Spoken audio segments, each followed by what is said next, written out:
army who follows you. It's time to rise up, lift your eyes up. Yeah, hope is on the way. And we gon' be the change, cause we are unrestrained. Yeah. I'm not alone, I'm never alone. My family is with me, wherever I go. Let's be the change that we wanna see.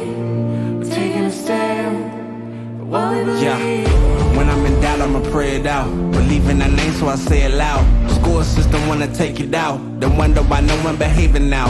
These are days for my generation. Feel like we living in revelation.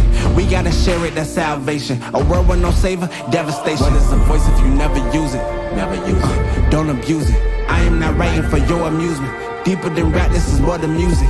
I know what teens who keep cutting their wrists. How can I flee when I'm taking a risk? If we ever gonna deal with it, gotta stop pretending and be real with it, and be real with it. It's time to unite, yeah, hey, it's time to unite. This world is so dark, together we shine like 4th of July. Hey, if you stand for nothing, then you'll fall for anything. We will not fall by any means. I promise you, put that on everything. I'm not alone, I'm never alone. Family is with me, wherever I go. Let's be the change that we wanna see. We're taking a stand for what we believe.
Once you start to seek, yes, you will find God was really there the whole time.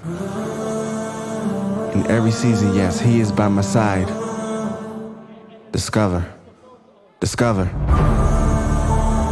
Once you start to seek, yes, you will find God was really there the whole time. In every season, yes, He is by my side. Discover, discover. Once you start to seek, you'll find God was really there the whole time. In every season, He is by my side. Discover, discover.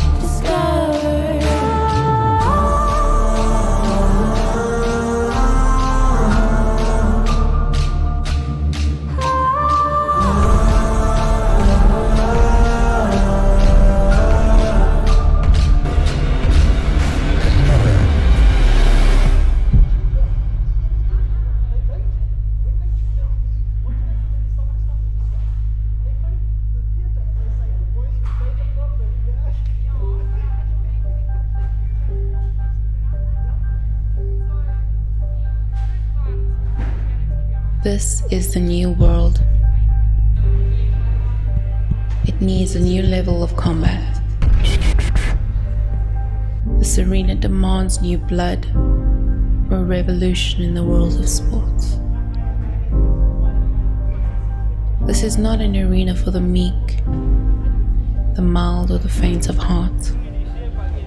This 8-sided battleground demands sacrifice, grit, and sweat. Each competitor here today has been forged in the heat of battle, honored amongst the honored, a rarity amongst exceptional athletes.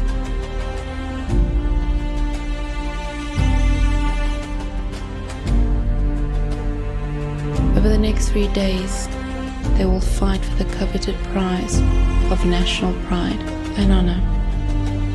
For an elite few, This will be the birth of a long-sought career filled with riches and fame. And for others, the deep-reaching lessons of loss. You're witnessing the new beginning, the first chapter of hope, new life, a new sport strengthened in the steely heart of a chosen few.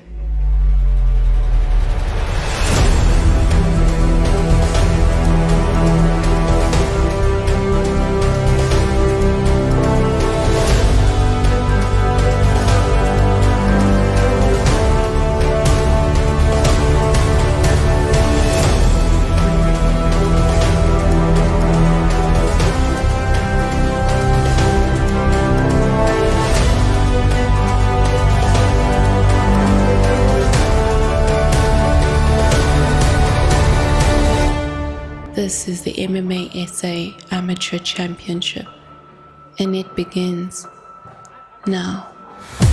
Major look, huh? Yeah, this one is for the books.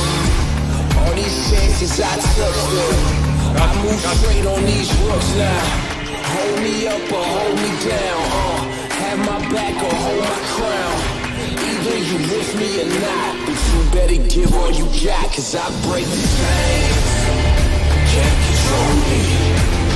I got the power, I got the keys, cause I break the chains. They try to hold me, I'ma push back. Just wait and you'll see.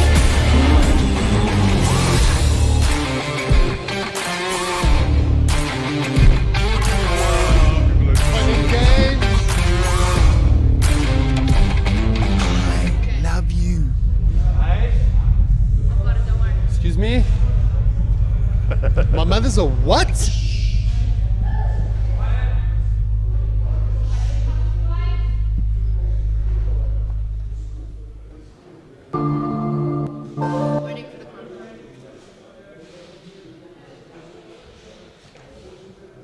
Day 2 at the MMASA Amateur Championships, and we're live.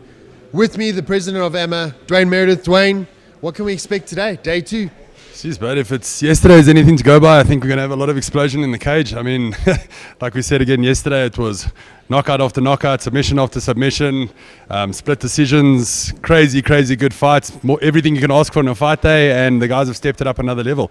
I think the big difference today is a lot of the guys that are ranked number 1 in their weight categories got bars yesterday. So we'll see a lot of the favorite, or the guys that are keyed in the event to actually step into the cage today, which should be awesome to see. It's going to be great to see the guys that fought yesterday and the guys that had a bye yesterday fight today. It's going to be interesting to see that dynamic as well. I want to see that dynamic because a lot of the fighters, because they fought yesterday, all that cage rush is off. So are they going to take that, or did they go 3 rounds, burn out a bit yesterday, take a couple of shots yesterday, pick up a couple of injuries, and then struggle with it today? So did fighting yesterday help, or was it damaging? It all depends on the fighter themselves. It's going to be an interesting dynamic. I think it's, if you follow normal MMA, the guys come in, they fight and they leave. They're gone. With this structure, the way the competition is structured is some guys fought yesterday, some had a bye. Those guys are now fighting today.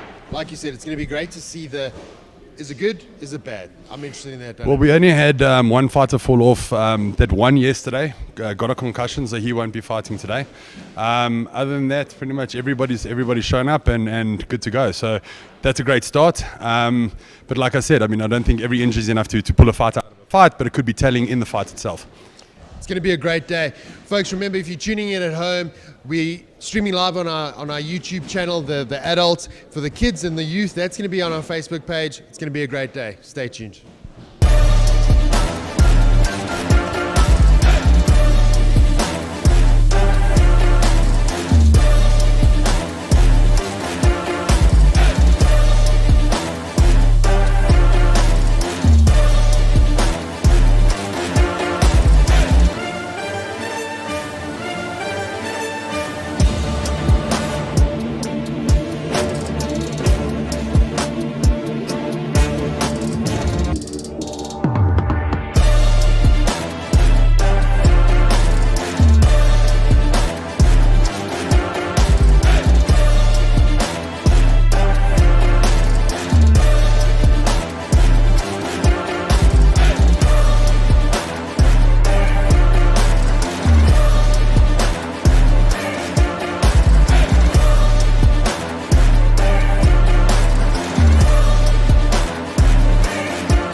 Thank you, sir.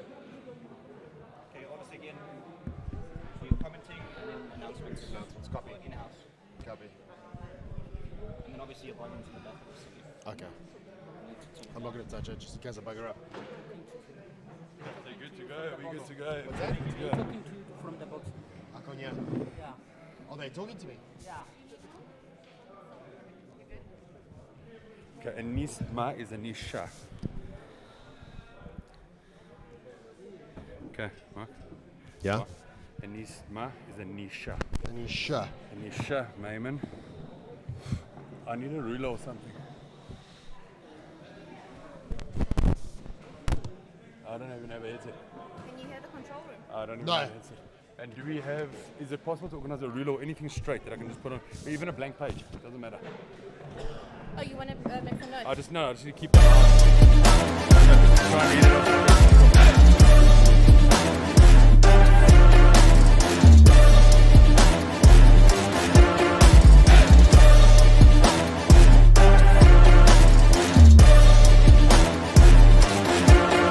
She had a great fight yesterday, Remember, she was doing bang right. Really, really good.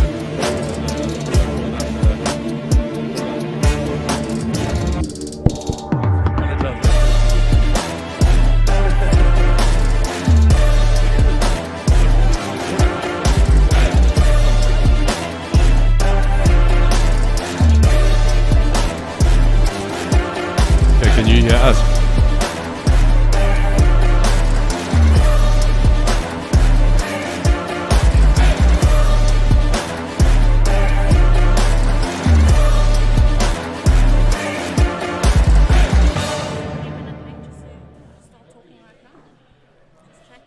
Is the camera right? Okay. Good. Can hear you, can hear you, can hear you. Cool. Cool. So we've just been backstage. We've just been talking to the fighters. Fighters are ready to start at exactly past. So we've got about 3 minutes to go, and yeah, get the show I'm under the excited. road. You know, this is day 2. Like we said in the intro, it's going to be interesting to see the dynamic. The ring rust that was shaken off yesterday, and the guys that had a bye yesterday. It's going to be exciting to see who has the benefit, if any. See, the thing is, like I said, I mean, that ring rust is a serious thing. Yeah. I mean, we had fighters yesterday that had their first fight. I think. I mean, I thought most of the fighters had a couple of fights leading up to this, and I mean, they shone. So that first round struggled a little bit, and then came through in the second round, and what a great fight. And let's not forget about the nerves. Yeah.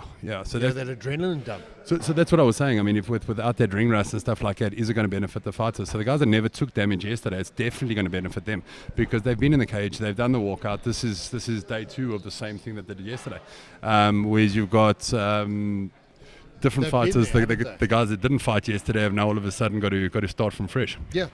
I think also, if you look at you might be afraid of something you've never faced before. You might be afraid of not have been there.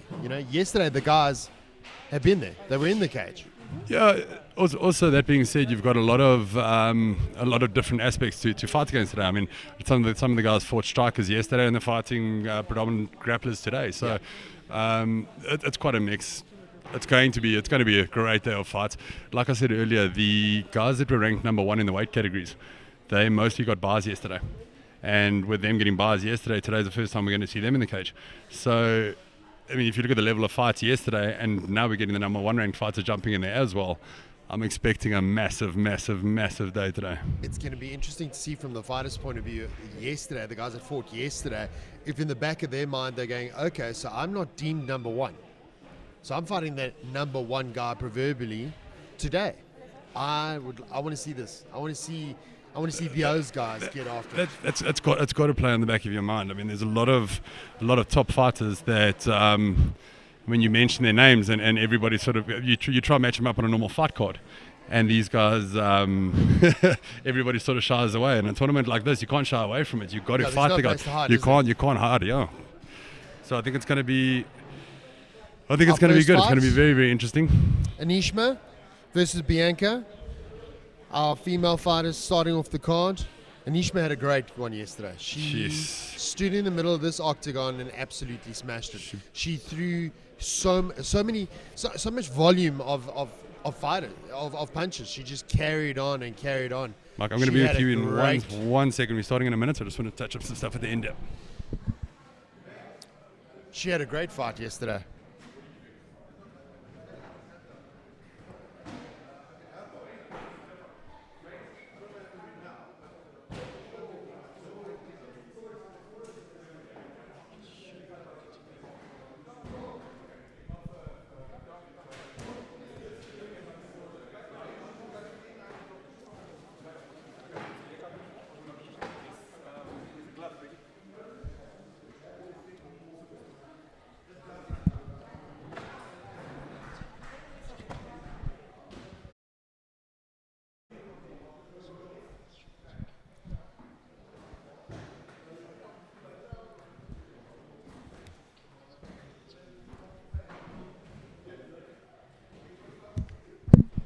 Okay, so just the last little bit of reshuffling now, and then first fight will be underway within the next minute or so. Looks like everybody's ready for a good one.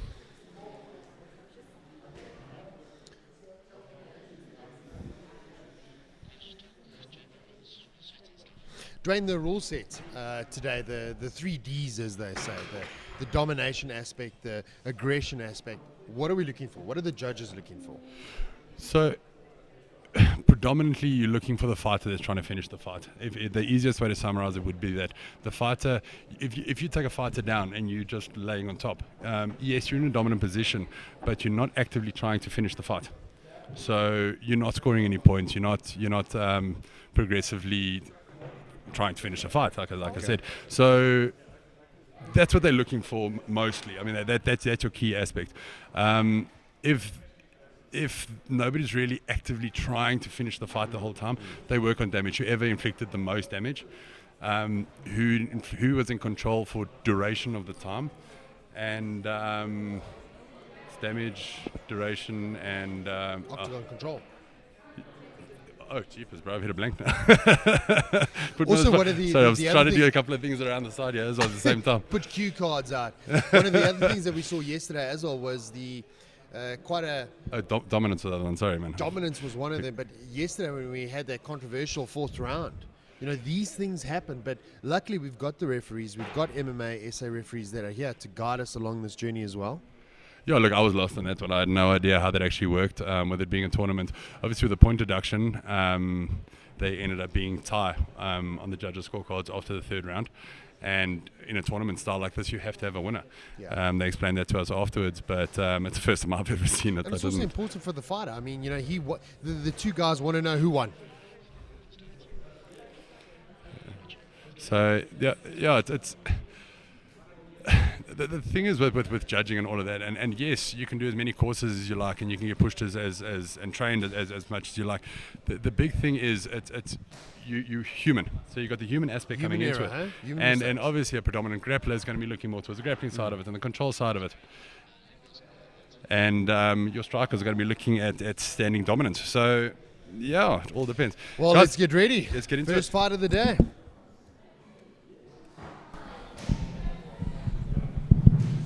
Morning, everybody. We're going to get this underway. We're going to get going with the first fight, ladies strawweight. We have Anishma Mayman from Western Cape fighting on the blue corner. Like we said yesterday, Anisha had a great fight. She stood in the middle, she dominated from the word go, and she just started throwing volumes of punches. She didn't back off at all. I was thoroughly impressed with her performance yesterday. The stand-up yesterday was really, really good. I'd be interested to see Bianca does quite a ground game as well. Oh. So to have Bianca and Anishma there, but yeah, Bianca can also stand and trade. So to see the 2 of them go at it today is going to be very, very interesting. Grappler, huh? I don't know. Anishma might be great on the ground. We don't know how good she is on the ground. It's going to be good to see the all-round perspective. I think it's going to be great to see if she takes the similar game plan to yesterday. Does she stand in the middle and dominate? Or is in the back of her head she's going, okay, this girl's a grappler. Maybe I need to take it to the ground. And she'll be fighting Bianca Stander from Gauteng.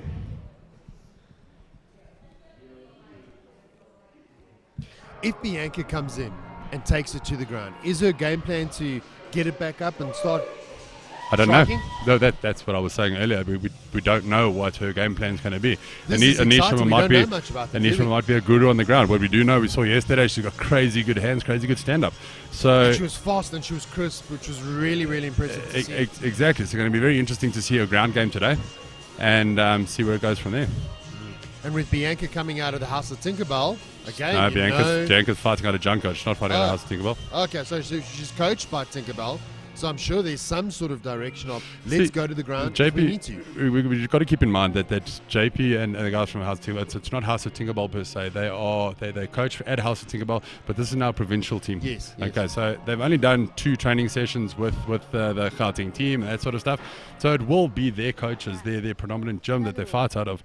And the flavour there That'll will be their be- predominant style. So Bianca fights out of Junkyard MMA with 30 Basson in them, not particularly out of House of Tinkerbell. All right, here we go. Fighter, are you ready? Fighter, are you ready? Let's fight! Referee Natasha getting us off. And we get this under. Oh, and as she does that, fakes it almost and takes her straight to the ground. a little bit of a dirty there. Went She in, does fight out of Junkyard Dog. Yeah. came in, took the shot, put up her hands, touched gloves, and then took the shot.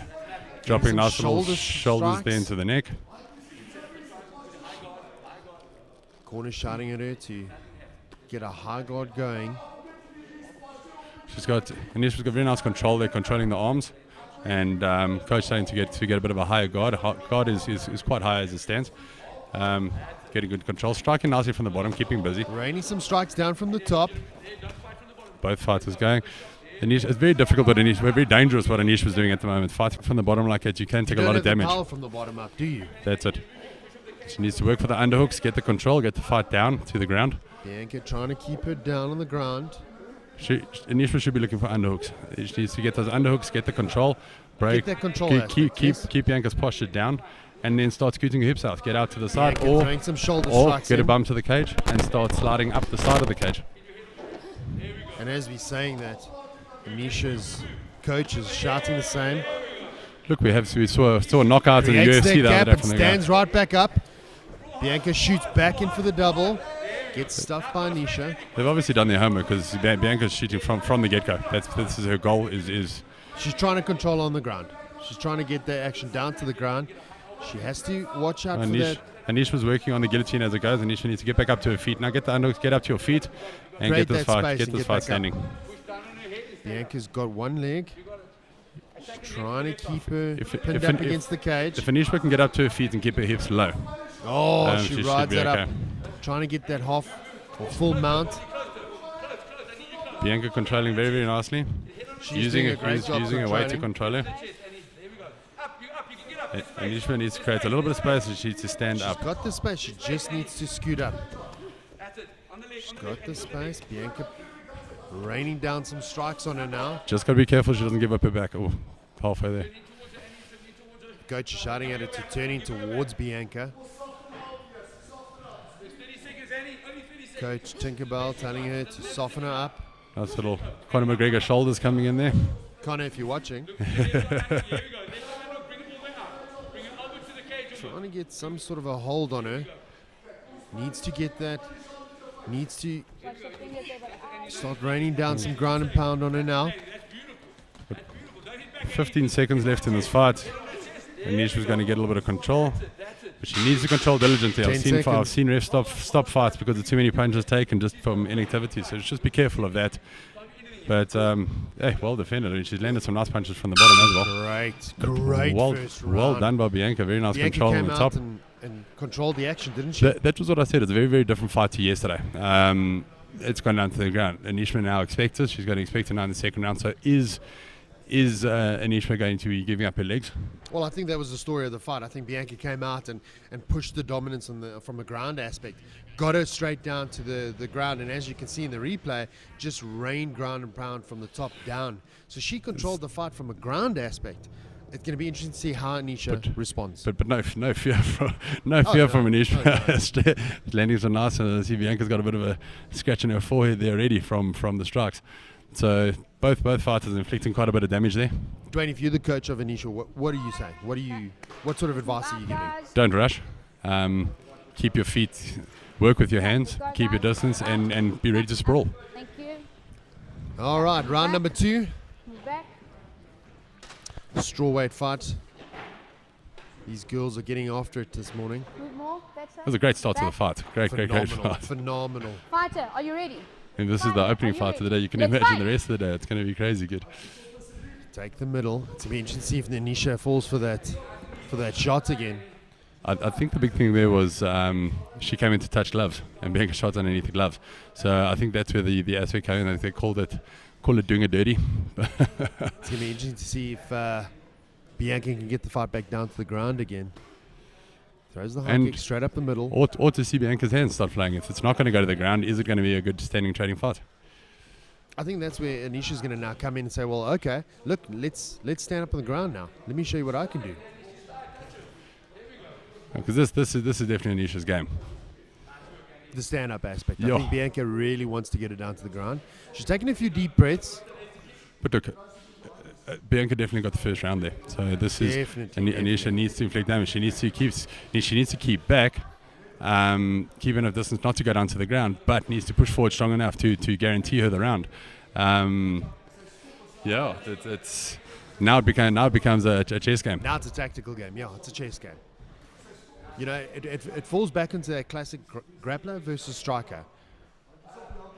Look, Bianca's striking nicely as well. So I mean, she's not standing back, just taking it. So this is going to be. Edge throws a massive left hook. Bianca's mouth's a little bit open, breathing a little bit deep. I think that first round took it out of her. And again, you know, like we said this at the start of the broadcast, some of the girls had a bye yesterday. Some of the girls fought yesterday. Yeah. If I'm going straight off this, I think Anisha has the advantage. Oh, and she didn't take much damage yesterday, and she had to get a feel for the ring, and she'll get a feel for the fight. So yeah, that could work to her advantage. It's not going to work to everybody's advantage because, like I said, you are going to get a couple of the fighters that did take a bit of damage. Oh, lands a straight right. Anisha does. When she's landing hard and she's landing straight. So And it's, those count. That counts. see, like I said, your main aspect that they look for is who's trying to finish the fights and who's doing the most damage, basically. So those straight hard shots down the middle. Oh, takes a shot. Bianca's got the body straight to the ground. Anisha's almost reversed her. Feet on the hips, created the space, back up to her feet.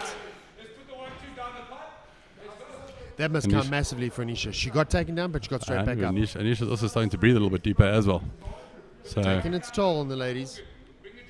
But she's still there. She's in it. She's in it to win it. both fighters are still looking good, looking strong. The question is now, how much does altitude have a play in it? Good because- combinations. Good 1-2 from Anisha. Lands another 1-2 down the middle. So if Oh, Anisha lands another crisp right. If the chance, okay, so Round number 2. we're going into round number 3. I would say first round, Bianca came in, dominated, took it down. Anisha's leveled the playing field. I Anisha, think. second round, she's dominated in the stand-up. Bianca got the takedown, look- but they came up quite easy. You know, if you look at the replay, she was the dominant one. Where round 1, I think Bianca was the dominant one. Yeah, so She's now- just leveled the playing field. But if you look at the striking, she does have that little bit of the speed advantage on the top.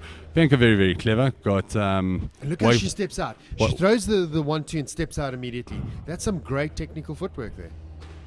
like we said, there's no doubting that she's really got a strong stand-up game. I mean, you can see in the replay that it's over and over again. The counter-punching has been beautiful. It's just that aspect of not over-committing and getting taken down. Round number 3, I think this is going to tell us all. This is the decider. Okay. Can we get tape here, please? She wants- Referee Natasha just Sorry? halting the action for a second just to tape the gloves of Natasha. In the corner. Just grab some blue tape. One of the gloves have come loose, folks, so we just need to tape that up. Make sure it's taped and ready. It's just made a glove a little bit loose, so we don't want any Don't want your problems. fingers to get caught in there, do you? No, it's sorry down. If the gloves loose, you twist your wrist or something like that. You don't want any damage. Again, looking after the fighters. We Yeah, really want to make sure that the fighter is taken care of at the end of the day. Also, anybody that's trained with amateur gloves on the mat has felt that that Velcro burn down the side of your face. Yeah, that's a lot of fun in the shower after the fight. So I think that's what a lot of people are doing is covering that that Fighter, are Velcro you as well. ready? Fighter, are you All right, ready? action gets underway. Let's Round go. number 3. Okay, this is the Natasha. decider. Anisha taking the center of the octagon. She's circling around. I like the tactical game she's playing. She's not standing in front of her. She's moving around. Both girls are throwing. It's Bianca's not standing back by any means when it comes to the stand-up. She is timing, waiting for the takedown. She's waiting for Anisha to overcommit, and so she can get the takedown. But Anisha's now keeping back nicely, keeping her position well, as not to be taken down. So now it's a battle of wills. Bianca's got to shoot for that takedown. Try get that dominance back on the ground. You can see she's trying to set it up. She's waiting for it. She's waiting for the overcommitment so she can grab the leg and she can go. That's her goal. That's going to be her go-to in this round.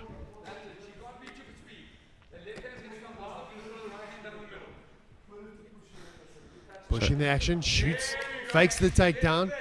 Anisha was wise to her act, as they would say. Circling off beautifully, she is. You've got a minute 50 left in this fight, so just over half the round, and it's battle of wills at the moment. It's the one that wants to. The lady that wants this the most is going to make this happen. Yes. Well, Bianca needs to get that takedown, or Bianca needs to come in swinging hard. Yes. She needs to set it up. She needs to dominate. Anisha's pushing the pace in this round. And, catches her again. The 1-2 has been the story of her fight, hasn't it?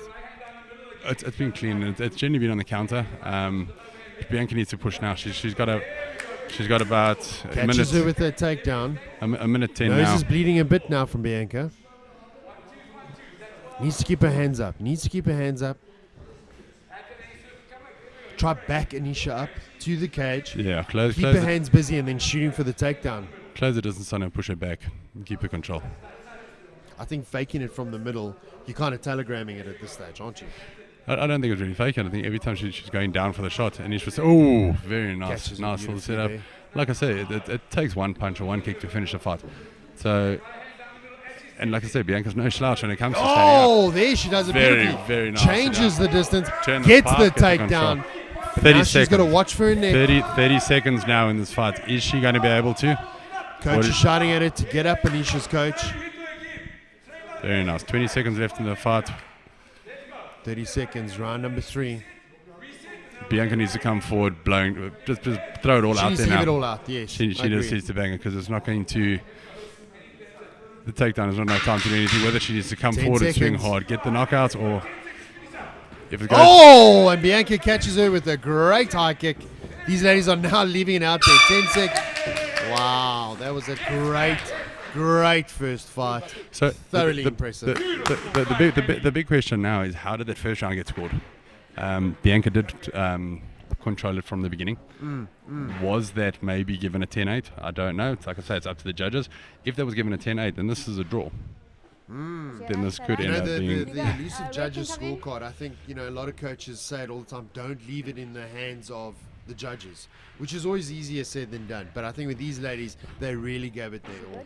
Bianca came out towards the end trying to get that takedown. Got success, but I think maybe it was a little too late. I would say Anisha was definitely controlling the round.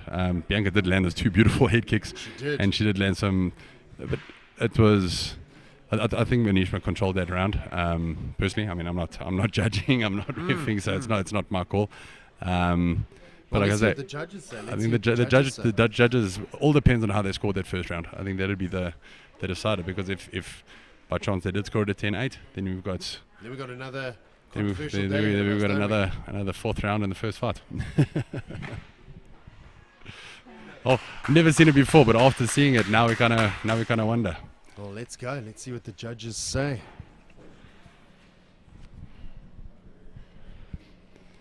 Okay, guys. Okay, guys, fight number 1 goes to the judges. Judge number 1 scores a 29-28. Judge number 2, 29-28. And judge number 3, 29-28. By unanimous decision, blue corner, Anishma Mayman. Wow, that was a great fight. Anisha scored a unanimous decision, And Anishma's moving on to the finals. and she's in the finals.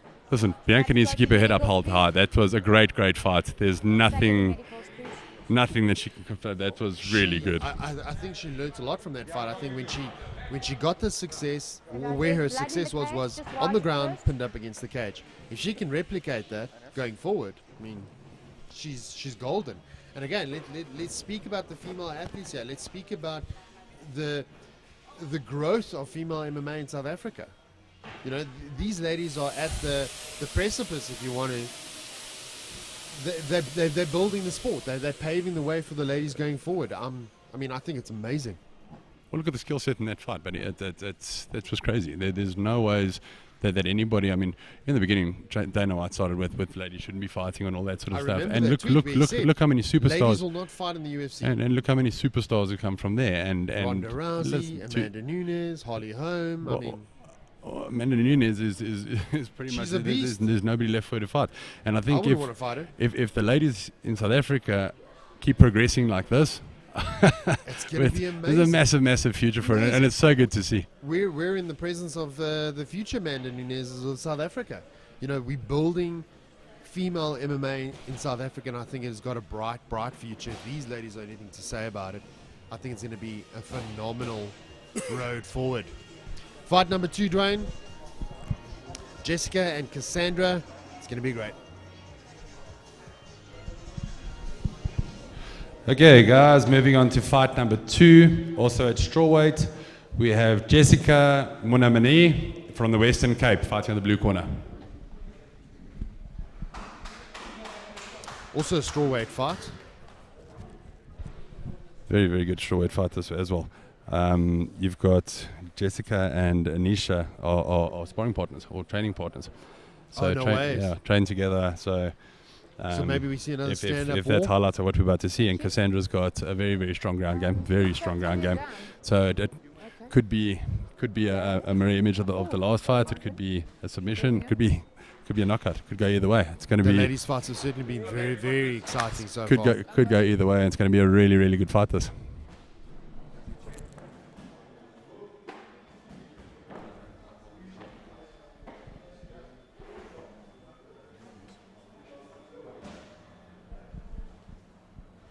Folks, if you're watching at home and watching on our social platforms, please like, comment, subscribe. Let us know what your thoughts are. And her opponent is Cassandra LaRue fighting out of the red corner for Gauteng.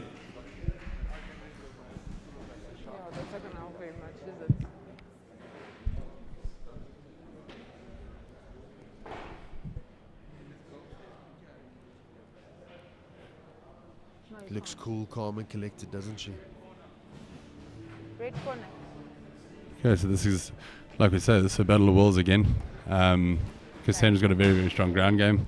If Anisha was anything to go by, Jessica is going to have a crazy stand-up set. So, yeah, another She's one. gonna have Another one for the record books. Gonna have a ground shark after her on the ground. But that being said, even when they were on the ground, Anisha was attacking from the bottom. She was striking. She was moving. She was trying to escape. She was trying to push out. So she was strong. She was good. She didn't leave it to, well, you know what, I'm a striker, so Tie it up, hold can't. on the ground, and try and Exactly. stand back up. She fought back. She fought well. Okay. Very excited to see this fight. Red. Blue, are you ready? Red, are you ready? Let's go! All right, touch gloves in the middle. Ladies are gonna get us off. And this is exactly the Taken opposite down. of what we've just said. Jess comes in, goes for the takedown, and she ends up on top. She needs to get past that half guard. Cassandra's got the underhook on the other side. So she can start scooting her hips out. She can start working her way around, get back up to her She's knees trying to like get she did. around. Turtle, see if she can get back up to her feet. If she can get that arm off. I think Jessica's trying to come around, trying to get that back. Oh, gets into side control. Cassandra either need to work for her escape or work back for that half guard. Watch the knee by her head. Working for her frames, trying to get her elbows in. Work a little bit from the bottom. Does have the left arm framing quite nicely from the bottom. Cassandra Needs to get limiting. those underhooks, doesn't she? She is Stop moving limiting those Jessica's movement. She's riding that movement beautifully there. The underhook on the is the most important thing on the other important. side. Then she's almost to her feet. If she can grab, gets taken back down. She can take that other hand, control that leg. Jessica's throwing some shots Control. from the ground. She needs to try to get her hand through to that back knee. Sandra trying to push, trying to get her off balance. She's got her one leg trapped. Loses her balance, lands up on her back now. Jessica's back up in side control. Gets into full guard, which is a little bit better. I've seen Cassandra submit from the bottom before, so it's never She's tying Jessica up, isn't she? never a safe position down here. She runs the risk of an armbar. Watch that reverse armbar. That high guard is also there. You might see a triangle or an attempt at a triangle. She's going to go for the leg. She catch the line. She's got the arm now. And she taps. She gets it. She submits from the bottom. Armbar. Cassandra gets the submission from the bottom. That was phenomenally well done. Sneaky little armbar from the bottom there from Cassandra. The technical skill there was amazing. Jessica landed She was some under nice pressure. shots. But that's what I said. I've seen Cassandra finish from the bottom before. There's no doubt in her ground game. She had some nice ground game. She threw nicely when she came out, set it up with the 1-2 and the body kick. Striking there available as well. So it's going to be Jessica was doing well, wasn't she? She was doing phenomenal. She was controlling the action. The big question now is you've got. Big question is now Anisha versus Cassandra tomorrow. I'm looking forward to that fight. Should be very interesting both ways. Again, I think both these ladies put on a great show. That armbar from the bottom was so sneaky, but so good. You know, she was under massive pressure. She snuck it in there.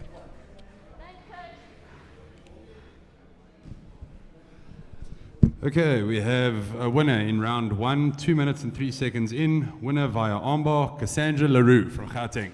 Well done, Cassandra. Well done, ladies. Please don't put your ask. Hey, Janet. Donkey. Great sportsmanship shown at the end there. Dwayne, we speak about it all the time, but I think, you know, we go back to the sportsmanship, we go back to the sort of the goodwill. There's no ill feelings. The guys are really there, you know. Sterilizing the cage. Yeah, it's been. Look, I think throughout the whole tournament, there hasn't been any animosity towards any of the fighters. There haven't been any of the fighters that have lost or won and then been cross about it or run around and gone crazy after the fight or. No ill will. There's no. The guys are here to fight. This is a sport, and they're treating it like a sport, which is amazing to see because it's not that old barbaric outlook that everybody's always had over the sport. It's now controlled. It's people are there training day in day out to hone in their skill set, and these are the results. And I think, like we said yesterday as well, you know, some of these girls may land up building friendships after this. You know, they may land up at an open mat somewhere and they're rolling together, and there's nothing but good feelings. You want the person to succeed. But that's what MMA is all about. But I think every guy I've ever fought, I've got on Facebook. We've trained together. We've spent time together. Every single guy I've ever fought. I mean, we've chatted afterwards. It's never been ill feelings. You're not in there to damage the other guy. You're not there to end his life or this whole perspective that people have. You're in there as a sportsman to show your skill set. And the person on the other side of the cage has got exactly the same intention. Yeah. This sport, I think, what it does is it brings out that human character. It brings out it's just great. It's great on all fronts. I think, you know, you got your moms, you got your dads watching today. Bring your kids, get them to join the local jiu-jitsu or wrestling tournament. Do the right things, moms and dads. Okay, guys, on to fight number 3, flyweight males. first fighter out of the blue corner is Khalachelo Kimi from Gauteng. No one's to pat down. You know how to pat down? Yeah, just check the gloves, ball box. Quick, run. I've heard about Sianda, his opponent. Sianda fought yesterday. So this is where we'll be able to see again, is this The bar versus what the is- what rest is- yesterday. what is- versus what is the fighter that effect of the fought fight? yesterday. Yeah.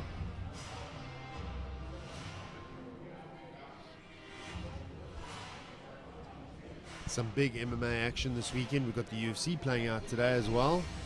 It's going to be a good one. Bellator last night. I just hope we get finished with all the background paperwork and stuff in time to watch UFC. Yeah, let's hope. Tournament like this, I mean, we sit back and big ups to everybody that's been involved. We've had people phoning us up until 11 o'clock, 12 o'clock at night, and getting here again at like 4 in the morning to finish up the setups and stuff like that, and phoning us right through the night to find out information so that they can have the best for the fighters here on the day. I think it's going to be very interesting. It's going to MMA be community really pulling in. Yeah, it's big up to everybody that's been involved, the sponsors, the fighters. And just the support for the amateur athletes. I think there's nothing but, you want to see this sport succeed and grow and get even better. It's amazing to see and to be a part of. Well, like I said, I mean, there's no ill will anywhere. I think everybody's intentions are to grow the sport. I mean, there's a lot of background politics and all that sort of stuff. I mean, we avoid it like a plague. But at the end of the day, it's when everybody starts working together and everybody starts getting on the same page, that's when the sport's going to take off in a massive way. Looking forward to this fight. And his opponent is Sianda Vilakazi from Gauteng.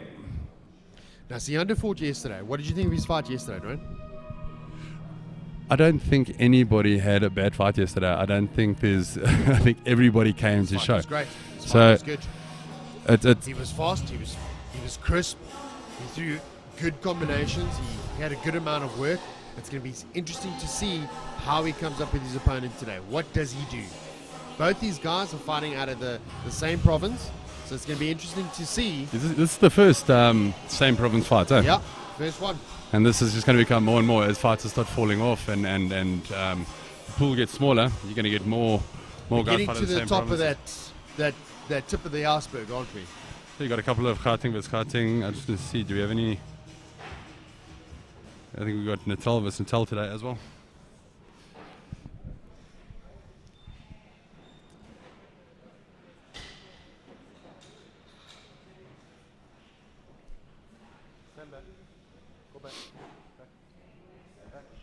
Both these fighters ready to go. You ready? You ready? Let's fight. Takes the octone Ooh. first. Bit of a slip there. Boys are coming out with some venom behind those shots. Kicks are landing. Straight punches, I think, are going to win the day here. A lot of power in these punches. If these two survive this, it's going to be Gotta interesting watch. to see the gas tank at the end of the round. Got to watch grabbing that cage, but these guys are coming out with some venom. Grabs the cage but again. they both did it, so it cancelled each other out. Yeah. Oh, gets a great back. He's got around their head. He can get back up to his feet. Gets back up to his Oh. feet, takes him down. Frantic action. Needs to get a lower base if he's going to if he's going to keep the control there. He's going to have to get a lower base. A lower to get his base in control. good position, isn't it? He has to watch his arm is trapped there. Runs the risk of an arm triangle from the bottom. Reverses the action now. I don't think this is going to be one of those fights where you're looking at technical submissions. These two are out here to hit each other. Two pieces. They just want to hit each other until somebody falls over. Hands are down. The learning curve here for both these athletes, I think, is going to be a massive one. Definitely. This is where you learn to pace yourself and lands a control it. massive hook. Yeah, that little cringe there. Yeah. That body shot is High, that taking hurt. its toll. Oh, Catches nice. it Straight great. on down the middle as he came in. Catches that kick, and we said this yesterday. If you're going to Oh! throw kicks, that was phenomenal. Neat.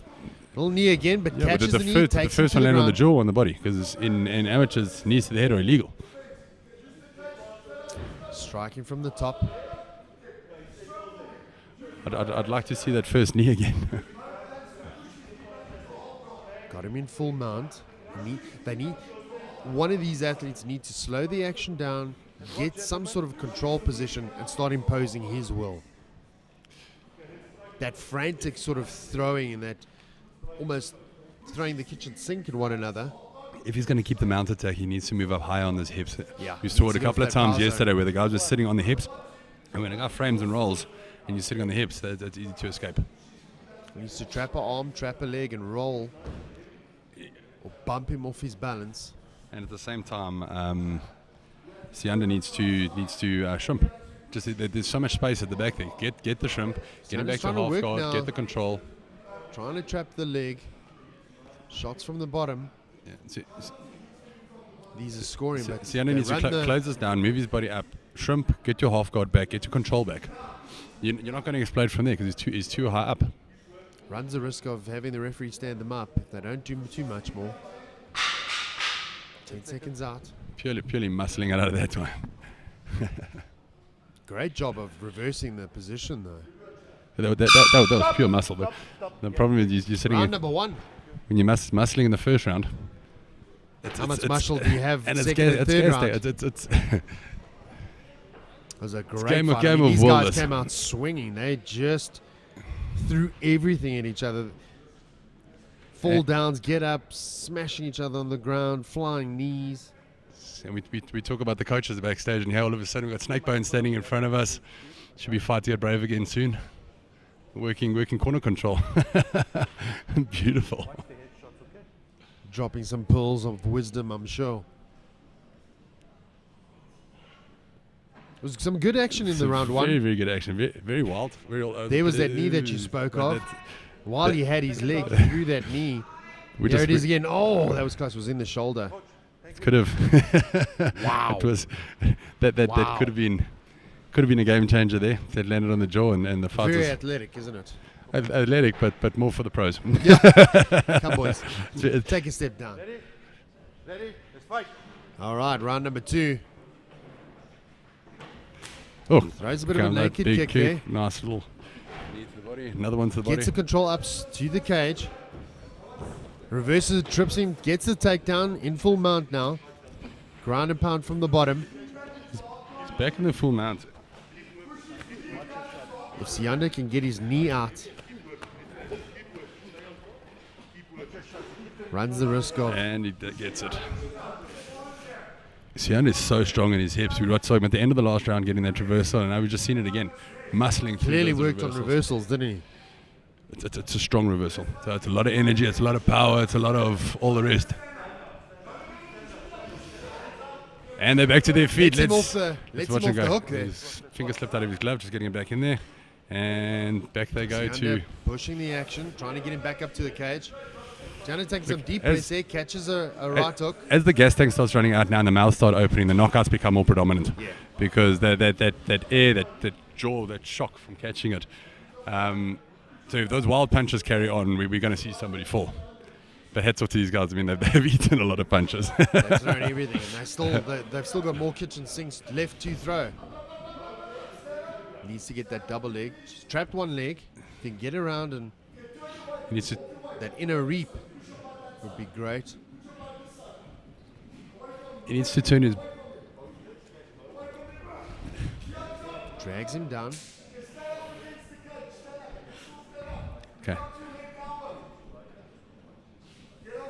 And now Sianda needs to try get his back off the ground, get his back up against the cage, and Needs to start get those hips moving, doesn't he? leveraging off the cage to get back up to his feet. Needs to get those hips moving, create a bit of space. He's got his foot on the cage now. He's thinking about trying to use the cage to escape. But Both these guys are tired now. you're- I think they're your problem that is vicious Gegela's- start. Gegela had the leg on the outside, so it would have been difficult to do that cage walk and throw him over. So now they're sitting.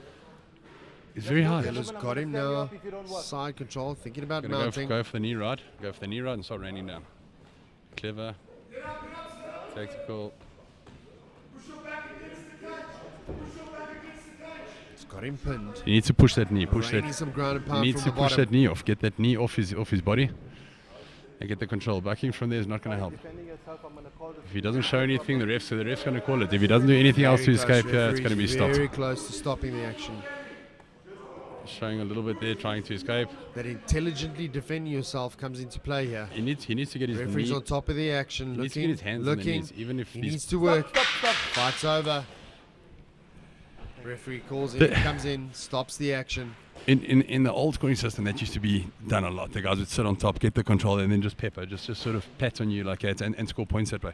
Now, since they've changed it up a bit, and it's more on damage, that those peppering punches don't really matter much unless you stop defending. If you're not trying to better your position, you lie there, then those pepper punches will count. Does the referee But you're not step in and really see- scoring anything on that. Yeah, your referees know if a guy's getting hit or if you're just trying to score. Raining down some serious punch, and obviously the referee's going to come in and say, "Hey, listen." Yeah, well, enough's enough. that's what I'm saying. That's on damage. But you can see if a guy's punching or if a guy's just trying to rack up points. Yeah. If he's just tapping away the whole time, just keeping busy. All right. Judges have called it. Throw it up to the announcement. Just waiting for the official card from the judges.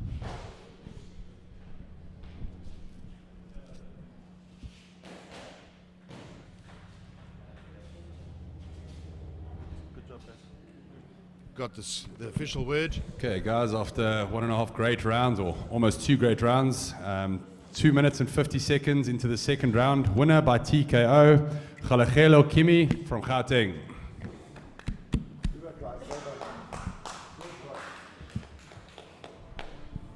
Great fight there. Both fighters came out, left it all out there, threw some big punches, and yeah. It was a great fight. I think the learning curve there was massive, wasn't it? I think both these athletes came in and they're young, they're starting their journeys. I think this is going to be a learning curve for both of them. I think both of them learned a lot about that fight. They learned about control, they learned about taking damage from the bottom, and I think they also, I think for instance Sianda, he's going to go home and he's going to practice on his reversals. He's going to practice getting out of there. Look, like you say, a lot of these fighters are new at the game and stuff like that, and it's that they've obviously got a stand up base, and now they're busy with you got to add on to your skill set. They're building their skill set. You build onto it, and there's no limit. You limit yourself. If you don't want to learn, you don't learn. But if you're willing to put in the time, you win, or you develop.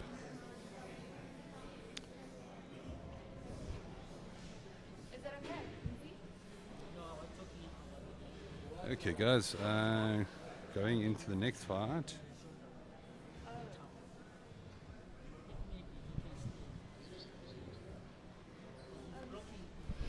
Yeah, so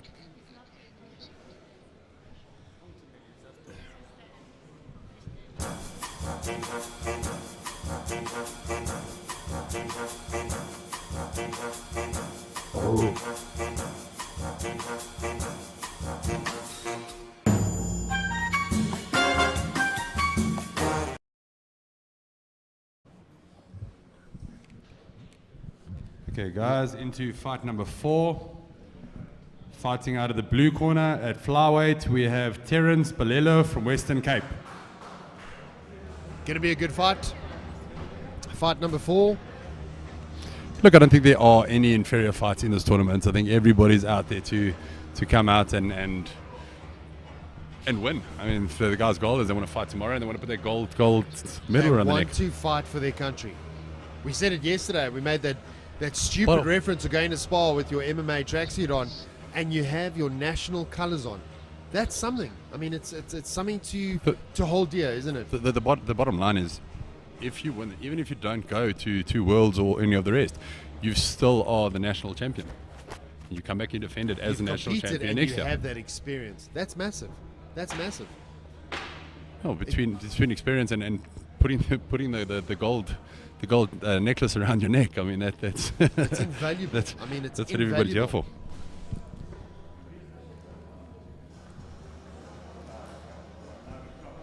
And his opponent is Luca Buerta from Gauteng.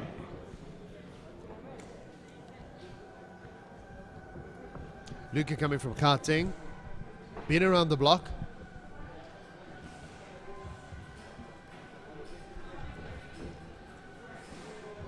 Like you say, I don't think there are no more. There are no inferior fights. I mean, all of these fights, yesterday, today, everybody shone. And it just shows you how much these guys actually want this. In that last fight, they came out here, guns blazing. Both those athletes were in it to win it. They threw everything at each other. There was no holding back. There was no, and that's what you want to see. It just shows you how much heart the guys have and how much they actually want to. I mean, you take a look at those punches, and they were landing hard. And you're taking punches like that, you learn very quickly that. Yeah, you're not going to stay hurts. static for long. Two athletes getting ready to go at it. It's flyweight matchup. Oh, no touching gloves. Little George Masvidal remnants there.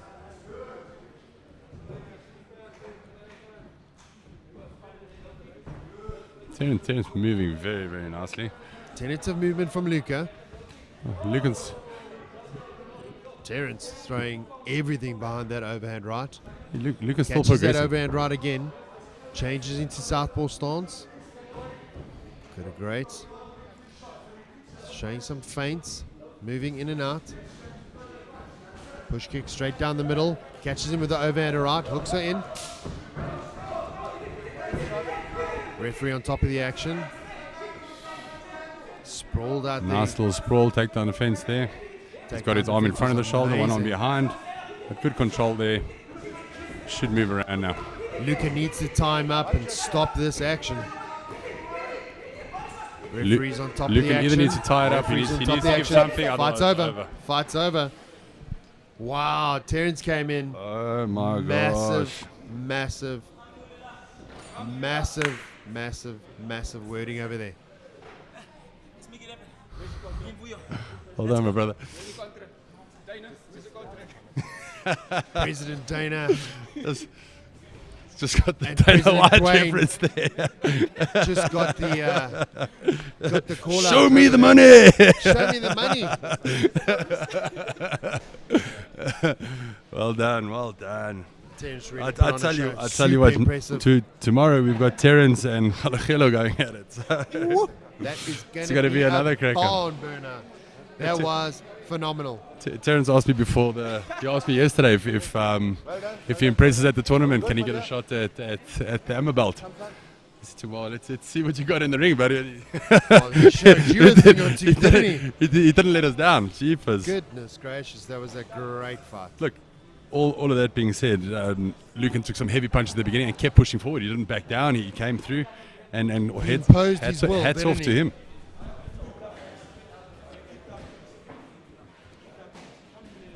Okay, guys, in round number 1 minute and 4 seconds in, winner by TKO, Terence Balelo. Well done, Terence. It was a great fight. Came in here with a sense of urgency. That replay, if we watch now on this replay, Terence came out and he just absolutely dominated. He was smart enough to get out the way, but then poured on the pressure, which I think was amazing. It was a top control, but that like I said, I mean, like we just said, if you watch how he came and his movement's very calculated and his movement's nice. He's got some open punches, and I think rushing onto Khalachelo tomorrow like that. See, the big thing is him and Khalachelo come forward very heavy. So with big heavy. punches like that and both of them coming forward on top of each other, I think it was, and then just smashed towards the end there, just swarmed on him, smelt blood, swarmed on him, and finished the fight. I think we've got a good chance of a knockout tomorrow if you look at these two fights. Great fights.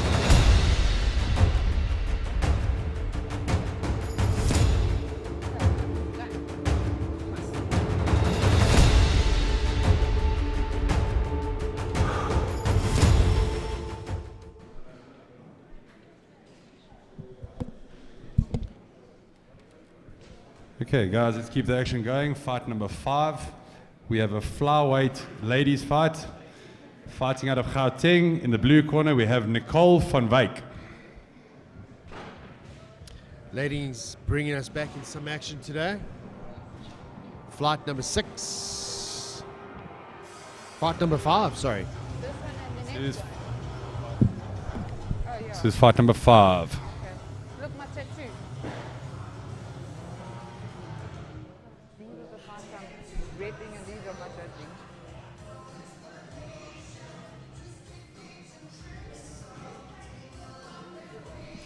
Dwayne, as a coach for the ladies, are we coaching the ladies any differently to the men?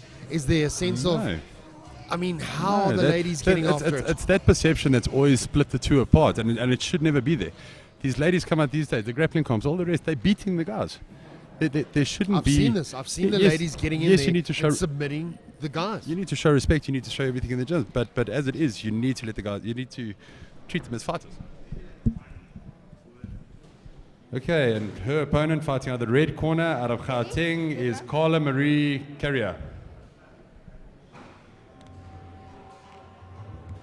I mean, if I look at our card, my favorite fights have been some of the ladies' fights. My top 3 fights have been the lady fights. But that's what I'm saying. Yesterday and today, the action is phenomenal. These girls are coming out here, and they are absolutely dominating. But that's the conversation that we just had. It's yes, when it comes to off the mat and all the rest, 100% ladies are ladies. When it comes to training in a sport like this, they want to be treated like the guy. They want to be fighting, and there's too many guys that make this big differentiation.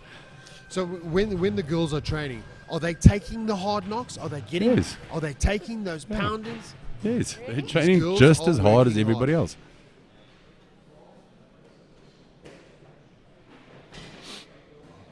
We've actually got a girl fighting out of our gym tomorrow at 70 kilos, and I'm actually scared of her. Ladies take the center. Nicole came forward strong there, and Carla stuck out a Gets that inside jab. leg trip. Nicole gets takes nice it to little the takedown. ground. I've seen Nicole in a couple of grappling comps before. She's very active off her back. No slouch on the ground. Oh, massive hammer fist. Creates that gap, creates that space, gets to her feet. Reset, let's do this again. Nicole hands up nice and high. As she throws that kick. Inside leg trip again. But you can see she wants this fight on the ground. She doesn't want this fight standing. Got her arm around for the guillotine, working the body nicely. Nicole's pushing the action, trying to get close to her again, trying to smother her, get her to the ground. Carla's moving nicely, bobbing and weaving. Nice little right there from Carla. Carla's got a very strong jab coming down the middle. As soon as Nicole comes heavy at her, she stops her with that jab, which is actually very effective, especially with Nicole looking for the takedowns. Nicole's got that. It's arm in. She's got her arm in guillotine. She wants to finish it. She need to wrap her legs around Carla. Carla jumps out, smartly so.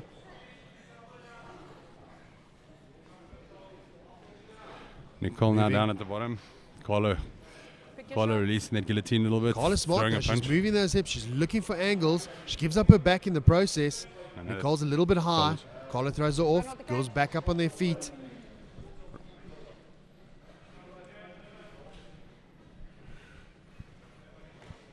Nicole still. Carla now with her backing off. Bleeding out of her nose a little bit is Carla.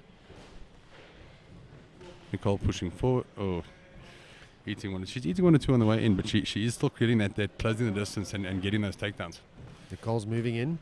Anything is again trying to smother her, get that inside leg trip. Wants to get it to the ground. Nicole's got good head control. Goes for the single. Got to be so careful you don't give your neck up here. Carla's hanging onto that neck, looking for a guillotine. She had that arm in guillotine just now. She needs to get those hips on there, doesn't she? Don't hold on the cage. 40 seconds in, or 40 seconds out.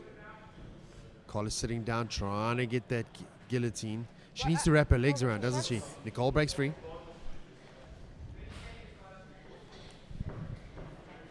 Nicole now needs to get those legs out the way, get your base, and then just start raining down. Nicole's on top, ground and pound.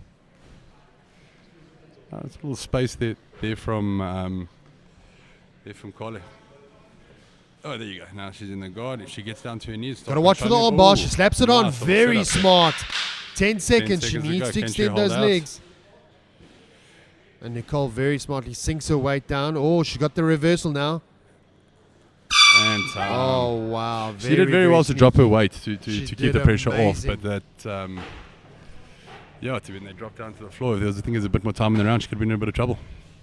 I think Carla did well there with that armbar attempt. Yes, it was very quick. Very sneaky and so smooth, wasn't it? Very impressive. Nicole was very clever there. By dropping her weight onto the hip, you stop the extension of the hip. Obviously, when Carla rolled, and Nullified flattened it out, the it made it a little bit more danger, dangerous. But started off defending it very well. It's going to be interesting to see what the coach's advice will be. What do they tell Carla? What do they tell Nicole? By the looks of things, it looks like Nicole's the one that's trying to get it to the ground the whole time, and Carla's got some very sneaky submissions. Very. That armbar was amazing. So this could be a very interesting fight going forward. She's got Boyd Allen in her corner.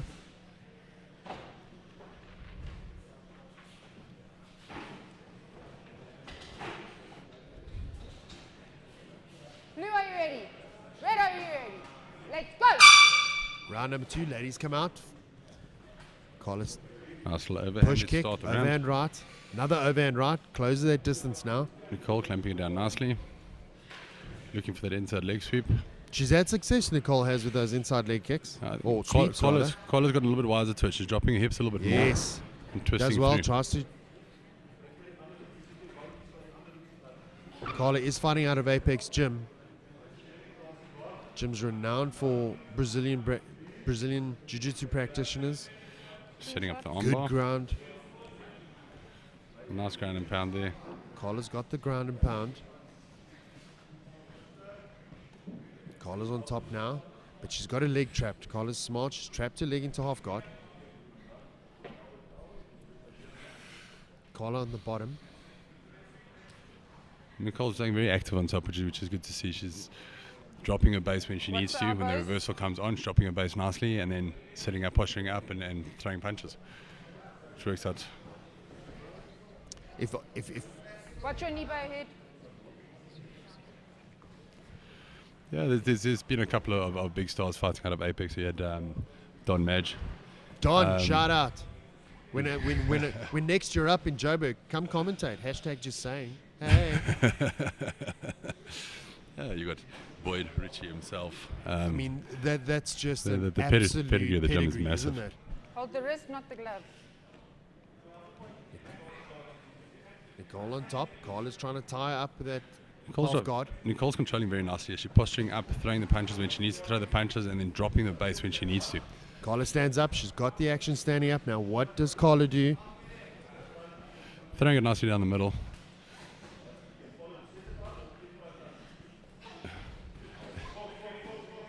This is this is the kind of fight that I was saying to you. It depends on the the human aspect when it comes to the judging, because Nicole's obviously doing better. Who's seen to be pressing the action? But that's what I'm saying. So Nicole's obviously got the she's been the aggressor and she's been taking it down to the ground. She's got all the takedowns. But Nicole goes again Carla's for that been inside fighting trip. back on the ground, and Carla's been winning the stand-up trades. So She's not taking it, is she? She's no slouch. She's in there to win it. oh, look at that armbar. It takes. Look at Loretta. I mean, she's. And that armbar was done under pressure. So And the thing is, like I say, she's been winning the stand-up exchanges as well. So she's diverse. Nicole getting her Final back. warning, if you Nicole's grab the like catch again, you're losing a point. absolute terror on top right now, just pushing that action. But she Trying to keep Carla down the whole time. Knee on the belly. Carla seems to be in some discomfort. 10 seconds out. Something hurts her there. Carla's known as the mauler out of Apex. Heading into the third round. Super impressed. This is what we were talking about earlier with the skill set. These aren't developed overnight. This isn't just one of the two people that want to fight that walk in here and are just punching and kicking from the hips. I mean, These girls have been around the block. They've been to grappling competitions. They're rolling with competitive people in their gyms, and they're getting after it. They're really getting after it. They're making the work. They're doing the work here, and I think it's going to be interesting in the third round.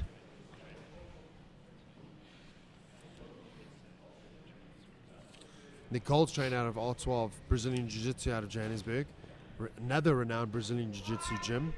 So you know the groundwork's been drilled again and again and again. well, Nicole's fought in a couple of the Victor grappling comps and stuff as well, and she's medaled every time. A couple of times fought the guys as well. So like I say, I mean, she's not no slouch, not scared at all. Definitely. Going to be an interesting third round. ready? This is Ready, very much up to the ready? judges at the moment, and Go. it's difficult to call. It's been my favorite fight so far. Carla taking in the middle. Nicole. Carla catches her with the overhand right. Nicole shooting for the takedown. Carla seems to have stuffed it now. Nicely, she got the legs back nicely. Like I said, she's gotten a little bit wiser to the takedown, and she's pushing Nicole her legs still out. gets that takedown though, inadvertently. Gets that knee slide in. Very good control on top. Coach is striding at her to work from there. She's almost using this as her launch pad for her attacks, isn't she? She is tied up in a half guard though. Carla's tying her up nicely. Nicole is working. Catching some. Pick your shots. They're not allowed to go for heel hooks or anything in the amateurs. They're not allowed going any reaping of the knees. Not allowed. So you can generally where they would have gone for a heel hook or a leg attack, you're only allowed to go for straight leg attacks. Restricted, aren't they? So it does restrict the game a little bit and does make it a little bit easier to step up next But to a also fighter like safety. that. Safety. We want these athletes to grow in their cares, 100%, not have a massive but sort you've of also got- injury, isn't it? You've also got to think about what do you call it? Development in the fighting. Are you developing bad habits? Yes. And the big debate around youth. Yes, you want to keep them safe to the striking to the head and all the rest. But are you not now defending your body or not defending your face the whole time? I think when you're also striking? the question, you could argue the point, you also want some longevity in the sport as well, Catching a heel hook at a young age could be a disability, Nice control. debilitating Trying to push her injury. knee out to get out to the Gets her top. out. Very nicely done there by Carla to get her off. It's almost moved over to Mount. Carla throws a massive strike from the bottom, but Nicole's again relentless with that side control. Mounts her. Now she gets Carla's Mount. going to rain down some ground. She and needs pound. to move up high on her chest. If she sits down on the hip, she's going Nicole's to looking for that look armbar set up the now. armbar. Hold the arm, not the glove. Nicole's moving around. Being warned by the referee not to go for the glove and to go for the hand. Only thing with a position like this now is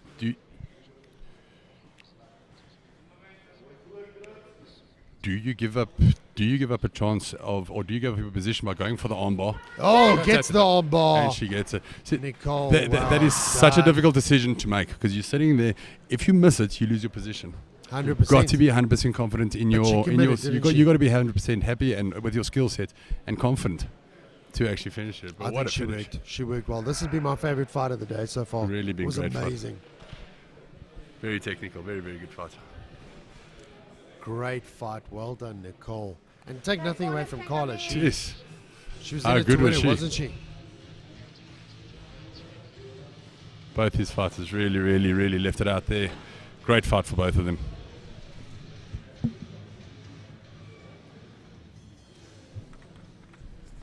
Okay, almost at the end of the third round, 2 minutes and 38 seconds in. Winner by armbar, Nicole van Wyk. Well done, Nicole. Well done, ladies.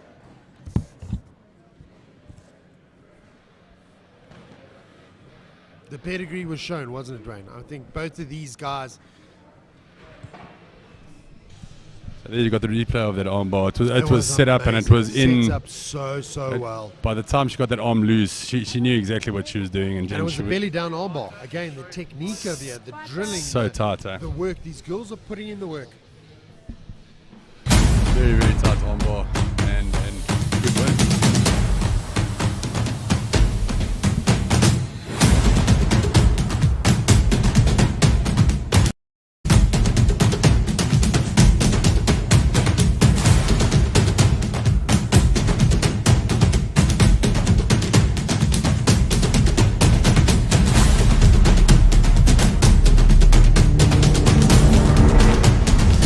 How's it guys? I'm Dwayne Meredith, the president of MMA. Going a little bit deeper, we've done a lot of reffing and judging courses. We officiated a couple of the events. We've done a lot of cutman courses, hand wrapping courses, all of the above.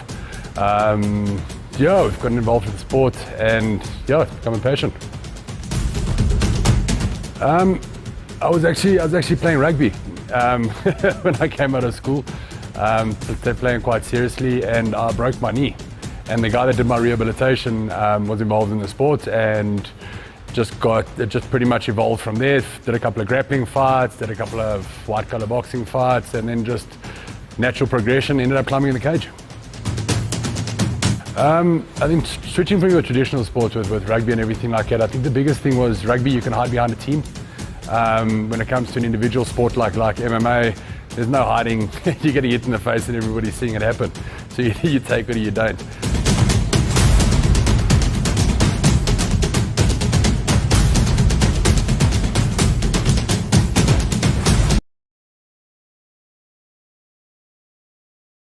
Yeah, no, that was really technical. Great fight by both girls. And it was a fight. I loved it. Technical skill set definitely shone through there from both gyms.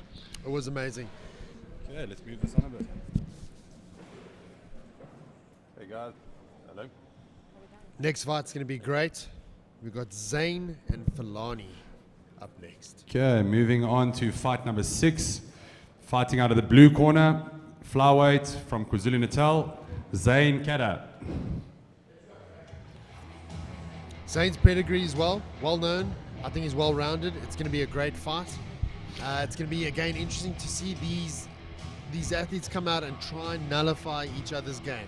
It's going to be a great fight. It's going to be a great fight. And yesterday we saw Polani. Sorry, I was corrected yesterday. I kept calling him Fulani. It's Polani. His boxing skill set was next level. So Polani came in and showed us a footworking clinic, didn't he? So like you say, I mean Zane's a great fighter. He's got a great fight across the ring from him. So this is going to be a barn burner. There's going to be a great fight ahead. They're both, I think, going to step up. I think Polani's going to come in and try replicate what happened yesterday. Try replicate the angles. Try replicate the footwork, and hopefully get some success on the striking department. Where Zane's got to come in and go, I saw this fight, maybe seen some footage or caught it on YouTube. That's where the question comes in. Did he watch Fulani's fight yesterday and now want to take it to the ground if he was thinking about standing in this fight?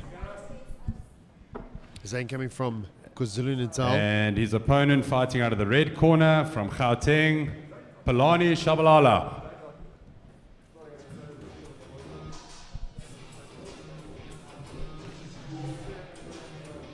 Zane Kardec from KwaZulu-Natal and Polani. It's my accent. It's Carter, not Kada. I apologize, guys. Some of these names, the first time I've had to read them off a page. So. Dwayne's from the Four Ways. He's from the Four Ways. I'm actually from the Rustenburg, Bruce. So it's even worse. Rusties, huh? Good old Rusties. Very different. Hot as hell all day long. Yeah, it's about 4 degrees hotter than the rest of the world. It's because it's closer to the sun. Yeah. All the time. Hot as hell and ready to rumble. Did you get out to Rustenburg much, Dwayne? I've still got family that stays outside, so we do go down there from time to time. It is where you go. Look, the place has changed a lot. I think we should set up an inter-suburb challenge. 4 Ways versus Rustenburg, you know? Get the Ways versus the Rusties. See what happens. Yeah, well, if you got Dino Baggerty and the boys involved, you'll have the Vale, so it's perfect. I'll pay to see that fight. Okay, let's see this. This is going to be a good one. Polani takes that middle, slow and calculated, just like yesterday. He's peppering so well. He keeps that hand going, keeps that front hand moving. Look at that moving. head movement and level change. It's there. Look. He's looking for the shot. That step back, catches it. So Zane is pushing it forward. Zane shoots for the takedown, gets stuffed by Polani. Polani lands up on top. That was a conversation that we had about after yesterday's fight. Zane looks like he's attacking from the bottom, so Polani needs to be very careful here. He needs to get a very strong base, or he needs to get back up to his feet, get distance, and get away. You know, Polani won his fight. Oh! Catches him, TKO. And Polani gets the KO in the first round. Wow. Polani, I apologize Zane again. looked like he was coming back. He looked like he was coming back. Zane was throwing nicely. Zane was coming forward. He was pushing the action. He wasn't holding back at all. And after watching Polani yesterday, it was one of those that you questioned whether he was going to want to stand with him. He came in and he traded. Angles. He replicated it all, didn't he? He came in, threw that over and made Zane buy what he was selling and just gave him the full discount at the end, didn't he? But also there's the question on Plani fought yesterday. So the rust and all the rest, He shook the nerves off yesterday. Shook it off yesterday. So there wasn't that first minute feeling your range, getting comfortable in the cage and the lighting Cool, and all calm, that sort of collected. stuff. It's very different fighting at the gym and coming out in front of lights and cameras and all the rest. different. I mean, Did a great job. Yesterday we had almost 6,000 viewers. It's a little bit of a difference. The replay, if you watch this now, he catches him, swarms on him, smells the blood, but I mean, look at that sportsmanship. Sees he's hurt, doesn't go in. Catches him. It's the worst feeling because you can see he wanted to carry on fighting. He just caught him on the button. But Went look down, at that. Look how he sees his opponent's hurt, but he's fine. What a great show of sportsmanship. Okay, guys. I'm talking to myself because the mic's off. Okay, guys. Winner of fight number 6. Fight out of the red corner. Gauteng, Fulani, Shabalala. 42 seconds, KO in the first round. Well done. Well done. That was a great fight. That was an absolute great fight. And well done to Polani. Great fight. Let's just get out the way.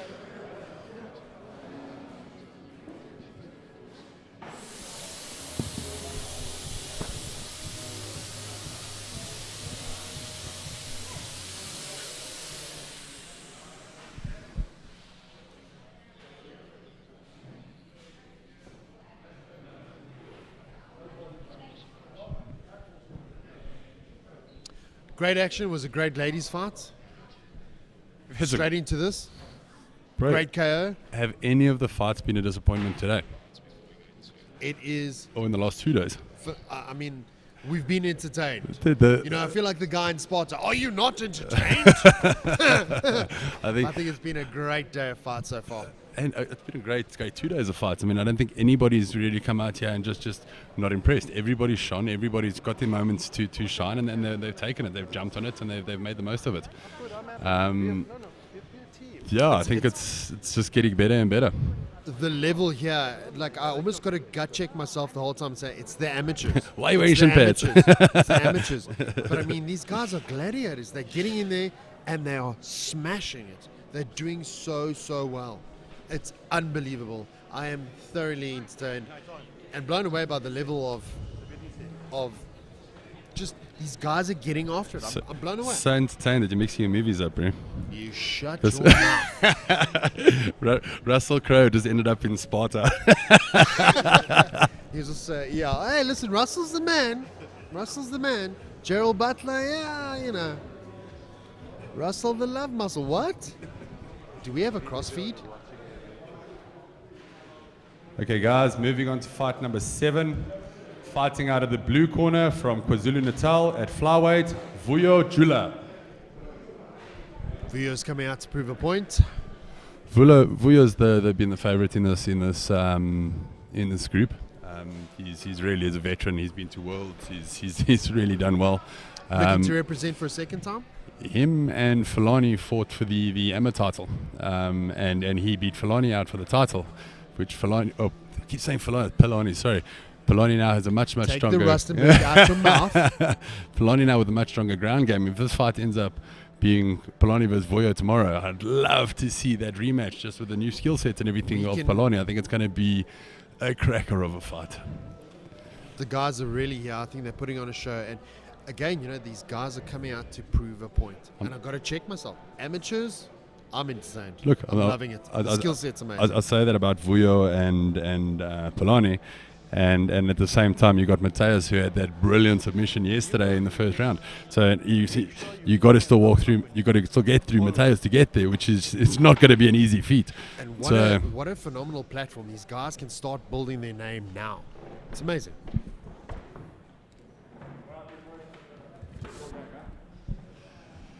His opponent fighting out of the red corner, Gauteng, Mateus Durant. It's just like you call out the first guy and you think you've got this fight pegged, and then you see who his opponent is and you're like, oh my gosh, I don't know. If the guys at home want to make money, sports-wise and betting, whoever I pick opposite. You will win. Okay. If you want to make money, betting-wise, whoever I pick the opposite, because I always seem to get it wrong, don't I? These guys are coming out here and they are just absolutely... When you think the fight's going one way, it goes the other way.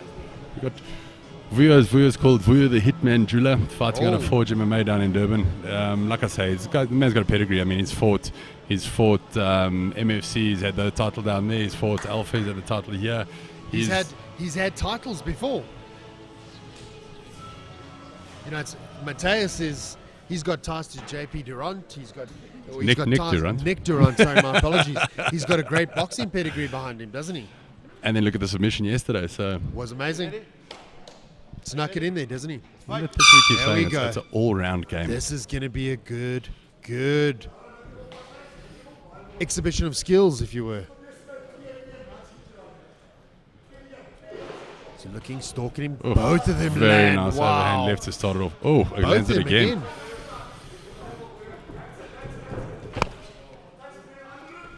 Gets the double leg Nice, very takedown. strong takedown. Scrambling for that control Getting now. control. Grab the cage, Mateus. Duran working. Watch your shots, Vuyo. Vuyo needs to get his Durant. control, get the feet off the cage, pull him away slightly. If you can pull him slightly away from the cage and take that little bit of leverage away there. Jula gets the full mount. Loses it. Durant reverses him. Durant looking now to He's trying to pass the guard. pass The that bottom guard. line is stuck. He's just got to be careful that he doesn't get rolled over. Doesn't get reversed when he Gets starts. the full Gets mount. up to mount. Moves up nice and high. Vuyo needs to get that half guard. Get a trap, roll, try to get back into half guard. But Durant's doing great to control the action, smother him almost, isn't he? Mateus is staying active. Dropping Oh. the shoulders in, working and hard. Got to watch Nice. the, oh, What a- Vuyo well reverses, done, but Vuyo. lands up in a compromising Gets up to his position. feet. Got to watch that neck. He needs to get his chest towards the hips and get his head up high. Durant's cousin is our UFC vet, Mr. JP Bias. He's got a massive wrestling pedigree, so Can you imagine that pedigree? You got the boxing on Durant and you got the wrestling on JP. Amazing. Looking for the underhook. Trips him down to the ground, does Vuyo. got to watch his head stuck inside there. He doesn't nice head control. There you go. Pushes it up. Beautiful. Strapped in half guard though. Back of the head, Vuyo. I was going to say, watch he doesn't. Durant try to explode, try to get out there. He's looking for the one butterfly on the one side. Oh, Gets a second great time he's reversed reversal. him. Vuyo's trying to play a technical game. Durant's corner calling him to get the knee on the belly and rain down some ground and pound. Now, like we said, the winner of this fights Polani tomorrow. So you're wanting to finish fast. You don't want to take damage today and then come in tomorrow. Setting up the Oh. north-south. My Yeah, favorite, and- catching him back. oh, Oh, sort of circled the loses other way. though. Goes the other way, rolls again.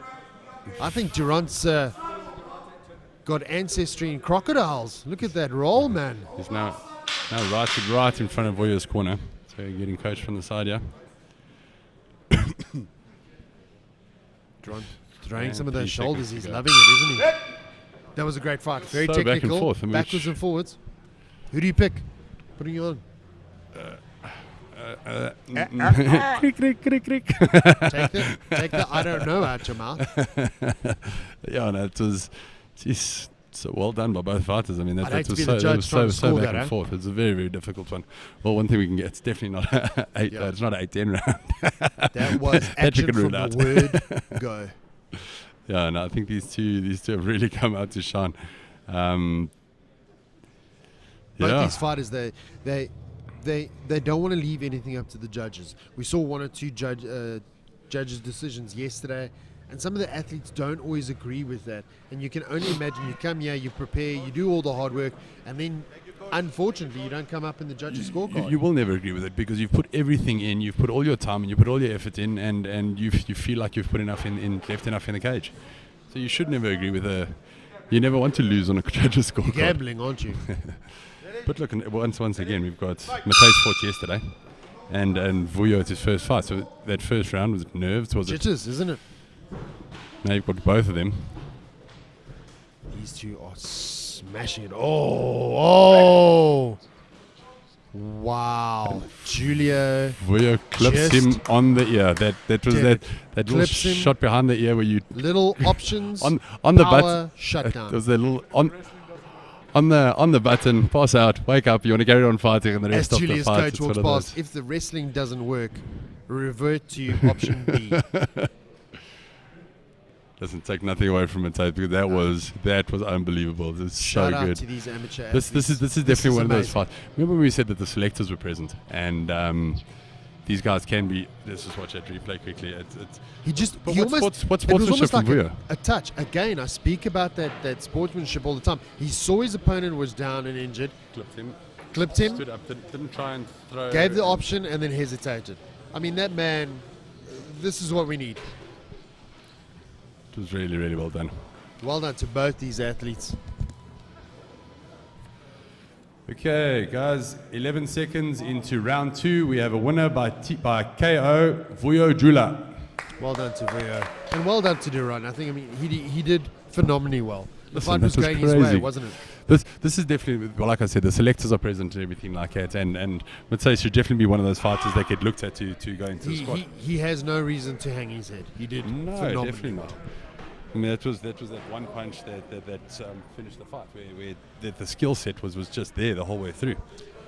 The options behind the ear, always dangerous.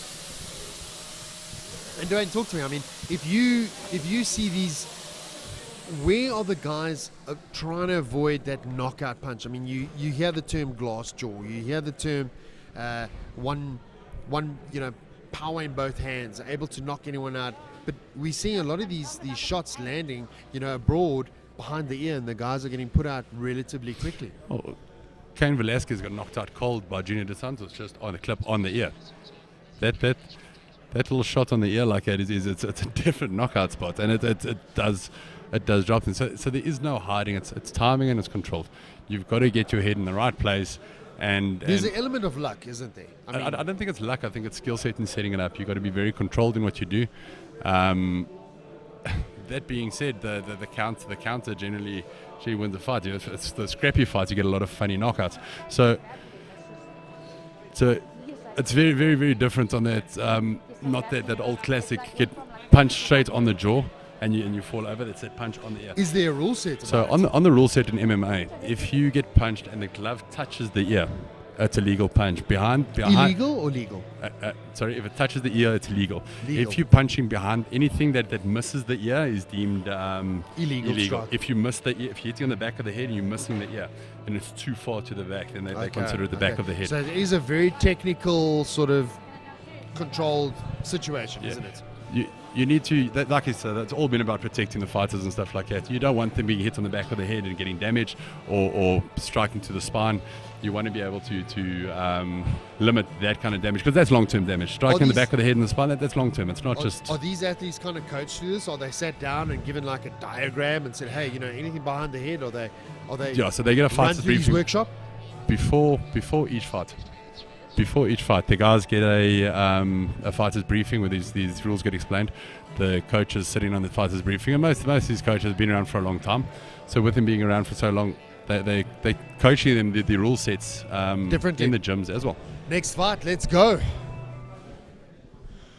Okay, guys, we're going into fight number 8. This will be the last fight before the first interval, before the first break. Fighting out of the blue corner, bantamweight, we got Pumelela Komo from KwaZulu-Natal. I see KwaZulu-Natal representing well again today. Stacked card from them.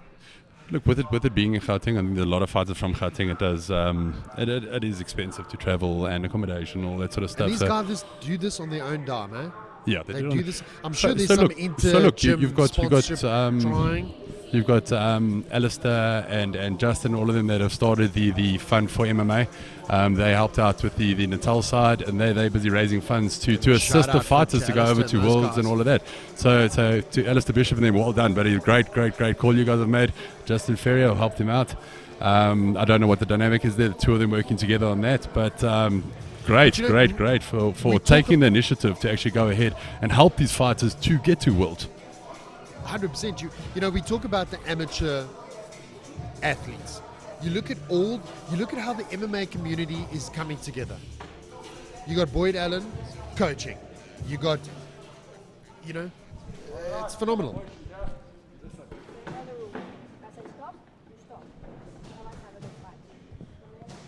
And his opponent in the red corner will be Tabatso Molele from Gauteng. You know, as I was saying earlier, if you look at, it's amazing how the community has come together and they're starting to pull together. They're reaching back down. They're pulling some of the athletes up. This fund that's been started, the coaches, the time, the effort. I mean, this setup alone, a lot of the people here involved today, they're not getting paid for this. You got to keep in mind, these fighters as amateurs are not getting paid. They're fighting on their own dime. A lot of these fighters, they're development fighters. They're busy building themselves up. Boxing and all the rest, they get endorsed by the government and all the rest. MMA is working on that. Once it gets to that point where you can start getting those endorsements and stuff like that for the fighters, then they can start going over to Worlds and everything and be supported on the way through. At the moment, it's guys like Alistair, Justin, the guys from the board that are bringing money in to help the guys to grow. I mean, without that, a lot of these fighters couldn't afford to be here, never mind go to Worlds. Exactly. I mean, their coaching is their coaching is on their own dime. Their diet is on their own dime. Their supplements, their travel, their all of that equipment. I love the way Tabatu stalks him down.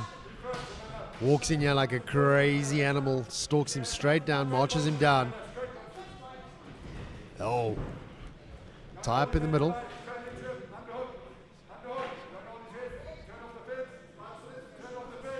I think also the importance, you know, while we're looking at the development of the sport, the importance of AMA, the importance of MMASA, these bodies are here to help these athletes progress and get better. Shoots him for a great double. He's going for the guillotine. He's got to be careful. He doesn't arm in guillotine. blow his arms out. He needs to roll and he needs to force his head towards his hips. He mustn't pull back. He's pulling back at the moment. Yeah. If he twists to his right hand side and actually pushes his head down, almost He's fighting against the cage floor, isn't he? If he constricts him and get his head down towards his hip. All he needs to do is just roll to his side. Roll to his side. Now he reverses it. Got the arm off. He's got the arm off. For a second there, it did look like he'd beat past. He dropped his hand. I didn't know if he did. Watch your shots. Listening to some good advice from his corner there to rather let go and not run the risk of blowing out his arms. He's mounting up on the hip. He's on that power zone. He's got to watch out. Watch that elbow in the face. Referee Natasha warning him about an elbow in the face. Raining some ground and pound down. Trying to trap his arm now with his knee. Turns his back. Maybe not this. Versus back to his back on the ground. Watch the back of the head. Needs to watch those strikes in the back of the head. He needs to defend himself. If he carried on punching there, the fight probably would have been called. He turned his head away. He's stopped. Natasha Britt's on top of the action. Now he's there. fighting back. Okay, I'm going to warn you. You have to show me you want to be here. Natasha Britt asking him, show me something, show me something. Don't grab the glove, grab the wrist.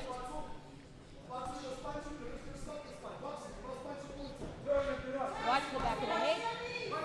Okay. Watch the back of the head.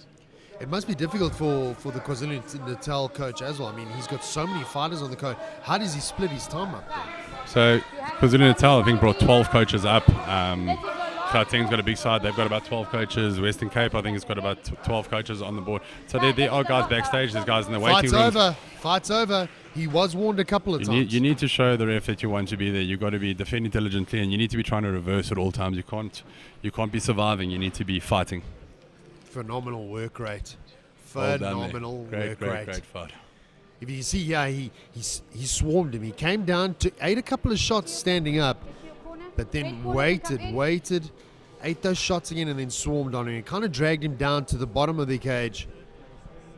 Shot for that takedown. He also lost the takedown. Is he okay? Can his corner come in? Got a great takedown there. And then rained ground and pound. Natasha Britt saw enough and called the action. Great explosive power on the top. Look, I think earlier on Natasha said, "Show me something," and he stopped punching and he went in for the defense. A little bit more experience. So when you hear something like that, you're going to start throwing a little bit more and you're going to hit a little bit harder because you're almost there. You're showing the ref that you're trying to finish the fight. You also got to sympathise with the referee. She's got seconds to try and dismantle what's going on there. But you've also got to decide. She's looking out for the best of them, isn't she? You've got to look out for safety, but you also don't want, like I say, I mean, these guys have spent a lot of time, a lot of money to be here. You don't want to call it too early, and then all of a sudden the guys are, all of that effort's gone because... Agreed. Because of perception. Yeah. So that's a very difficult call. Okay, guys, fight number 8 at a time of 2 minutes and 48 seconds in round number 1. Winner by TKO, Tabatso Molele. Well done, Tabatso. Okay, guys, we're going to go into an interval now, probably about 10 to 15 minutes, and then we'll be back.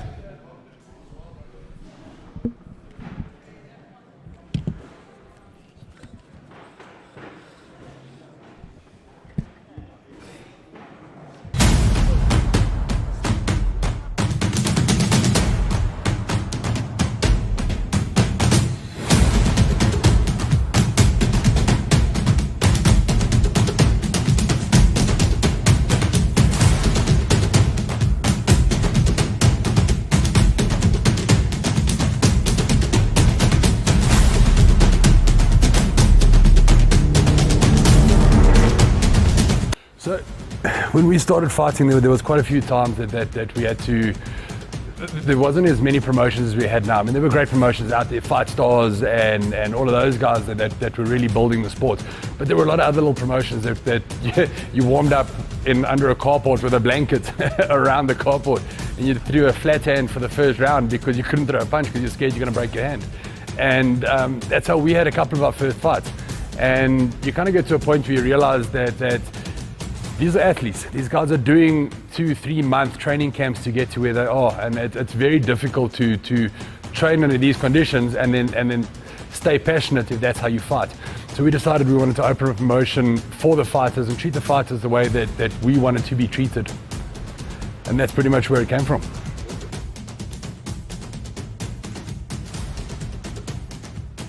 So Alpha was our baby. We built it up. We started off 2 years ago. We started off with AMA 1. We're now sitting on AMA 11. Like I said earlier, we try to step it up every time. I mean, we've gone from having events at a car dealership. We stepped it up to a school. Then we went to a public. Last 2 events we had Mall of Africa. We're stepping it up as far as we can. I mean, we're taking it to new heights.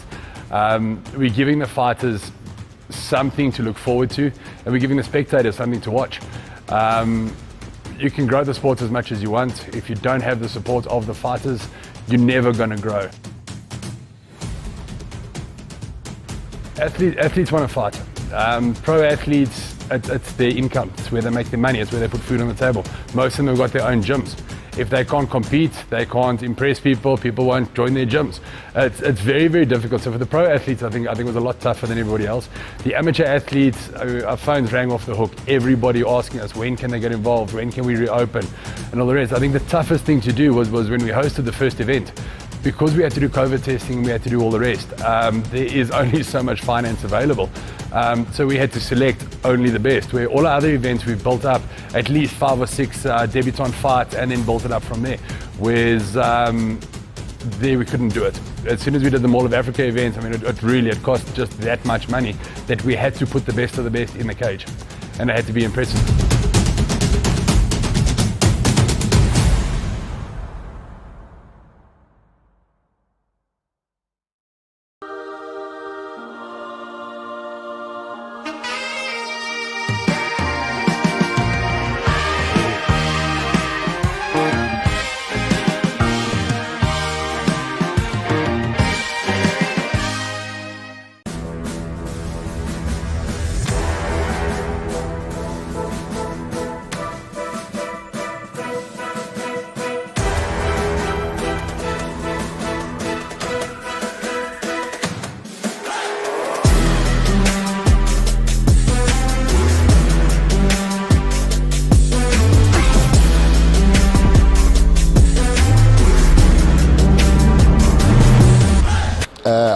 Ferdy Basson, a referee for MMA, both professional and amateur. If you have seen me before on TV, I'm the guy with the bald spot. So yes, you can't see my bald spot now.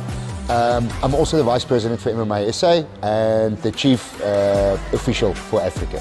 So the scoring in MMA, we normally work on 3 Ds, and the 1 D is a little bit contentious, so we've got damage, duration and domination. The damage is a word that we don't like to use, but let's be honest, that is what we're looking for. So those are the 3 main criteria that you're looking for when you're scoring a fight. Then from there we break it down to the grappling component and then the striking component. Those active grappling and active striking is your 2 most important things, and those are the things that guys look for first. So if somebody lands a punch, you get scored for that. If somebody attempts a submission but it fails, you get no scoring for that. If somebody throws a punch and it misses, there's no score for that. So we are literally looking for the guy that tries to finish the fight in the round. That is the guy, that's the overarching principle. That is the guy that will get the winning of the round. So if you are trying to finish the fight, you're doing techniques, you're going for the shots to finish the fight, not just pitter-patter jabs, that is the guy that will win the round.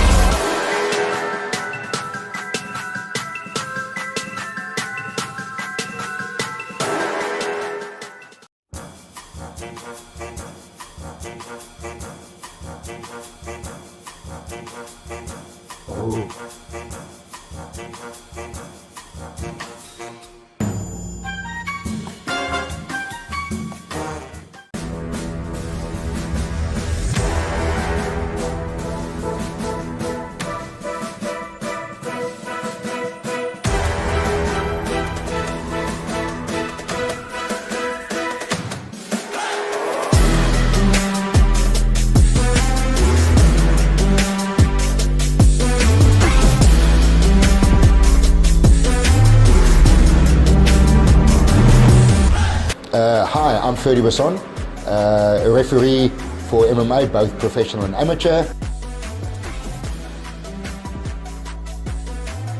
So there's quite a few fouls, but the ones that I want to touch on, and that's most of the time misinterpreted, is back of the head. Let's talk about back of the head. In boxing, some of the other combat sports, any shot behind the ear is called back of the head, and that will be a foul. In MMA, not so much. MMA, we try and protect the spine and the upper part of the skull where there's no protection. So it's literally from the crown of the head down to the nape of the neck, and then all the way to the coccyx at the bottom. So we try and protect the spine, so the whole area of the spine, and then of the top part of the brain and the top part of the spine. That is behind the head shots in MMA. So a lot of the times the guys are complaining that the shot landed just behind the ear. And they're saying, yeah, it's behind the ear shot. The way the referees rule on it, if the glove touches the ear, then it is still a good shot. So in other words, if I can show you, if I turn, that shot is still a good shot. There it starts getting contentious, but as soon as it's there, even this area that still makes contact with my hand is still a good punch.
That has been going up and down, up and down.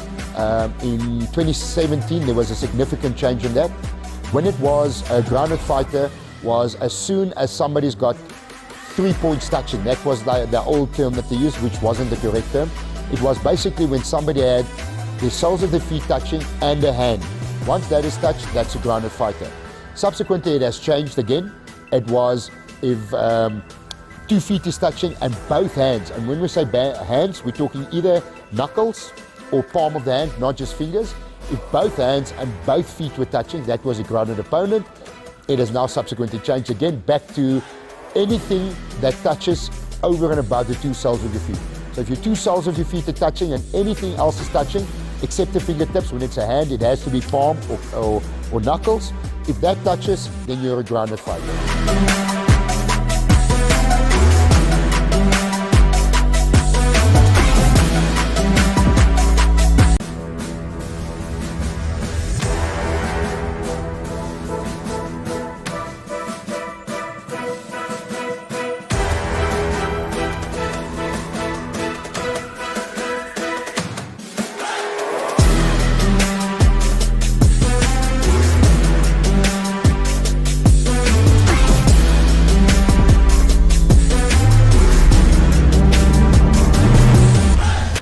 Hi, I'm Ferdy Basson, a referee for MMA, both professional and amateur.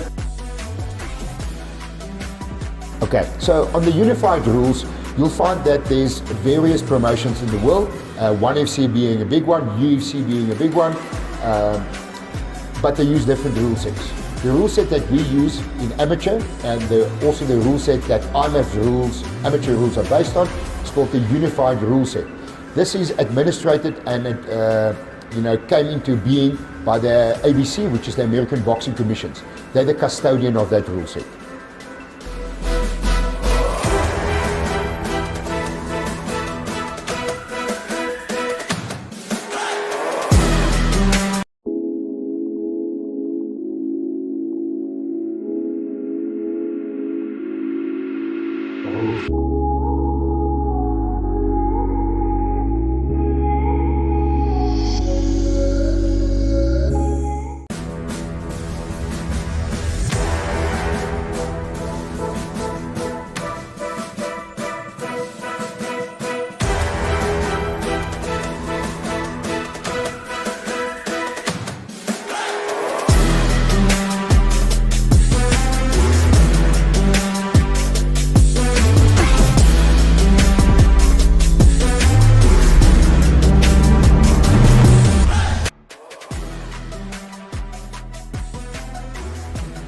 You have to find your why. Why are you doing this? This is not a fun sport.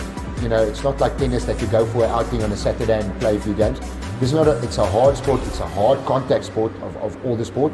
So you really need to have that motivation and hunger. And when I say hunger, it might be physical hunger, but it's also, you know, the need to do the sport. Why are you doing this? What is the driving force? And if that driving force is not strong enough, I can tell you it's a very tough time in that cage. You know, if you look at soccer in countries like Brazil, it is the way out of poverty. Boxing for a long time was in South Africa. Boxing is a little bit under the weather at the moment. So yes, MMA is definitely one of those avenues. And if you look at a few champions that we've got in South Africa that have come from, you know, let's say poverty backgrounds or less than rich backgrounds, there is quite a few of them that hunger drove them to be on top and still be on top.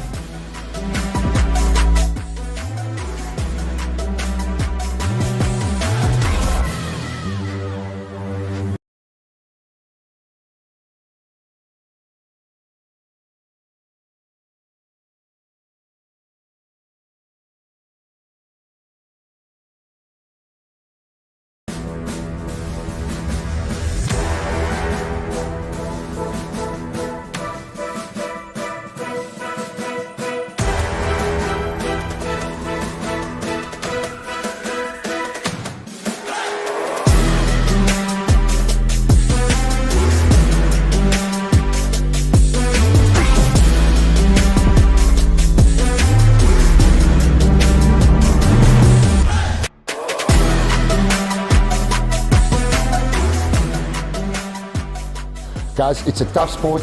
I know you wake up every day, but it is worth it to, at the end of the day, on that Sunday, have your hand raised, put on the green and gold, and represent your country at the World Champs.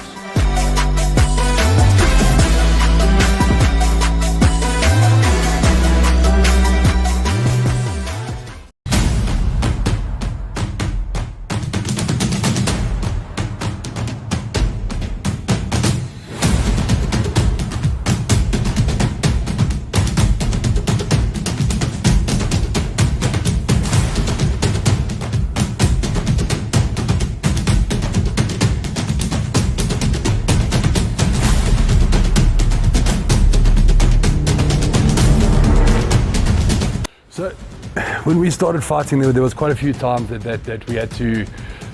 There wasn't as many promotions as we had now. I mean, there were great promotions out there, Fight Stars and all of those guys that were really building the sport. But there were a lot of other little promotions that you warmed up in under a carport with a blanket around the carport, and you threw a flat hand for the first round because you couldn't throw a punch because you're scared you're going to break your hand. And that's how we had a couple of our first fights. And you kind of get to a point where you realize that these are athletes. These guys are doing 2-3 month training camps to get to where they are, and it's very difficult to train under these conditions and then stay passionate if that's how you fight. So we decided we wanted to open a promotion for the fighters and treat the fighters the way that we wanted to be treated, and that's pretty much where it came from.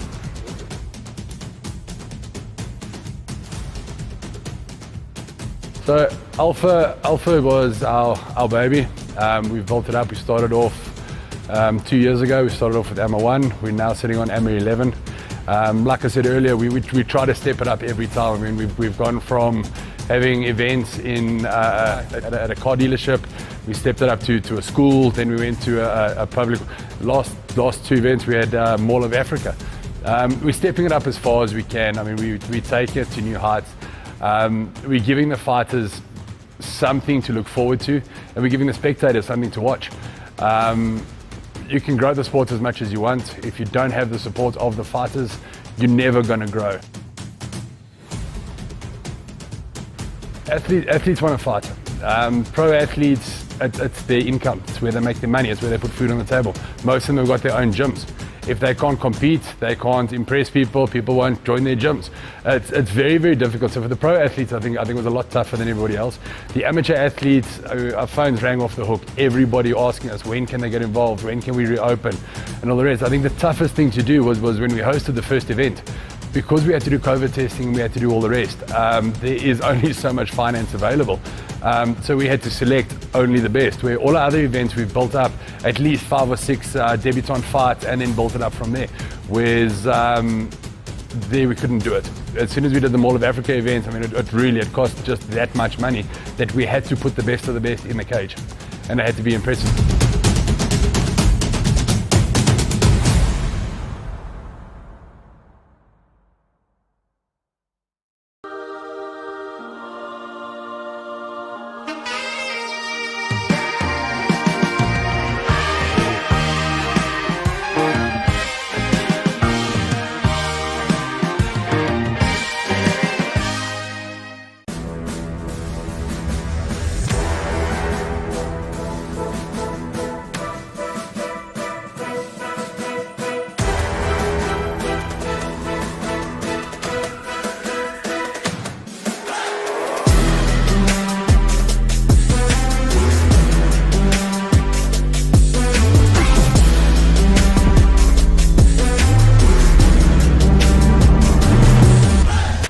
Hi, I'm Ferdy Basson, a referee for MMA, both professional and amateur. If you have seen me before on TV, I'm the guy with the bald spot. So yes, you can't see my bald spot now. I'm also the Vice President for MMASA and the Chief Official for Africa. So the scoring in MMA, we normally work on 3 Ds, and the 1 D is a little bit contentious, so we've got damage, duration and domination. The damage is a word that we don't like to use, but let's be honest, that is what we're looking for. So those are the 3 main criteria that you're looking for when you're scoring a fight. Then from there, we break it down to the grappling component and then the striking component. Those active grappling and active striking is your 2 most important things, and those are the things that guys look for first.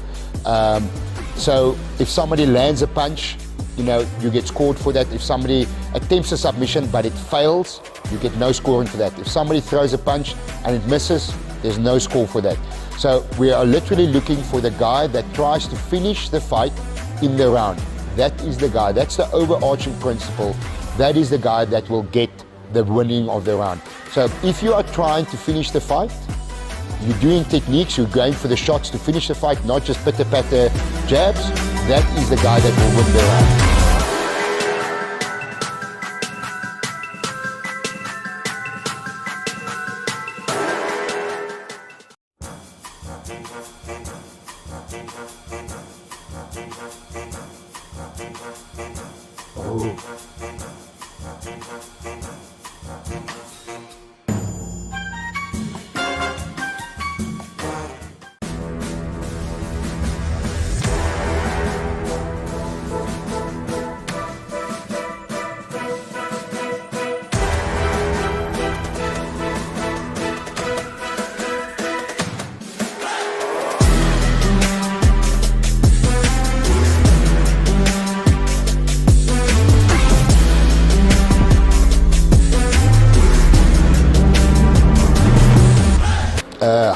Ferguson, a referee for MMA, both professional and amateur.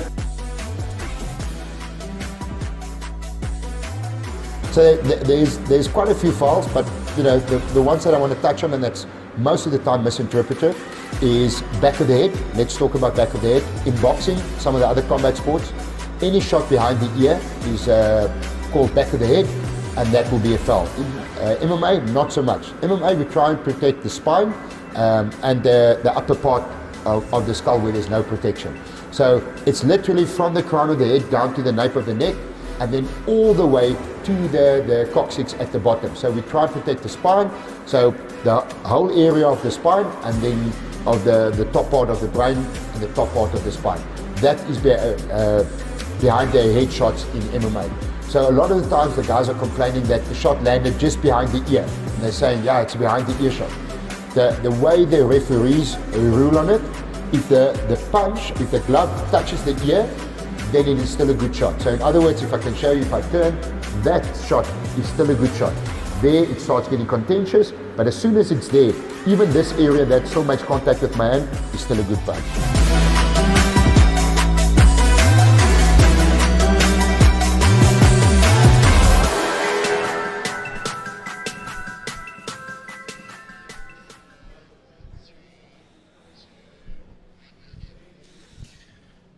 We're back.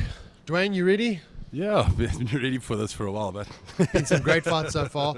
I think the guys have come through to fight. I mean, that last fight was amazing. yeah, we've had a really, really good start to the card. I mean, the first 8 fights have all been crazy. If I looked up the card now, we've still got a couple of big names on the card. A lot of fighters still got to fight their first fight, and a lot of fights coming in. Like I say, ranked number 1 fighting fighting their first fights, and a lot of guys that have won yesterday that have come through. Big names, big explosive fights coming up, and can't wait to see it. Can you imagine being the coaches for the SA MMA team? Can you imagine? Can you imagine the selectors? I mean, these guys, they're going to scratch their head trying to figure out who to put into this team. Because I think, like you said before, these guys have come to prove a point, and they've done a great job. 100%. I think they're smiling from ear to ear. What they're doing is they're sitting back in the corner and they've got a massive selection pool that they've been shown. It's not that only the winners can go in the team. So the thing is, because it's open to interpretation to them like that, they can build the most the best team. I almost lost they can build the best team available, and yeah, I think the future of the sport. I think the future of the sport looks freaking amazing. I'm very excited for this. And again, coming back to everyone that's come on board, MMA, SA, AMA, IMAF, MMASA, these guys have all come on board to give these athletes a platform to do this. Yeah, definitely. I think without guys like MF and all the rest, we wouldn't be able to go international, and we wouldn't be able to fight at world champs and stuff like that. So big ups, and very happy with the affiliations. All right, let's get after it.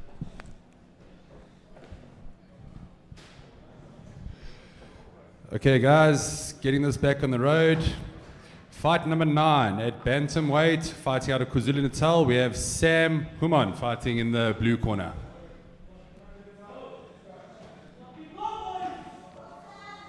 And also, look at the guys that are putting sponsorship on this card. Filthy Moustache, shout out.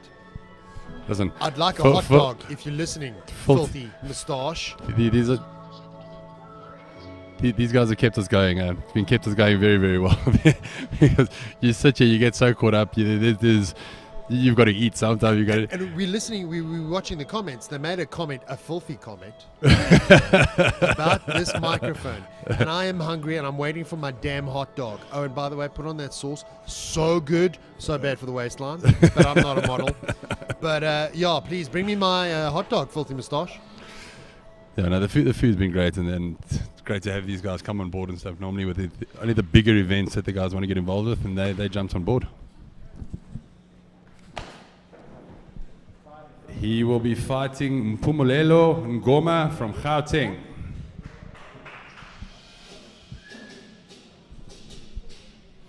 So Sam looks ready. Sam's first fight, Mpumelelo we saw yesterday. Like we said, we've got Sam who could have a little bit of ring rust, we don't know. Mpumelelo brought the fire a lot yesterday, didn't he? Yeah, look, Sam's last outing was a very, very good win for him as well. So, great fighter. It's just that checking whether it's the ring rust or the damage that's the winner of the day, or if it influences the fight in any way. I mean, I think both these athletes know what's on the line. I think they're going to come in and they're going to absolutely show us, regardless of the standpoint, who's winning. Look, I think they're both going to leave it all out there. You're not going to walk over this fight. Nobody's going to just win it easily. No doubt. It has to. The winner of this fight is going to have to be the best athlete on the day, obviously. Red, are you ready? Let's go! Takes that octagon. Oh! Beautiful little Quick. transition. Dropped his body weight. So strong. Got that control aspect. We spoke about this yesterday. He's controlling the action, is Sam. Little moving, he's not allowing it down. Sam's controlling him, but he's using a lot of energy to actually force him down. And he's got his arm trapped on the other side, doesn't Sam? Yeah, he does. He's got it trapped underneath. If he can push that arm across and grab it with his opposite arm, does make the fight a lot easier for him. Pimilemo going for a It's got to Kimura be very now. difficult. He's giving away the Kimura at the same time. Defending it nicely. He got his arm inside his leg.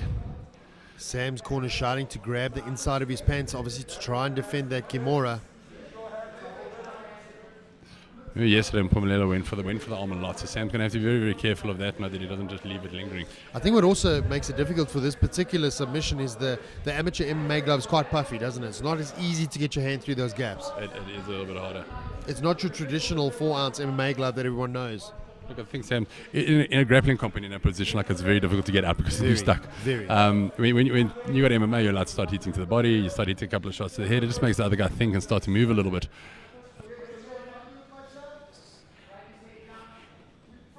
Yeah, it's Sam in his last fight.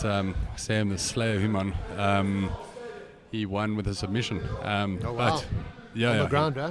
Was it Dwayne, speak to us about choke? Speak to us about the gloves. I mean, the gloves are different. The athletes are wearing shin guards. Is there a particular reason? Is there a... Avoiding bone on bone. That's the main goal for all of it. If you look at the pro gloves, they're a bit flatter. Yeah, the 4 and ounce. the guys are allowed to throw elbows and all the rest.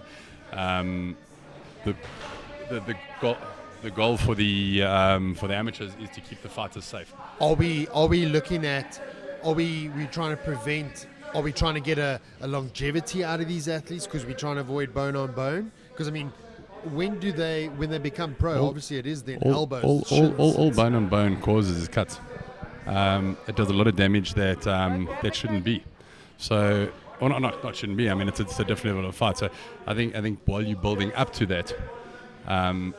You're just trying to get the longevity out of the athlete. You're trying to get him his most experience as possible. You don't want him walking out with a massive or nasty cut out in his first outing. There was recently a change in the rules with the elbows. You used to be able to throw elbows to the body in amateurs. Now there's no elbows allowed at all, which does make it a little bit more difficult.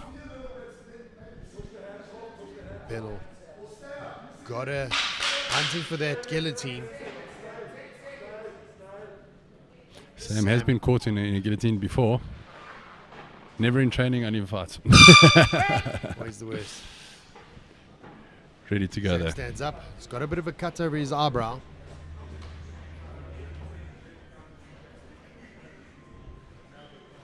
Mpelelo looks cool, calm, and collected in his corner. What's the game plan? I mean, Mpelelo was on his back. He was seen as being dominated. How does this affect the judges? Mpumelelo goes for a lot of submission for going for the Kimura. He did it yesterday as well. He was active from the bottom. He attacks that Kimura quite a bit. So I mean, he's not lying there, just taking it. He's pushing back, and he's still staying active and everything. So he's not out of it by any means. I mean, he's got a bit of a ground game and he's got a couple of sneaky submissions. I think he'd like to keep it standing. After having Sam on top, he's going to want to keep it standing. Sam, on the other hand, is going to want to get this back down, get the control, and keep working. Their game, the Natal game, if I look at yesterday and today's fights, is more longevity. You don't want to take too much damage, so get the control, keep active enough to keep the points going. And a reversal of roles there. Exactly the opposite of what we said was going to happen. So nice. Kind of lied him down gently, didn't he? Commentator's curse. Yeah.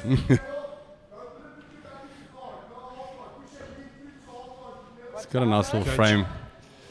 Coach is starting to get that knee. Disengage.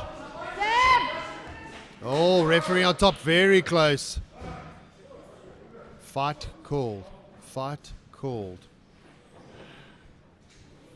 Fight was stopped, ground and pound. Sam not happy with that call, but the referee has got to look out For the safety of the athletes.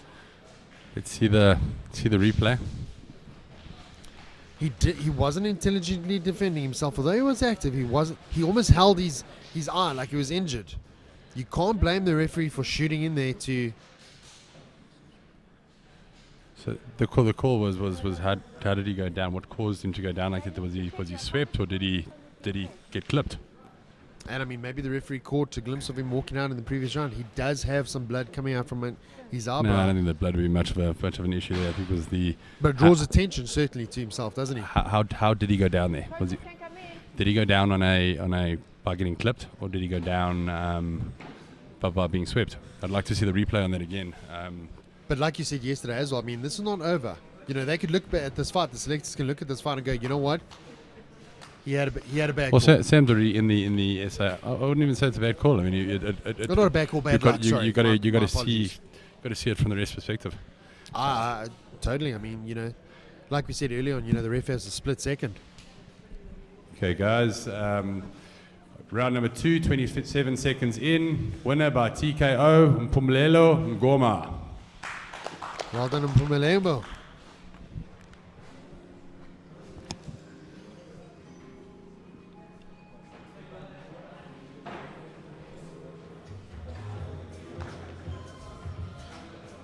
Bit of a change of pace. We're going to have a look at that replay. It's going to be interesting to see what the knockdown was, how the referee came in. I just want to see that. What was it? Did he get clipped or was it a sweep? Because that would.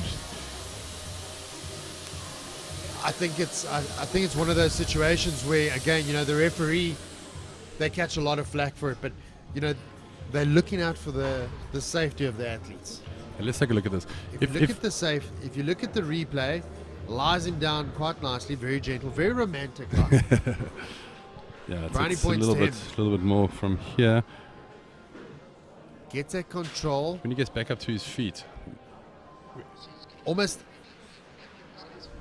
when he gets clipped, does he get clipped and go down? Starts or standing is it up now. Starts raining some ground and pound down, which could have affected the cut on Sam's eye. Sam was working.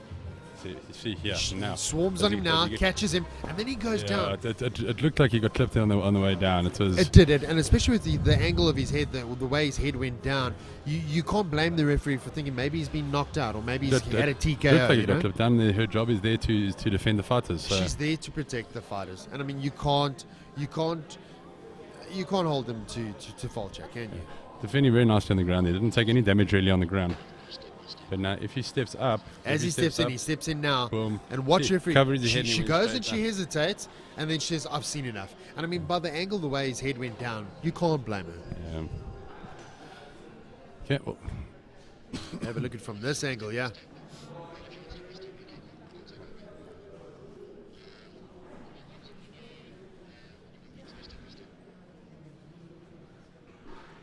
Comes in now.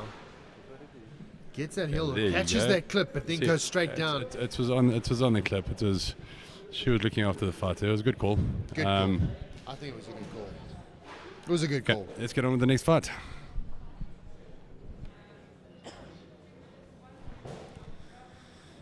Luke Hendricks and Sipu. Okay, guys, moving on to fight number 10 in the bantamweight division. Fighting the blue corner out of KwaZulu-Natal, Sipho Malaba.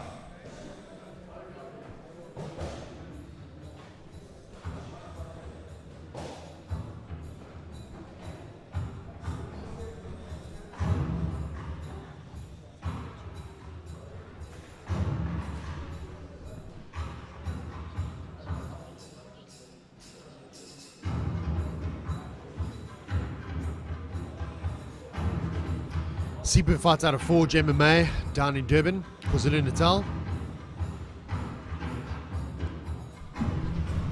It's a massive gym. Forge is a big gym down there. It was Lions Den, and then split. Lions Den is now their grappling division. Okay. And Forge is the MMA division. I want to take my Discovery watch and put it on William. The amount of steps that this man must be doing today, the coach for KwaZulu-Natal, must be ridiculous. I'd get my platinum rewards within a day. Okay, and he'll be joined in the red corner by Luke Hendricks, fighting out of Gauteng. Luke Hendricks, I mean, I've had the pleasure of rolling with Luke before. He's got a great stand-up, comes out of Boyd Allen's gym. You know these boys are well-rounded. You know this. You know he's coming in with a wide foundation. You know he's put in the time, he's put in the work. It's going to be exciting to see what Luke has to offer.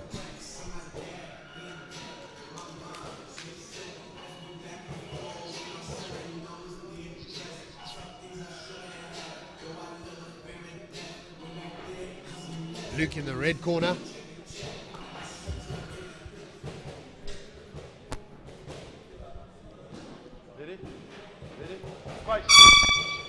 We saw Sipho yesterday. He's the bigger man, taller. Got the reach advantage. Luke looks... That footwork's coming straight out to play now. Luke comes in. Oh, got too nice with the left there.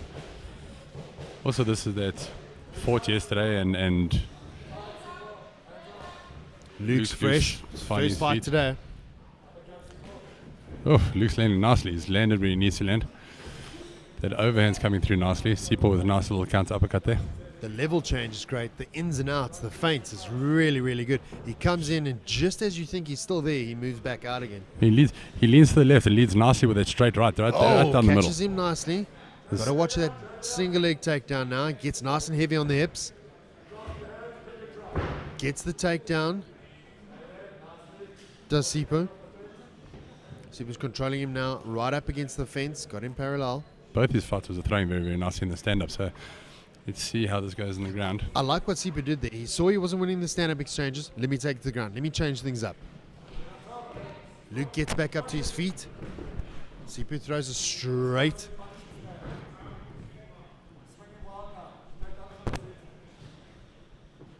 Sipho's corner telling him to go straight down the middle and to slow the action down.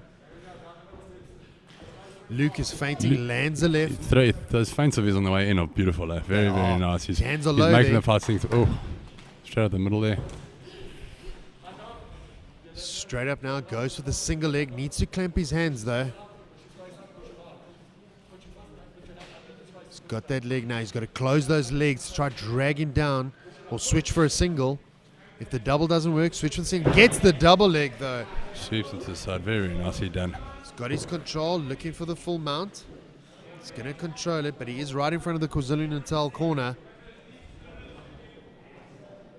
Luke's corner shouting to for knees to the ribs. Pull some knees up to the ribs there.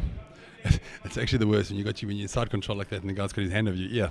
You're trying to listen to your corner, but you can't hear nothing. It's very difficult. If I were Luke now, I'd be pushing a bit of pressure on that left shoulder, working on almost like from flute type setup. Try and get that control aspect to shut him out or launch something else, surely. Just to get him to make a mistake.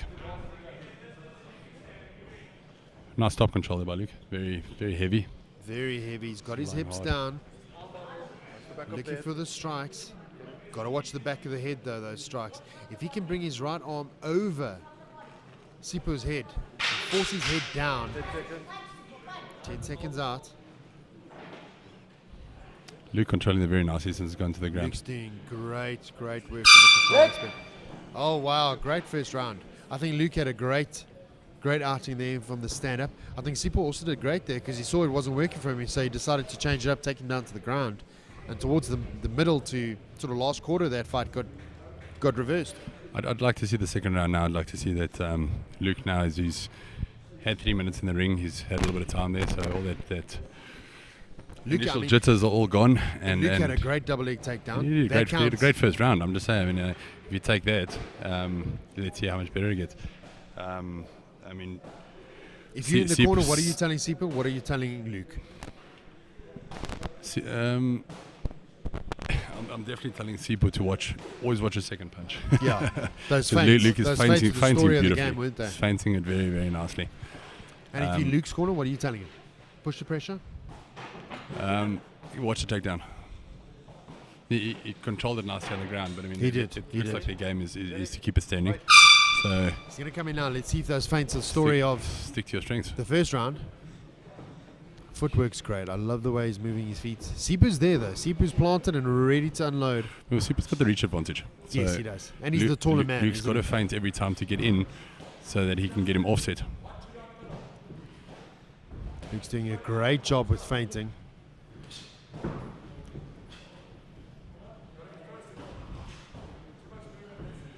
He's working that front tip out very, very nicely. He's using it as a control, He does. and it just gives him that Luke little bit shoots of in. extra Luke reach. shoots in. Gonna push him for that. Gets the double leg takedown. But again, in front of the KwaZulu-Natal coach, Luke needs almost like a he's trying GPS. to almost like he's trying to like rub it in. Yeah, Check it he's out. like, hi, I'm going to take you to your corner, and we're going to work here in your corner. Which he transitions to the half guard now. Crosses his legs nicely. He's in the half guard, but he's got his arm trapped. He has to get rid of that. He has to get his arm free. He needs to watch that he doesn't get changed. He is the smaller of the men. He's given up that guillotine. If he can get his neck, he's got to get his chest in, head up.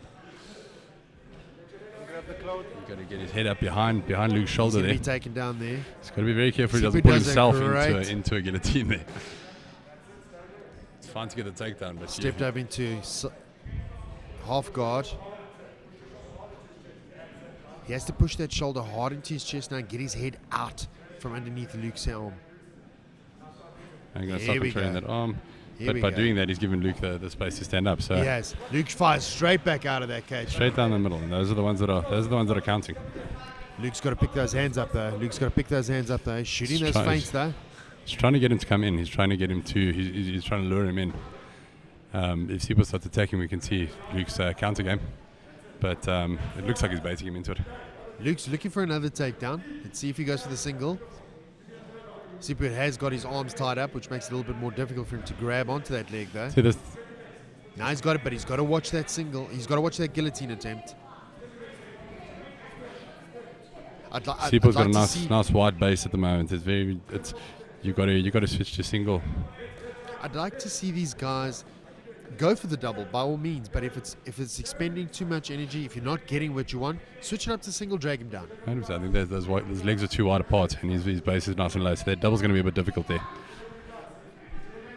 Working on that single now. Almost that Cormier, come to the side, put the pressure in, push it with their head. My man.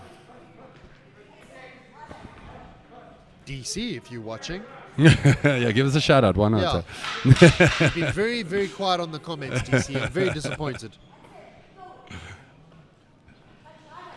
This is energy sapping, guys. This eats a fighter alive. You pinned up against the cage. You're working for that double leg, and this guy's just not going down. It's going to be the worst thing ever. The thing is, take a barbell. Yeah. And hold it at its peak for 30 seconds. Yeah, now you're doing it 3 rounds, and your dumbbell's moving. Dumbbell's moving and trying to fight your back. And you're doing it for 3 minutes. Yeah.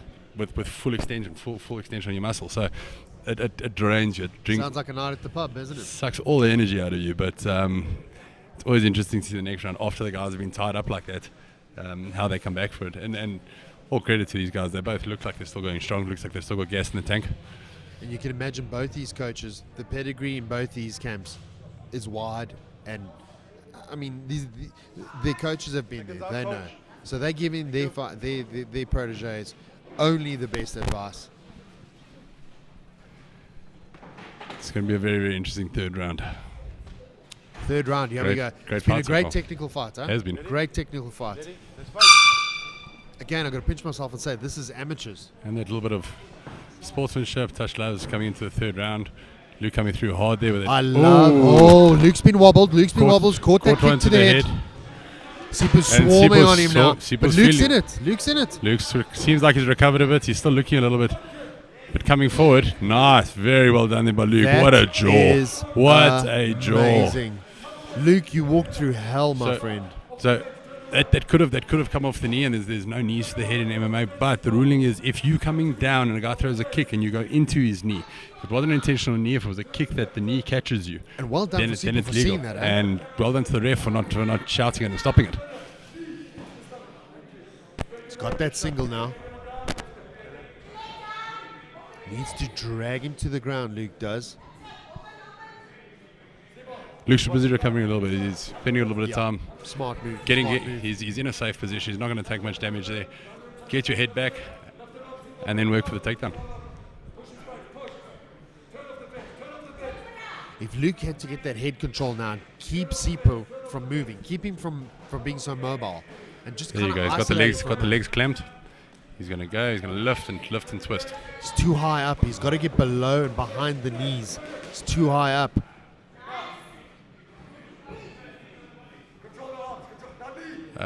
Yeah, sorry, just now when I said knee to the head, it's amateur MMA, not MMA in general. Again, we got to protect these guys. You know, Yeah, there's yeah. levels to this game. No, when I say that, in the actual rule set itself, Yes, pro yes, MMA you yes. can knee to the head, amateurs you can't. This is a 3-round war. This is a Oh. 3-round war. Gets the takedown, Sipho. And Sipho got doing Luke. what Luke was trying to do just now. Needs to get that left hook. 1 minute to go in the round. Can Sipho shield Luke this needs out? to get an underhook. And he gets the mount. Oh. Luke clamping it down nicely. And he's not on his power zone. Now he is. Luke needs shifting to. himself up. Very, very well done. You can see the experience coming through there with pushing Sipho up down onto his hips. Needs to trap an arm, trap a leg, and try and roll him if he Needs can. to cross face and create a bit of space. Posture up and start raining down. And as you say that, Sipho does the same. Gets the crossface. What, gentlemen? Referee asks him to work, put a bit of work behind it. Can you imagine being on the bottom right there now? He's exhausted, he's been knocked, and now he's got to fight for his life. We've got 20 seconds left in the fight. It's almost you go into survival mode now. There's no to reverse and to go for big submissions and stuff. Now it becomes very, very difficult because now you've got to the chance of pulling off a submission with like 3 seconds to go. It's very These difficult. guys, So, I mean, these guys are working, and they've had a 3-round war. Well done. and it's gone Great to the fight. judges. Again, I've got to pinch myself to say this is amateurs. That's really great fight. Both technical, both took big shots. Strong fight there. It was a great fight.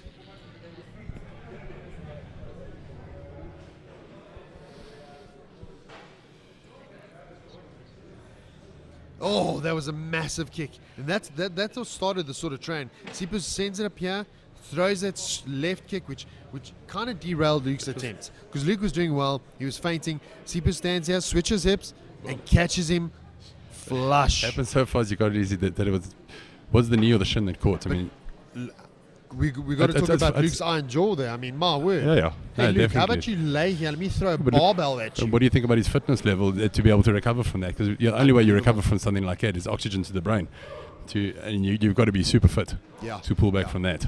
And I mean, well done to Sipho. I mean, the guy, he fought. He fought intelligently. He saw certain things weren't working. Let me switch it up. Let me throw the kicks in. Punches and strikes aren't working. Let me kick him.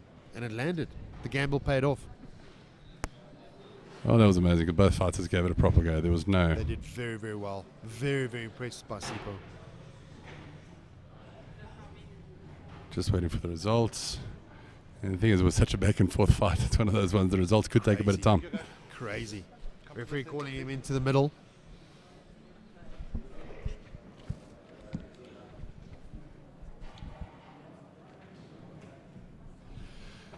Okay, guys, after 3 rounds, we go to the judges who give us a split decision. Judge 1 scores it 28-29. Judge 2, 28-29. Judge 3, 29-28. Winner by split decision, Luke Hendricks.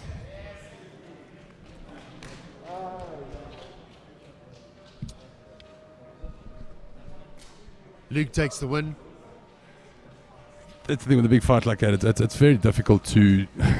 there's always going to be somebody upset. Because it's... Leaving it in the hands of the judges, aren't you? Yeah, that's exactly It can it. go any way. Both fighters pushed hard. Both fighters went at it, gave it their all.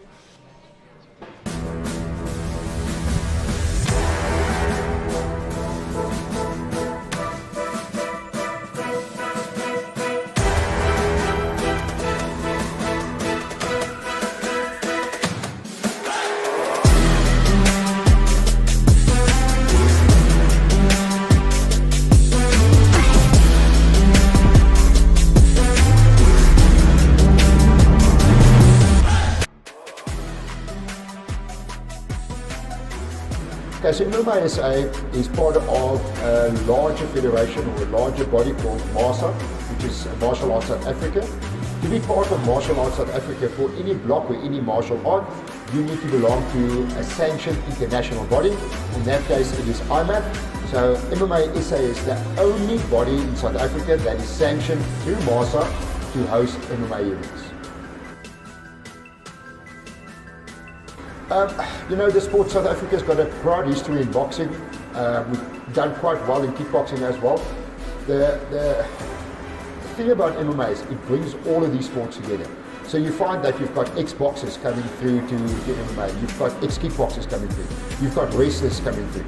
So it's an avenue for amateur athletes to make some money in their set of skills that they have developed in the amateur. So it's very important. You find a lot of wrestlers coming through, and if you have to name a few wrestlers in South Africa that is, you know, moved over, or boxers that moved over, it's more than a handful that have made a living out of the sport in the professional arena.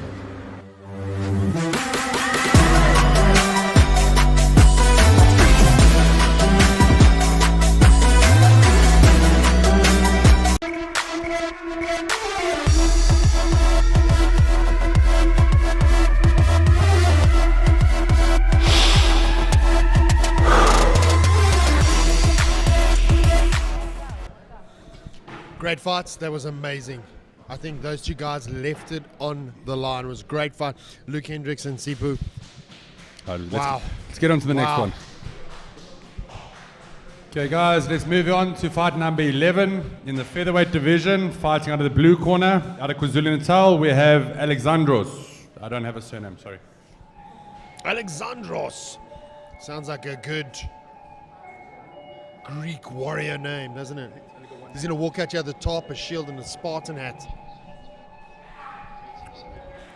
I only got a name there. I don't get a surname, so I don't know what else to say. Trying to save on ink. Please, save the forest, guys. Come on, stop it. You guys are such animals. It's what happens when we type in color. So this is a youth fight. So this is under 21s. This is all the fighters from 18 years old up to 21 years old. More to keep the younger guys safe. It's not a different rule set. It's not anything else. The only difference between the two is they're trying to get the guys to fight people more age appropriate. I think it's going to be, again, you know, for the moms and dads watching, this is what you need to see. You need to see these young athletes coming in here and getting that experience, that combat experience. Fighting out of the red corner, we have Benjamin Swarmers from KwaZulu-Natal. KZN versus KZN. Going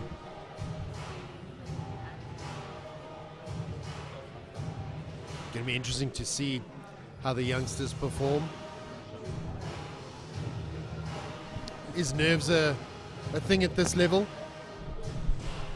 Yeah, these guys are 18 years old. I think at this age as well. I mean, the guys are running around the clubs trying to punch each other in the nose, trying to prove that they're the Mackie on the street. The villains, the villains, not our guys. And these guys are sitting in MMA clubs, working hard, training hard to come and have actual fights. I mean, these guys are proving that they can walk the walk. They're not just talking the talk. This is unbelievable. This is great. Again, great we spoke for the about sport. it yesterday, but you know, for moms and dads watching, you know, your son's in a gym working hard. His mates are out riding their bicycles at the beach, doing what else? These guys are here working hard. Fighter, are you ready? Fighter, are you ready? Let's fight! There we go. The epitome of youth, getting after it. Both fighters fighting on the KZN. So the thing is that these fights Great kick, Alex does. Catches him with the overhand right. Definitely been training together at the same training camp and everything as well. So they've probably ended up slips sparring but throws together. a great high kick. Oh, knocks him down. Hard kick towards. He pulled back, Alexandros did.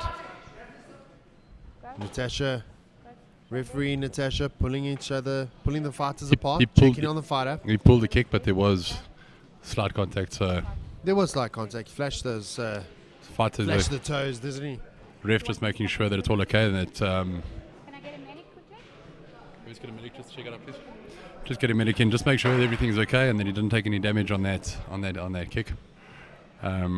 Alexandros cut his toenails. Alexandra, they've got to. They have to cut it backstage. If they come out with, they get inspected at the cage door.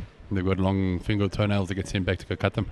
Trying to make a shameless joke there, but I mean, you know, the referees are checking these things. You know, they're checking for toenails. They're checking stupid little things that you won't automatically think of, but they're doing it. Makeup on ladies. Ladies aren't allowed to wear makeup into the ring or any creams or anything like. It could have an effect on somebody else. It could go into the eyes. It could rub off. Did not think of that. Okay. Any foreign substance on the skin. Okay. So oils and creams, even for the men, they're not allowed to do it. All right, back on the action. Alexandros takes the center first. Benjamin's working. You can see he's thinking. He's trying to get those push kicks going. Needs to keep those hands up. Alexandros lands a high kick again. You've got to keep in mind, both these fighters are under the age of 21 years old. I mean, this is nice little question mark kick there in the middle. Oh, again. He fainted that, huh? He fainted it. He went to the middle. Nice little movement off to the side. Counter punch. Very active with those legs. And that's something you got to train. That's something you got to train really, really hard. If you're not training kicks, it saps your energy so bad. Listen, it's a lot harder to throw a kick than it is to throw a punch. You throw a couple of kicks in a row, you're gonna be a lot. You're gonna be tired. And we have a kick in the block. So what happens is now both fighters have to go to neutral corners. Can't be coached while they're in neutral. And not allowed to be coached from the corners. Then you sit now, catch your breath. He's got 5 minutes to actually shake it off. Doesn't normally take that long. Just gives them a couple of seconds just to recover. At home, kicking the family jewels, yes? Good old fun zone. It's never fun when you are kicked there. No, that's why the fighters have to wear cups. I mean, you take a kick like that without a cup in, I think you're down for the count. You're going to sing a couple octaves high in the shower. Fight's not going to go any longer, so it still hurts. It still hurts a lot. Oh, yes, it hurts. But it does give you a situation that's recoverable. You're not spent. Nice, Alexander shaking it off, ready to go. Ready to go. He's right there. He's in the middle. He wants to get after it. Ready? Yeah, it does. It gives you that little burn in the stomach. But kudos to him for coming back out, because they don't have to. Yeah. You can walk away after a shot like that. Oh, these guys are like. How good are these guys' hands? Quick. This body movement is good. These kicks fancy. If I'm Alexandros, I'm slowing it down. I'm throwing some strikes at the What are you stopping for? Fight. You're fighting. Oh. Obviously misunderstanding the rules there. You can only stop the fight when the referee stops the fight. It's the same as rugby. It's play to the whistle. You can't stop and turn your back on a fighter. That's you giving up. The fight is, and I think for everyone watching at home, is you can only stop until when the ref stops the fight. You don't stop until the ref pulls you off or stops the fight. Technically, that's a verbal submission by turning your back. But I mean, obviously, because they carried on and became a TKO. It's got a nasty blood nose. You can't turn your back. The ref has to stop. Turn your back. It wasn't a legal blow. I don't know if you misunderstood and thought that was an illegal blow with that kick to the head.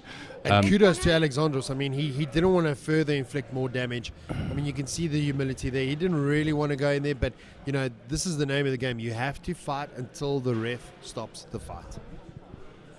And it's a beautiful kick. Jeepers.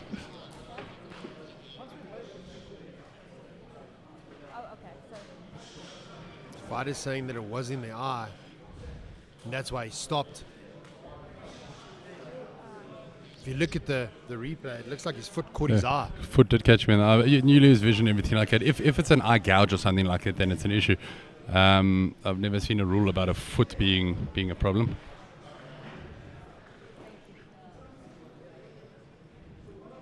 Swarmed on him. Switched it on pretty quickly after that.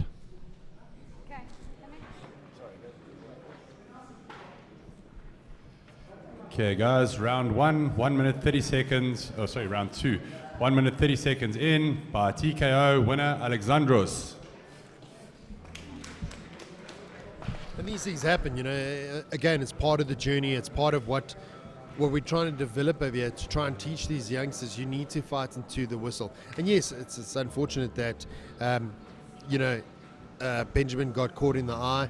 Is unfortunate, but these things happen. It's a contact sports, folks. You know, anything can happen. You see it a lot in the international competition with open fists. The referee's always telling the fighters, "Hey, So there are rules about that. Now you can't with your fingers. You can't extend your fingers a straight hand out towards the other fighter's face with your fingers extended. Okay. Your fingers either have to be pointing down or your wrist has to be pointing up.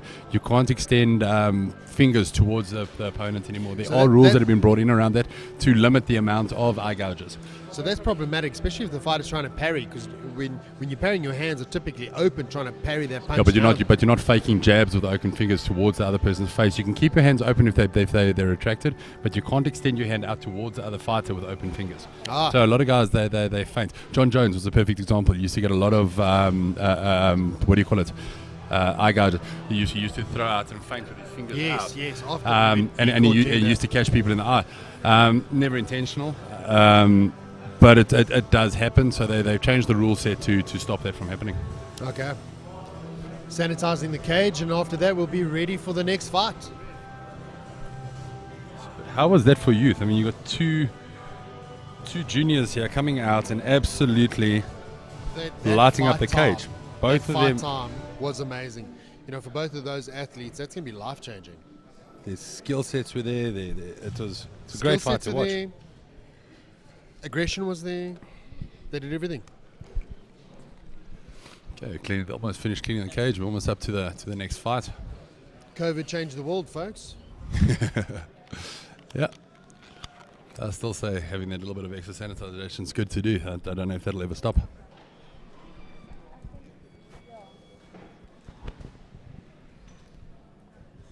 Big shout out to Sons of Hygiene. Okay, next fight. Fighting featherweight out of the blue corner, Western Cape, we have Jason McKay.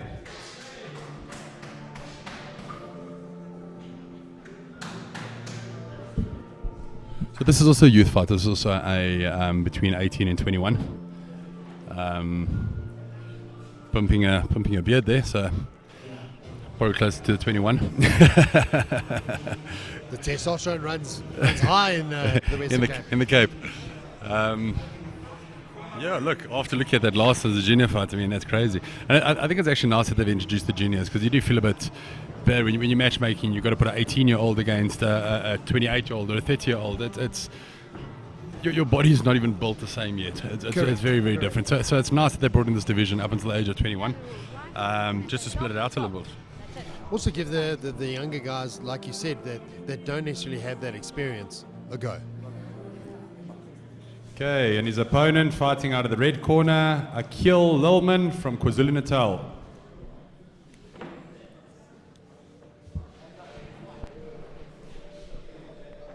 Akil coming out of KwaZulu-Natal. It feels like a Gauteng versus Natal fight card, doesn't it? Such a stacked division with both of those. You say that provinces. with somebody standing in the Western Cape, standing in the cage. Yeah. Pick your moments. Hashtag fail. But yeah, I think the Gauteng team is very, very big. But we are in Gauteng, so that the travelling costs are a bit less. It is a little bit easier for the fighters to come through. They can sleep in their own beds. They don't have to book into hotels and travel from far provinces and everything.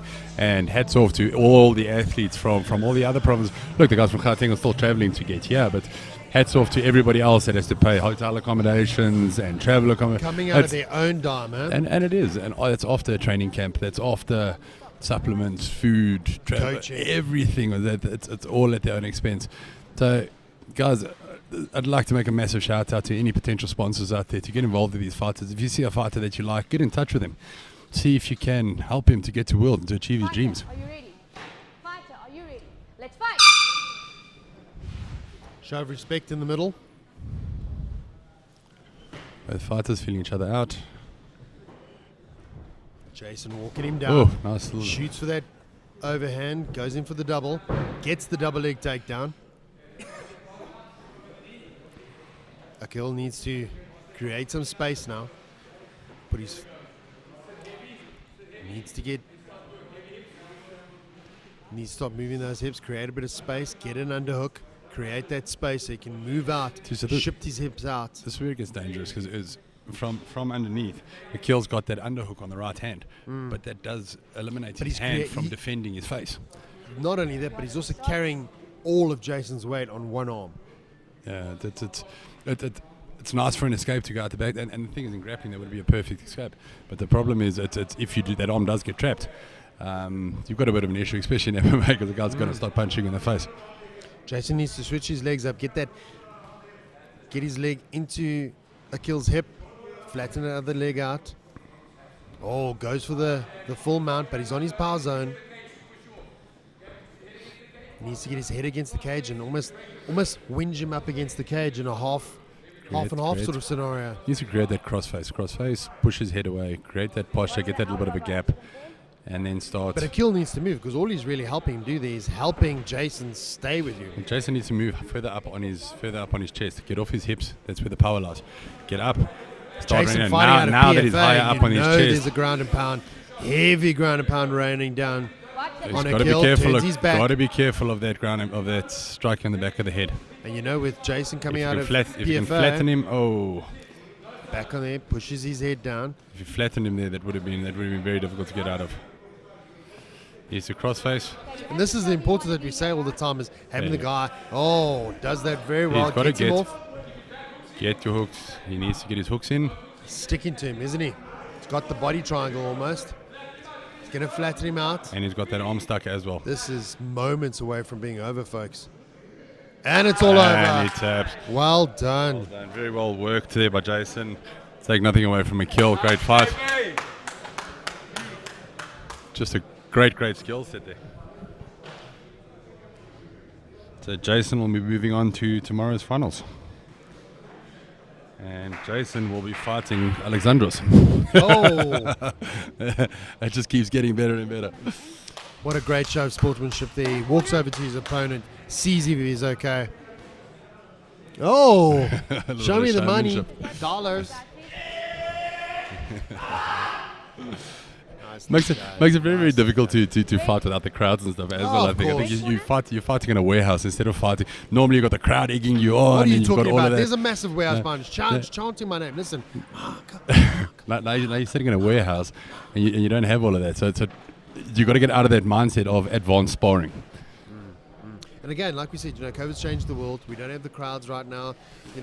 We kind of walking our way through this. Well done. Both these athletes did incredibly well. And again, the youth. Okay, round 1, 2 minutes, 16 seconds in. Winner by rear naked choke, Jason McKay. Well done, Jason. And again, well done to Akil. He's a youngster. He's coming in to fight to prove his worth. The experience that he's gaining over here is incredible. He's going to go back home. He's going to see, okay, what did I do wrong? I got pinned on the floor. I had my back flat on the mat, and I was pinned. How do I get out of this? How do I work these escapes? And you best believe he's gonna run those drills over and over again.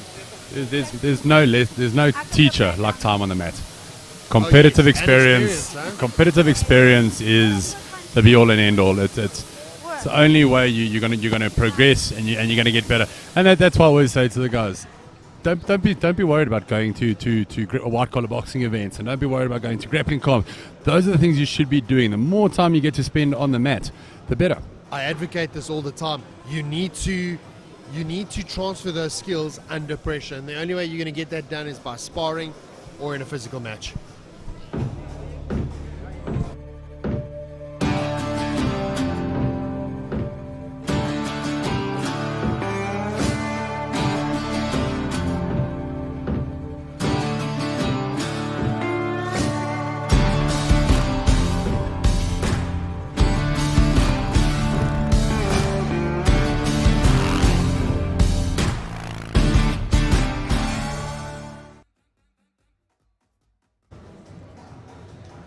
Shout out to Sons of Hygiene, keeping us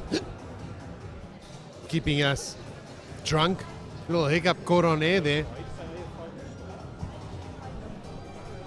Getting laughed out the building. Yeah. I think there's going to be when the lights go dim, Michael's going to walk in with his fancy shirt on.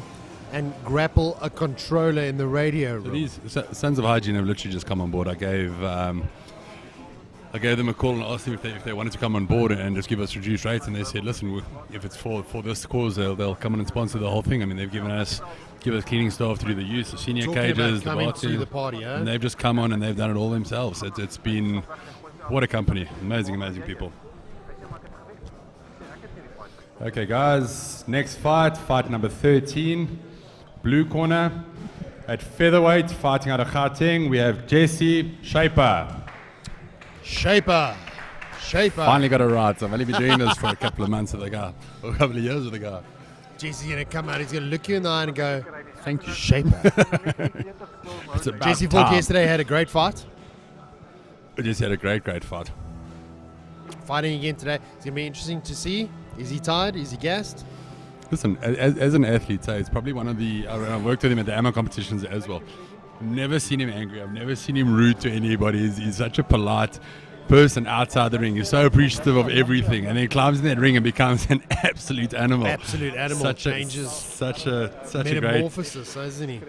Yeah, such a great example for the sport. Jesse's the kind of guy you look at him and you see a bright future. His opponent fighting out of the red corner, out of Gauteng, Nathaniel Kumana. It's like you said, I think Jesse's a great ambassador for the sport. Like you said before, outside the ring, he's cool, calm, collected. He's well-mannered, mild-mannered person. Inside the cage, but as I say that, I look across at his opponent, Nathaniel Kumana, is probably just as polite and friendly as Jesse outside the ring. Always well-spoken, always well-mannered, and also an insanely talented athlete. Ambassadors not only for the sport, but ambassadors for the youth in general, and for men, going forward. I think it's so important. I whined on about this yesterday, but both these athletes are showing you characteristics of what it is to be a great human being. They're killers inside a competition, but outside they're showing everyone how to be as men. This fight could be a main card fight on any promotion. Doesn't matter where you're from, doesn't matter who you are. This is the fight that, as a promoter, this is one that you want on the main card. This is gonna be amazing. Nathaniel's last fight was at MMA 11. Great performance out there. Throws that high kick up there. Jesse's stalking him, trying to close that distance. Comes into the high guard, slips. Back onto his feet. Both his fights are very, very calculated strikers. Great overhand from Jesse. Nathaniel throws that straight kick straight into Jesse's chest. Pinned him up against the cage now, takes him down. And both of these fighters have crazy ground skills as well, so.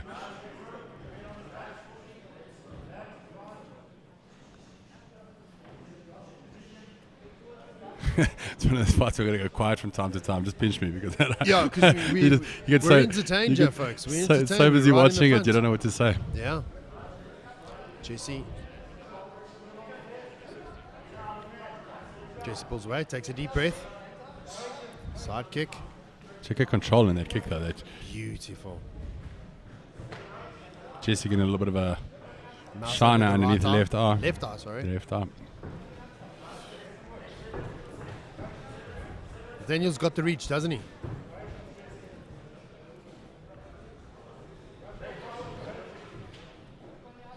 Jesse's got his own gym called Marshall Fitness. They actually partner with Junkyard.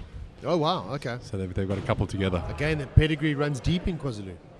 Oh, in Johannesburg. KwaZulu Gauteng. KwaZulu-Natal. I'm naming a new state, folks. Step aside, government officials. You're in the United States of America. I'm the emperor, I'm the president, I'm the king.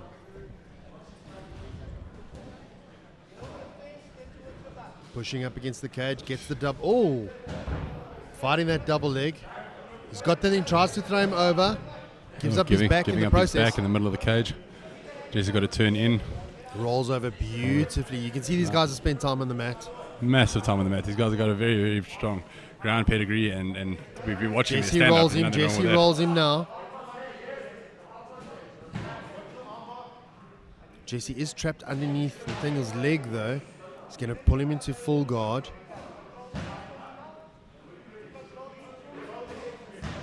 both. Are you not entertained? I'll ask you a question, Dwayne, damn it.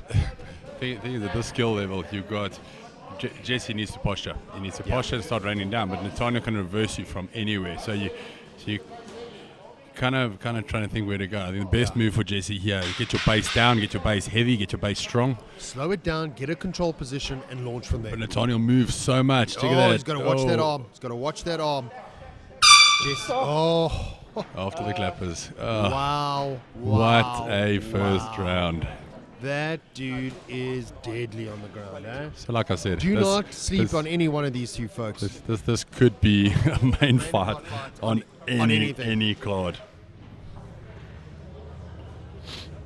So, Mr. President, are you scouting for your next card? I've been making notes on every single fight that's come through. But like I say, we broadcast it out, so every other promoter should be watching this as well, seeing what's going on. This is the creme de la creme. It's a pick of the crop, and this is the future of the sport, isn't it? And the fighters should be watching this on YouTube and picking their next fights. I mean, this is seeing who your upcoming fighters are. I mean, even your pro promotions should be watching this, going, let's see who's out there. Hey, EFC, are you watching? We've had a couple of videos sent to us by a couple of pros at international promotions as well, just wishing the fighters good luck, telling us they watched all the fights yesterday. And what a blessing. It's to have been Dricker shout out, to have the guys shout out that are in the pro promotion, looking down, reaching back, grabbing these guys, pulling them up. Oh, we had Mark Goddard sending shout outs. We had a couple of international guys ref, as well. Huh? There's Wandile.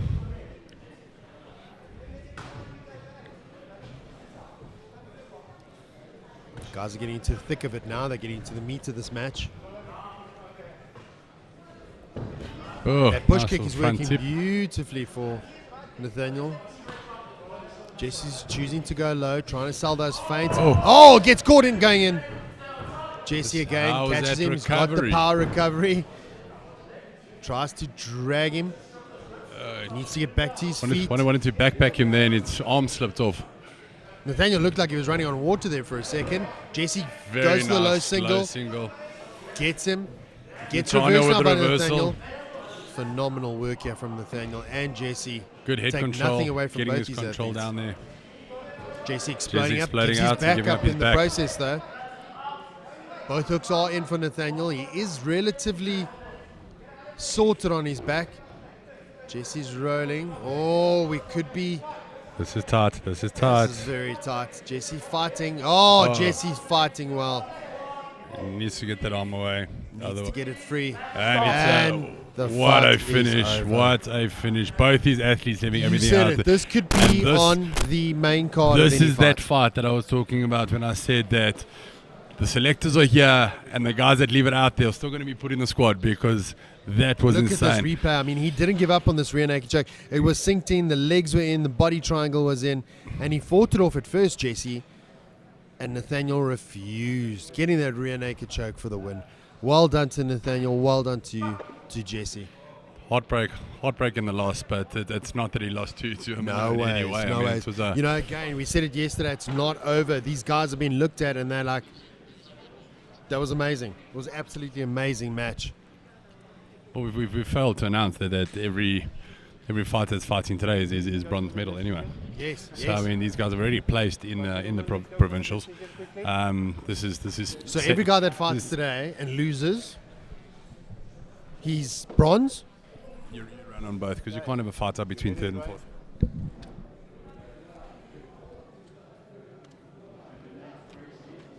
Okay, guys, in round 2, 1 minute, 22 seconds in. Winner by rear naked choke, Nathaniel Kamana. Phenomenal fight. Great show of respect there from Jesse. Great fight. Well done to both those athletes. Dwayne, we were saying, the guys that lose today, they still have bronze medals. He works well. I think, if they're fighting for 1 and 2 spots today. It was round number 2 that Nathaniel won. And if you look at it now, the guys that are fighting today, if they lose, they still have bronze medal. I mean, that's bragging rights in its own right. These guys have come in at a national level and they're getting their bronze medal. That is something something to put into their kitty, something to put into their bag. You go, you know what? I went there. I've done that. I fought at regionals. I fought at nationals.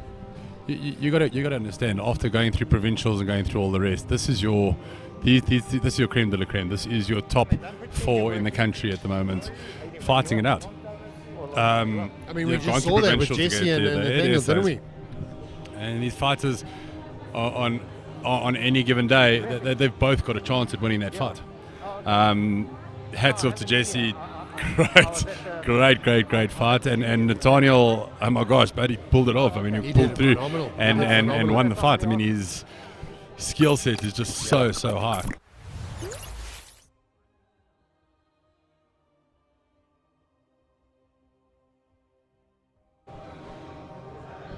How's it been, alright? Has it been okay? Has it been alright here today? There's been some nice fights. Shout out to everyone watching on YouTube. Please like, comment, and subscribe if you are watching on our social media platforms. And don't forget the youth today that are on our Facebook page live. Yeah, it looked like they had a very successful time in the room next door.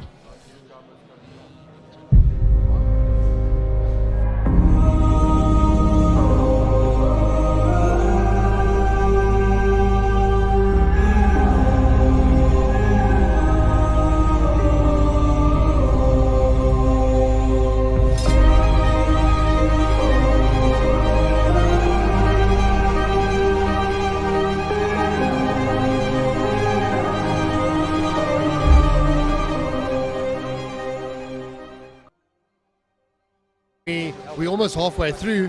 Been great. Let's get into the next one. Okay, guys, keeping it moving along. We're going into fight number 14 at featherweight, fighting out of the blue corner, out of KwaZulu-Natal. We have Sipho Gift Zinto. Brad Block's back in the house. Let's see how long he can stay in the cage this time. I think we should get Brad Block performance bonuses for anything over 30 seconds. You mean in the cage? Ah, sorry. Thank you for putting that in there, Brad Block. Please don't attack me later. Brad, we were saying that you have a lovely shade of murder in your eye today, and that you last longer than 30 seconds. Dwayne said this.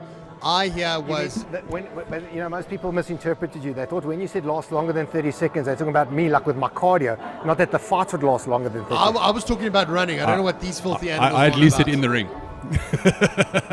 Brad, please, take this guy on. Sort him out, Brad. Amateurs. With you.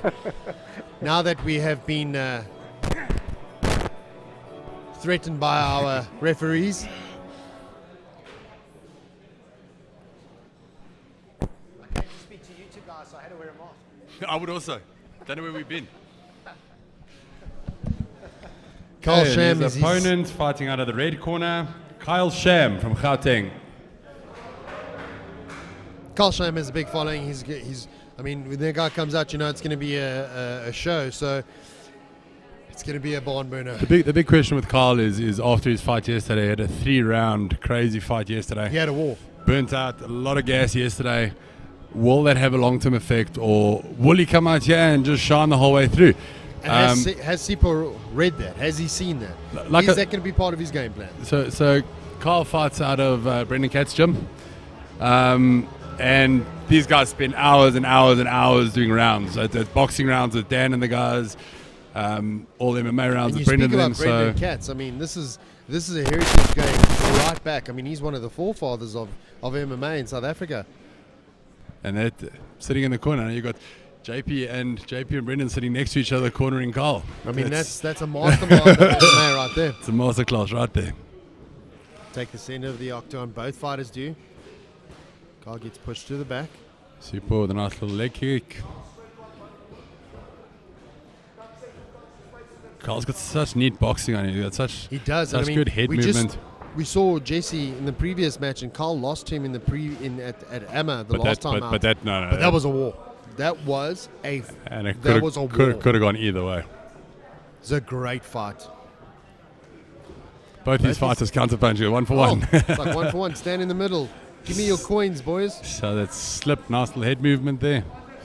Oh, very nice counter there. Very That's a nice nice counter, and liver followed kick. it up with a rib kick.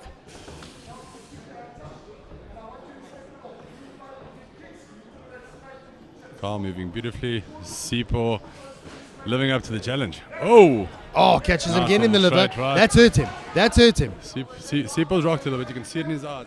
Not comfortable. Sipu Carl needs to come in showing and Carl finish this something. fight. Sipu showing him something. Sipu's That's down a technical for a knockdown knockout. beginning. And Carl takes it. So the question about Carl not having the gas tank, I think Is that's just null been and void. answered.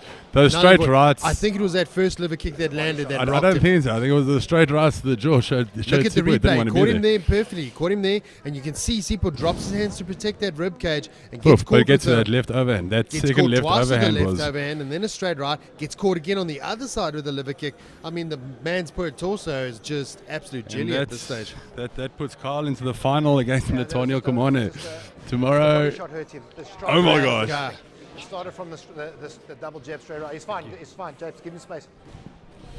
Did Carl going phenomenally over. well, Carl. And what a show of sportsmanship. Sitting there, kneeling, making sure his opponent's okay. What a great fight.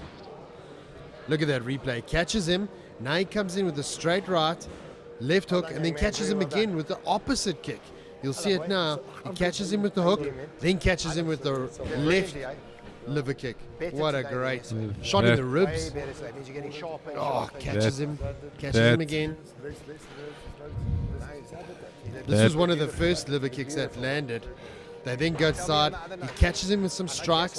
Sipho turns around, and as he turns around, gets caught in the other But side. Sipho landed about 2 or 3 in between as well, and did, Carl he stepped did. through. I mean, what a fight! What a fight! Well And done, Kyle, wow, buddy. Well done. Well done. Great fight. Okay, guys, round number 1. 1 minute and 6 seconds in. KO, Kyle Sham. Well done to Kyle Sham. That was a great fight. Great display of striking skills.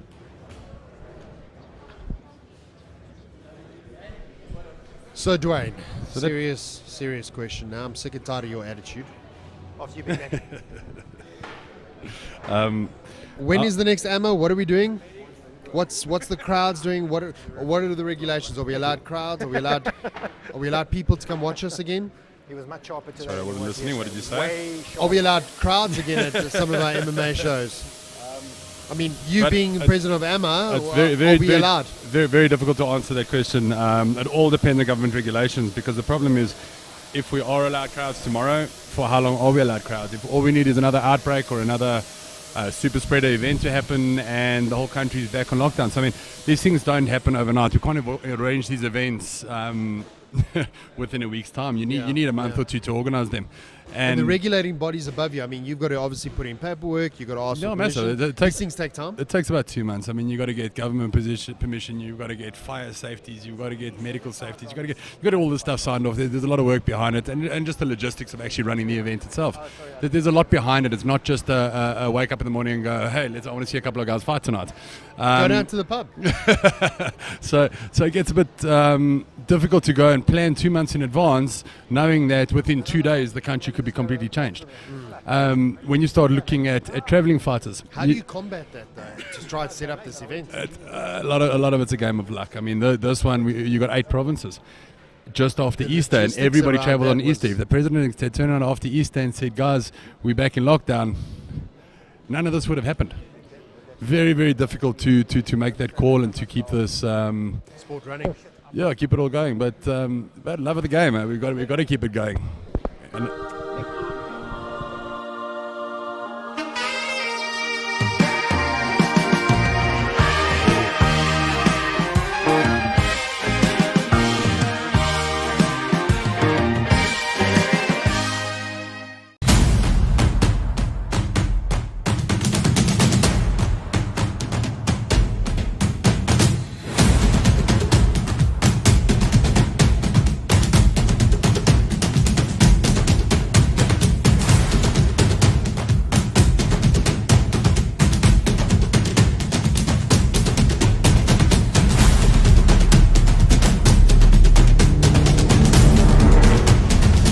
So when we started fighting, there was quite a few times that we had to there wasn't as many promotions as we had now. I mean, there were great promotions out there, Fight Stars and all of those guys that were really building the sport. But there were a lot of other little promotions that you warmed up in under a carport with a blanket around the carport, and you threw a flat hand for the first round because you couldn't throw a punch because you're scared you're going to break your hand. And that's how we had a couple of our first fights. And you kind of get to a point where you realize that these are athletes. These guys are doing 2-3 month training camps to get to where they are, and it's very difficult to train under these conditions and then stay passionate if that's how you fight. So we decided we wanted to open a promotion for the fighters and treat the fighters the way that we wanted to be treated, and that's pretty much where it came from.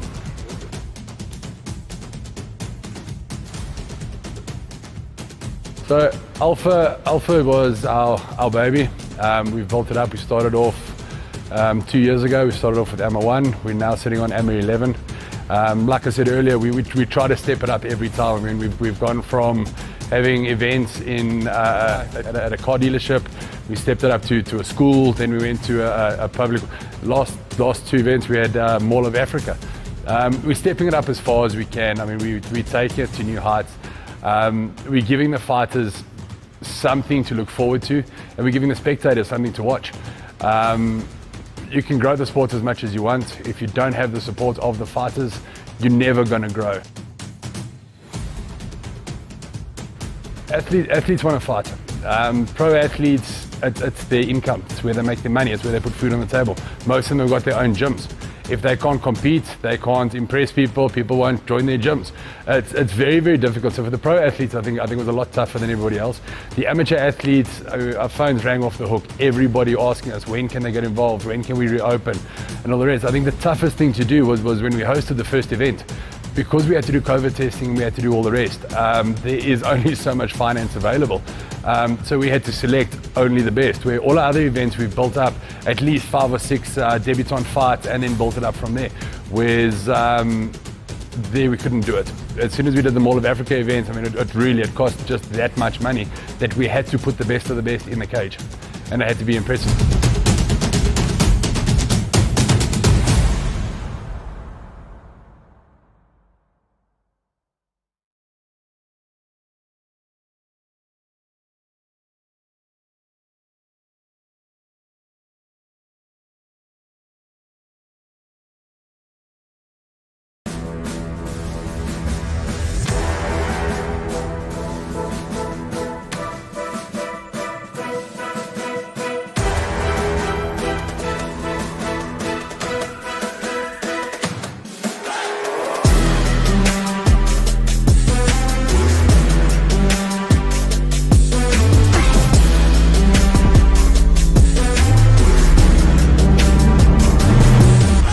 Hi, I'm Ferdy Basson, a referee for MMA, both professional and amateur. If you have seen me before on TV, I'm the guy with the bald spot. So yes, you can't see my bald spot now.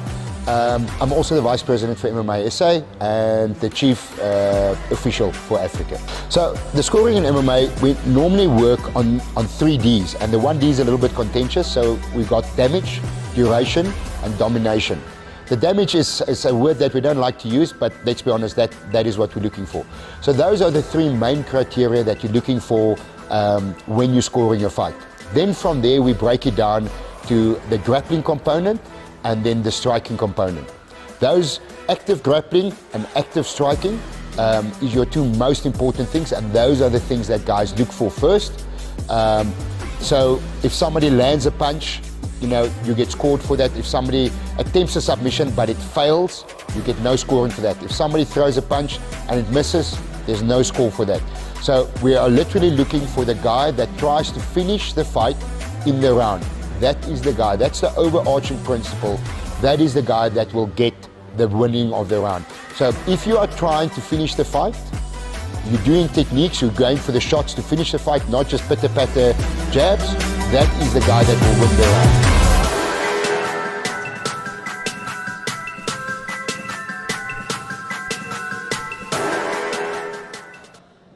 Dwayne, we're back, 9 fights to go. How's it, guys? Sorry for the delay. Just had a bit of a sound issue there.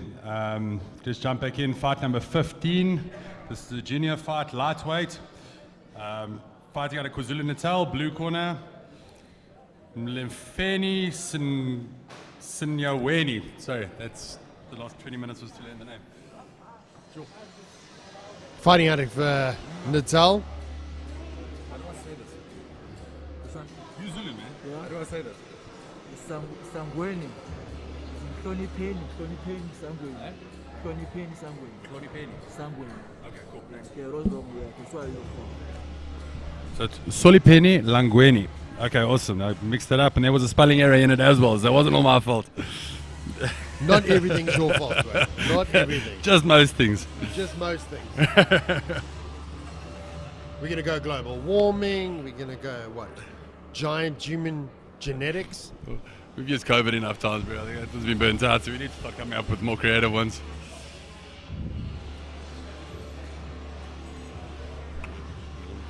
With the youth and obviously MMA and the amateur levels, how do we get companies to get on board? What's the call here, Dwayne? How do we get them to step in, and what's in it for them? Because let's be honest, we're running companies here.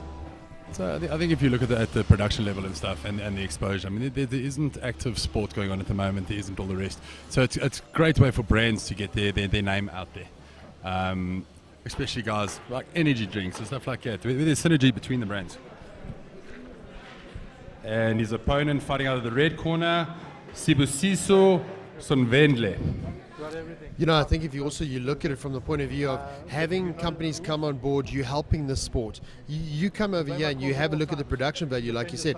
There's microphones, there's cameras, there's logistics. There's so much going on behind the scenes. And if you can have companies come on board and help the sport, I mean, it's one of the fastest and the biggest growing sport in the world. So Alistair and them, the company that they've opened up to support the fighters is an NPO. A company is jumping on there. There's tax write-offs there. And MMASA is also an NPO. I mean, complete tax write-offs and everything. So you can support the development of the sport. And save some money. And still save some money. So there's... The problem is, as soon as guys mention sponsorships these days, everybody People just start they start freezing over. Yeah, they stop listening right there. So it is an ongoing battle to get the funding and to get everybody going. But you look at yesterday. I mean, yesterday our YouTube channel, one stage we had 4,000 people watching. You had 5,800 watching at once. I mean, that's 5,000 people with their eyes on your brand. Are you ready? Are you ready? Fight! Meet in the middle. Oh, as he hits the middle, straight right hand. Beautiful straight right down the middle. Here's my glove. I'm going to put it down your throat. Needs to create a little bit of space. Wants to push up. Got to be careful of the can opener. If he gets his hands through and goes, it's illegal. Gotta watch that neck crank. Again, the rules in amateur MMA are slightly different. Guys have got to be careful on that. Flurry of ground and pound on top there. Blazing. Guys, work to improve your position, guys. That's the thing with the juniors now. You'll see. Is he coming out and flurrying and going to burn himself out for later on in the round? Or is this going to be the pace that he's going to produce for the rest of the fight? So steps over into half guard. These are those lessons the guys need to learn right early in the beginning. Turns them into greater fighters going forward. Work to improve your position. Don't get static, guys. Referee warning them not to get static and not to... He needs to create that crossface, he needs to create that distance. So get the form across the cheek, preferably into the cheekbone. Force his head down, create that little bit of distance between you, posture up, and rain down. Referee asking him to move Throwing to improve. those punches where you're lying flat is there's not a lot of venom on them. Referee not having any of this. Okay. Ready, fight. Referee Nick Savidi has been doing this for many years, standing them up for being static. From CIT, you know that those are a bunch of animals. Ground game every day. Shoots for that double again. Goes to that legs, trying to spread his legs out. Try to pin him up against the cage. Sibusiso's looking to push him up. I'm loving Sibusiso's head control. Pushes him, pins him back up against the cage. Shoots for that double, gets it. Takes him to the ground successfully. Now he's going to scoop up those legs. If he figure fours those legs, he pulls that control that Khabib and them has. Figure four those legs, push your hips down, flatten him out, get his hips out from underneath him, and he doesn't have the power to explode out. You need to Hey, get that Khabib, figure if you're four behind the watching. legs. And there he gets a little bit, but Got to watch that power zone. got to be almost threw the elbow in there. Almost. You thought about it. We use the word animal as a term of endearment these days, huh? It's a term of, I mean, you get into an MMA cage and you call the animal, why, thank you, sir. I'm available on Thursdays. Those are my free days. Watch the elbows, guys. Oh, going for the reversal he is. And time. Round End of number the first 1. Round. Keep it Backwards nice and and busy, forwards. keep it nice and active on the Little floor. dirty in the front there with the touch of gloves. You don't get anything with As he elbow, touches the no? gloves, throws straight down the middle there. Gets him to the ground and starts the flurry. As he gets there, he didn't even have his hand off and he already threw the kick. He's like, listen, hi, I respect you. Here's my touch of gloves, but I'm going to kick you at the same time. Well, early on, they didn't even touch gloves. It was shot underneath and Yeah. got the takedown. So I don't like you. We're going to fight each other. But again, I mean, I make the joke of I don't like you, but I mean, these guys have got absolute respect for one another. But they're here to compete, aren't they, at the end of the day? See, you're friends before the fight. Once the cage door closes, you're not friends. You had to compete. And you can be friends again straight afterwards. Yeah. But that Brief moment of dislike, and then thereafter we're friends. That base from Sibisiso on top was actually very, very good. He had a great base. He was being bucked around, pushed around, and he actually pulled it off quite well. Kept a nice strong base and stayed on top. Are you ready? Are you ready? Fight! Here we go. I wouldn't touch gloves if I was Gloves you. again. Oh, And does they it both did again. it. And it's almost a replay of the first round. Yeah. Eating a few Landing strikes one there. or two nice straight rights. He's going to go for the trip. Turns him around, pushing him. Working for his underhooks, getting his control.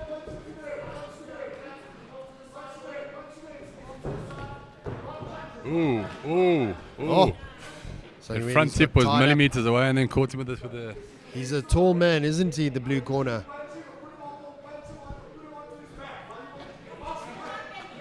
Defend yourself. Referee calling to defend himself.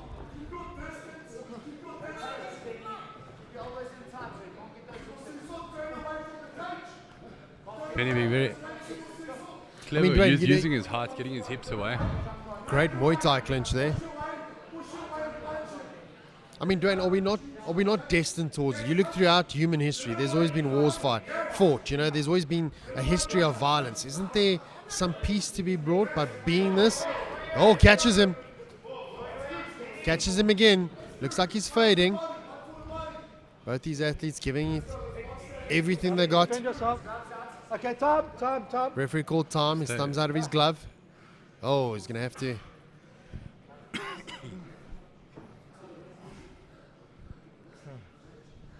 Push it in. It does give the fighter, Folks, stand by. We have a wardrobe malfunction on the glove. it does give the fighter a second just to recover and to catch his breath. In, eh?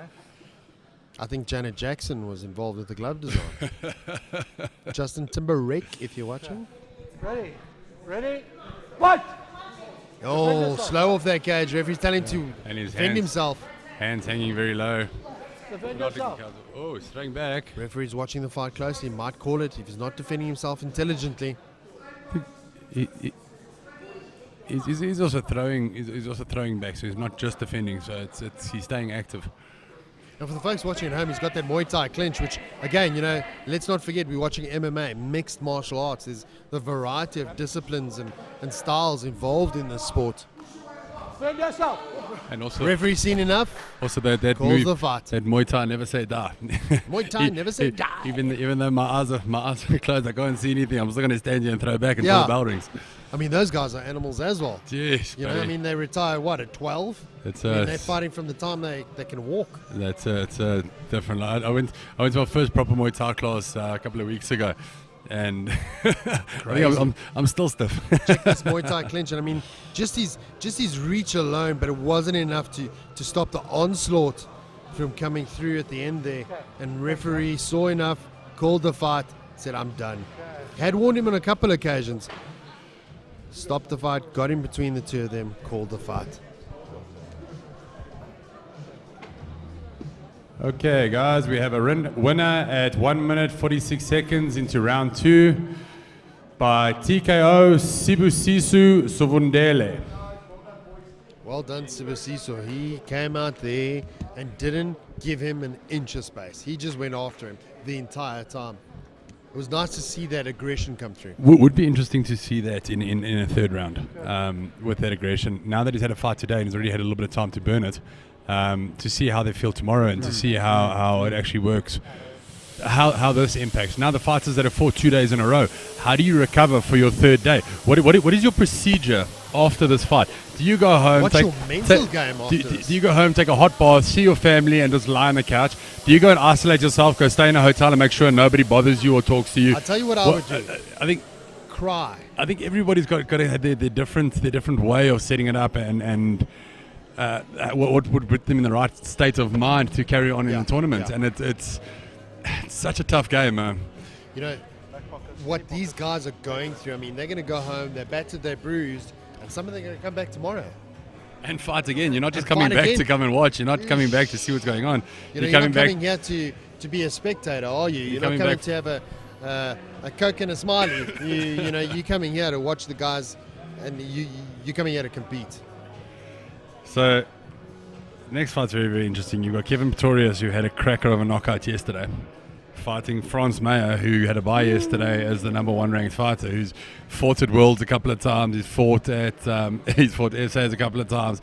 He's been around the block. France has got a massive record against Kevin, who he just shone yesterday like you can't believe. So he put on a show, didn't he? This next one's going to be a fight that you're going to want to watch. For everyone watching at home, please like, comment, subscribe. Talk about my dirty moustache. Talk about Dwayne's clean-shaven moustache. Talk about anything you want to, really. Shout out. We do read the comments about the moustache. We read everything. We are all-knowing and all-seeing. So please comment, like, subscribe. We are involved actively on Facebook, on YouTube. You shut your mouth. Okay, guys, this is moving on to fight number 16. This will be the last fight before the second interval. It's going to be a 15-minute interval after this fight. Fighting out of the blue corner at lightweight, Eastern Cape, we have Kevin Pretorius. Like you said, Kevin Pretorius put on a great show yesterday, and he's coming out with a bit of, maybe he's coming out with fatigue, maybe he's coming out with a few bumps and bruises. It'll be interesting to see how he takes on this challenge. It's going to be a crazy fight regardless. Both these fighters are here to show what they've got. And I think he had one of the 23-second knockouts yesterday. Kevin had a great fight yesterday, and you look again the next day and you got Franz Meyer standing across the cage from you. So. And everything I did yesterday, which was great, disappears because now I've got a new challenge. Completely new challenge, and it's completely new fighter. So like you say, I mean, you could either have a grappler or a boxer or all-round fighter standing across from you. So you never know what to prep for the next day. It's not like having 2 months to go, okay, the guy I'm fighting is such and such. This is, every day is different. So you have to be prepped for everything. You have to be prepped for everything. And I think, again, we speak MMA, mixed martial arts, you have to have a wide base. And his opponent fighting out of the red corner, out of Gauteng, Francois Meyer.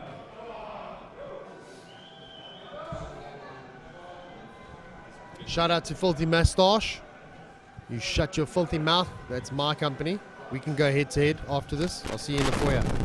Bring me a hot dog. So, hungry. So Franz Meyer is always a bit of a contentious one because he trains in Johannesburg and he trains in Durban. He trains in both. As soon as much time as he can spend on different matches.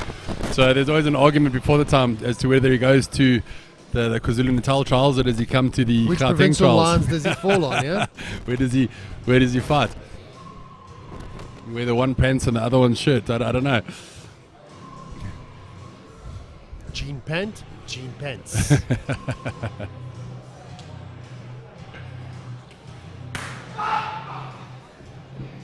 I speak about this often, and you see it. The guys that spend time on the mat, it's gonna be shown here. That's exactly it. Ready? Let's fight. Let's go. Straight down the middle. Let's see what happens. Comes out with a side kick. Does Franz? Francis opting for the kicks, goes for a bit of a wheel kick type. Spinning back fist, misses. Kevin takes him down, trying to ascertain some control. Watch the back of the head. Watch the back of the Getting head. warned for back of the head strikes. Got to get that deep underhook to nullify that takedown. Grab the Doesn't. cage. He has to come up, doesn't he, Dwayne, to get that single leg to be more effective. He swept it back nicely. Just got to watch that. Doesn't get sucked into that triangle here. A triangle and also an omoplata, so he can get around. This is that wealth of experience. He's got himself comfortable now on top. Oh, he can turn this into a north-south. Nice and heavy in control. I would personally have turned into side control. Let's keep Or it even a going. door Nice. stroke, but he's got it. Strong. He's got Turns in. got that side control, needs to get that head away so he can fully control the movement. If you can get the feet off the fence and you've got a proper solid side control, you can start France working needs over to there. change his legs around. Kevin needs Traps to that leg. move. He needs to get himself going. Traps the arm, rather.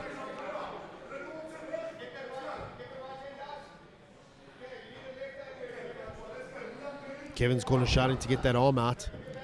Chain gets to his leg, but he's given up his back and his neck in the process. Needs to be careful now. Needs to be careful. This will be the arm in guillotine, or arm out guillotine actually.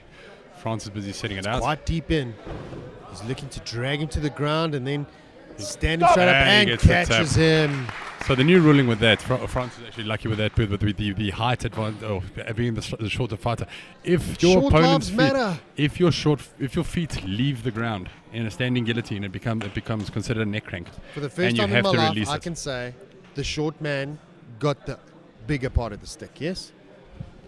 What a great He did fight! well. What he a did great amazing. fight! And again, like you said before, I mean, he's spending time between Durban, he's spending time between Johannesburg on the mat, and that experience showed there where he stood up, threw his hips down, and then brought him back up. The reversal of those rolls were amazing. He did a great job there. Take nothing away from Kevin. That was Nothing. amazing. Kevin had a great knockout yesterday. And a great takedown today. I mean, he stood there, had good control at one stage. Both these athletes rose to the occasion. Beautiful, beautiful, beautiful fight.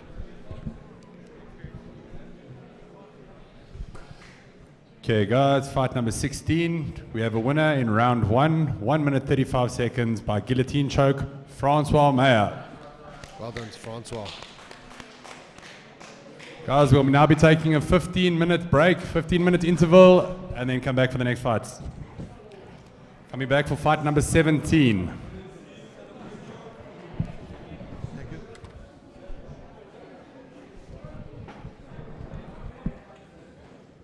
Shucks. How are you?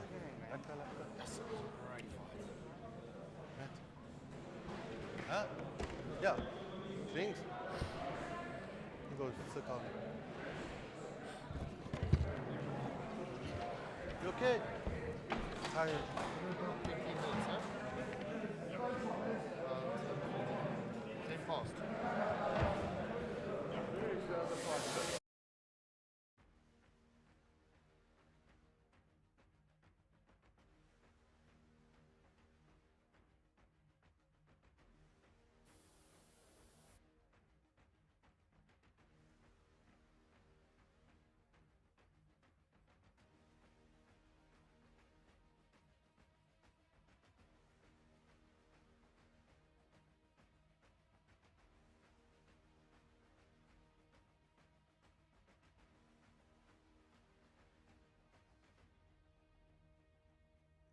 Standing back, just taking it.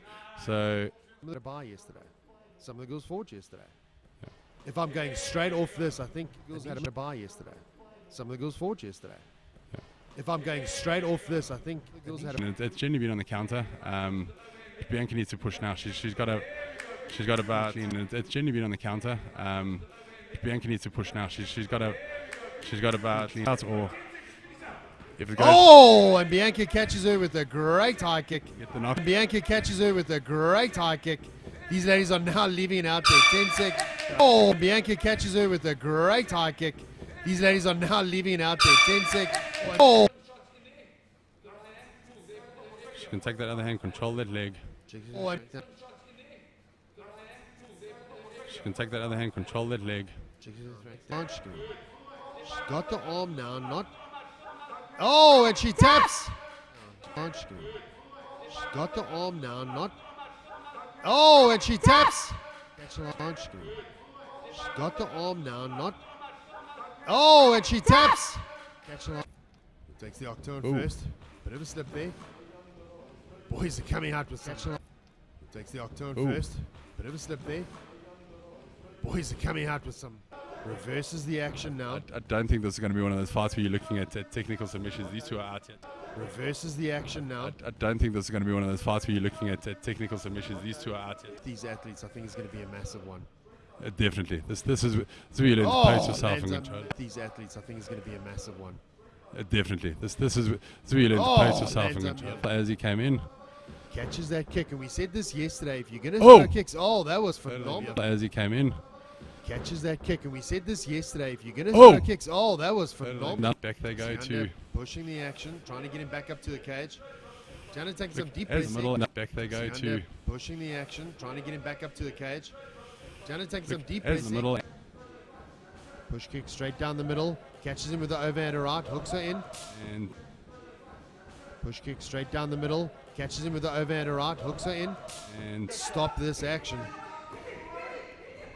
Referee's on top of Luke the action. either needs to tie it up. Stop this action.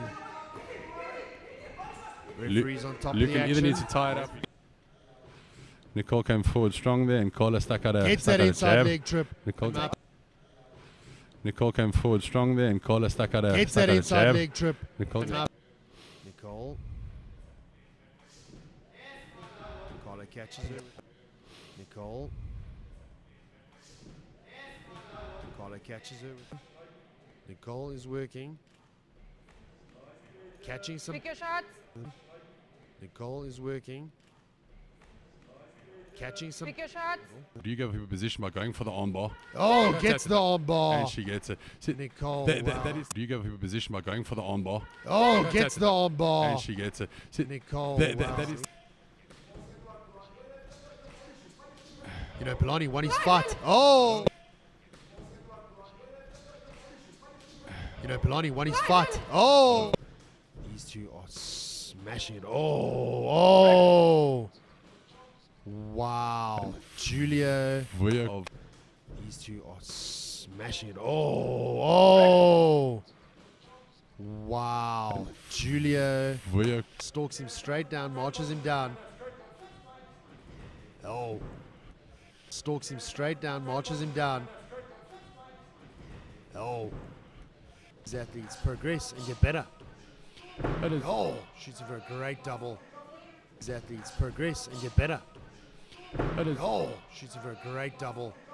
I think it's got about 12 coaches on the board. So there are guys backstage, there's guys in the waiting room. Fight's over. I think it's got about 12 coaches on the board. So there are guys backstage, there's guys in the waiting room. Fight's over. A reversal of roles there. Exactly the opposite of what we said was going to happen. So nice. Kind of lied him down gently, didn't he? Commentator's curse. Yeah.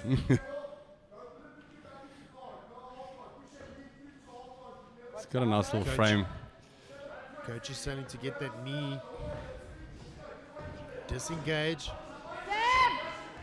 Oh, referee on top, very close. Help a reversal of roles there. Exactly the opposite of what we said was going to happen. So nice. Kind of lied him down gently, didn't he? Commentator's curse. Yeah.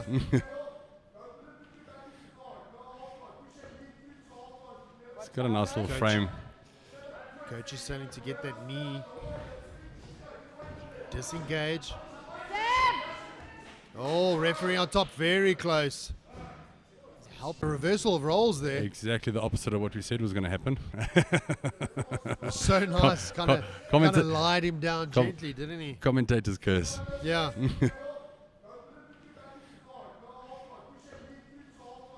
It's got a nice little frame. Coach is starting to get that knee. Disengage. Oh, referee on top, very close. A reversal of roles there. Exactly the opposite of what we said was going to happen. So nice. Kind of lied him down gently, didn't he? Commentator's curse. Yeah.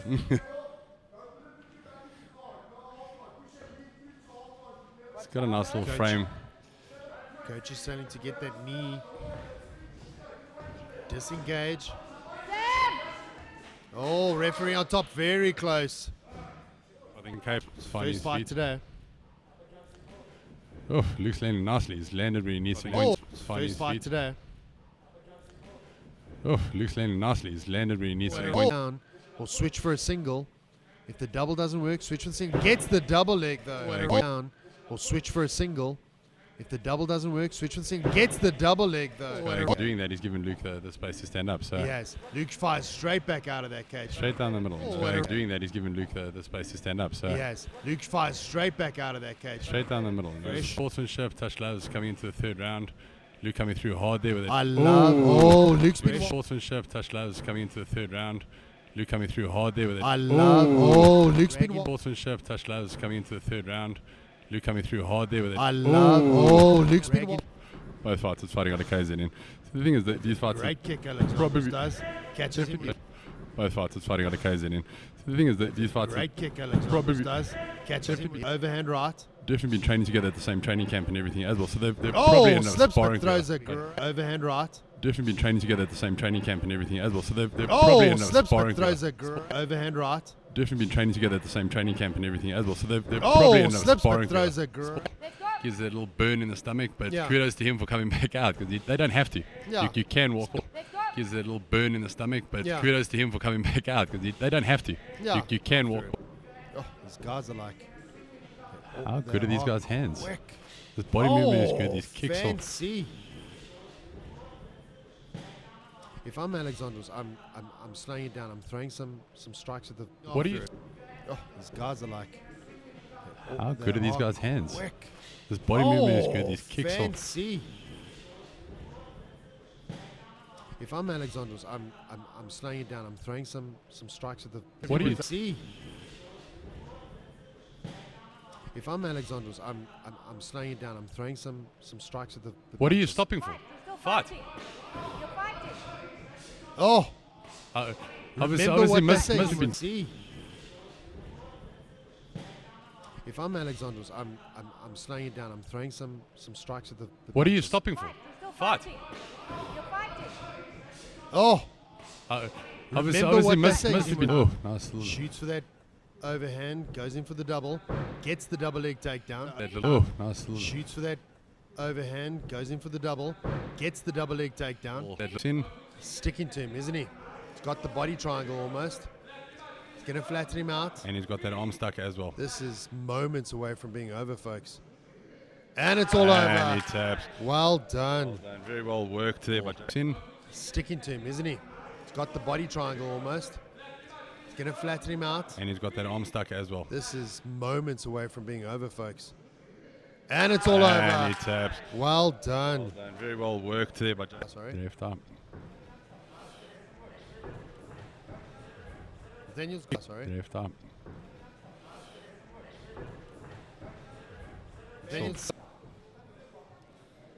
guys are getting into the thick of it now. They're getting into the meat of this match. Guys are getting into the thick of it now. They're getting into the meat of this match. Get him. Oh, That push nice kick little is front working tip. beautifully for. Get him. Oh, That push nice kick little is front working tip. beautifully for. He needs to get that arm away. Needs to get it free. And it's the wide fight. open. He needs to get that arm away. Needs to get it free. And it's the wide fight. open. Give me your coins, boys. So that slip, nice little head movement there. Oh, very nice. Give me your coins, boys. So that slip, nice little head movement there. Oh, very nice. That's hurt him. Sipo's rocked a little bit. You can see it in his eyes. Not comfortable. Sipo. Oh, Catches him Nice again in the little liver. straight right. That's hurt him. That's hurt him. Sipo's rocked a little bit. You can see it in his eyes. Not comfortable. Sipo Carl needs to come in showing and Carl finish the something. fight. Sipo showing him something. Sipo's That's down a technical for a knockout knockout. beginning. And Carl catches him Nice again in the little liver. straight right. That's hurt him. That's hurt him. Sipo's rocked a little bit. You can see it in his eyes. Not comfortable. Sipo Carl needs to come in showing and Carl finish the something. fight. Sipo showing him something. Sipo's That's down a for technical a knockout knockout. beginning. And Carl catches him Nice again in the little liver. straight right. That's hurt him. That's hurt him. Sipo's rocked a little bit. You can see it in his eyes. Not comfortable. Sipo Carl needs to come in showing and Carl finish the something. fight. Sipo showing him something. Sipo's That's a down technical for a knockout knockout. beginning. And Carl catches him Nice again in the little liver. straight right. That's hurt him. That's hurt him. Sipo's rocked a little bit. You can see it in his eyes. Not comfortable. Sipu Carl needs to come in showing and Carl finish this something. one. Sipu showing him something. Sipu's That's down. a technical Brett Lockhart knockout. picking it. And Carl it's in the middle. Oh, as he hits the Ooh, middle. straight catches right. A straight right hand. Beautiful. It's in the middle. Oh, as he hits the Ooh, middle. straight catches right. A straight right hand. Beautiful. Ready, fight. Referee Nick Savidi has been doing this Yeah. for. Ready, fight. Referee Nick Savidi has been doing this Yeah. for. Threw the elbow in there. Almost. He thought about it. That's it. They threw the elbow in there. Almost. He thought about it. Challenge. Ooh, ooh, ooh. Oh. Challenge. Ooh, ooh, ooh. Oh. Challenge. Some peace to be brought by being this. Oh, catches him. Catches challenge. some peace to be brought by being this. Oh, catches him. Catches him. Involved in the sport. Defend yourself. And also, Referee seen enough. also that Involved in the sport. Defend yourself. and also Referee seen enough. also that Involved in the sport. Defend yourself. and also Referee seen enough. also that Wheel kick type. Spinning back fist misses. Wheel kick type. Spinning back fist misses. almost He's looking to drag him to the ground and then standing straight up And he and gets the catches tap. him. So the new- He's looking to drag him to the ground and then standing straight up And he and gets the tap. catches him. so the new rule.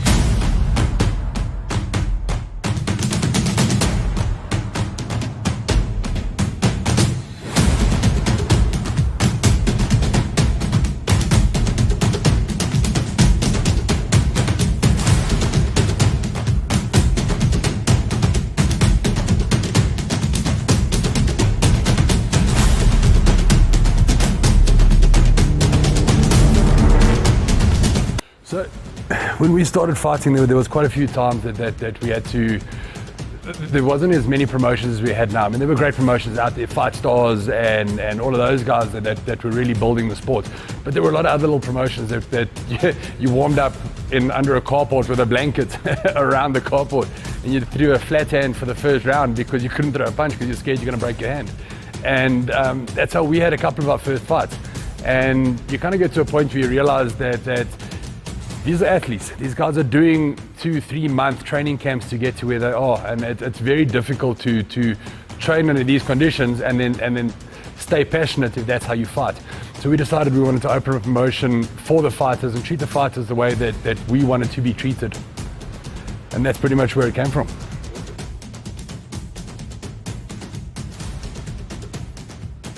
So Alpha was our baby. We've built it up. We started off 2 years ago. We started off with AMA 1. We're now sitting on AMA 11. Like I said earlier, we try to step it up every time. I mean, we've gone from having events at a car dealership. We stepped it up to a school. Then we went to a public. Last 2 events we had Mall of Africa. We're stepping it up as far as we can. I mean, we're taking it to new heights. We're giving the fighters something to look forward to, and we're giving the spectators something to watch.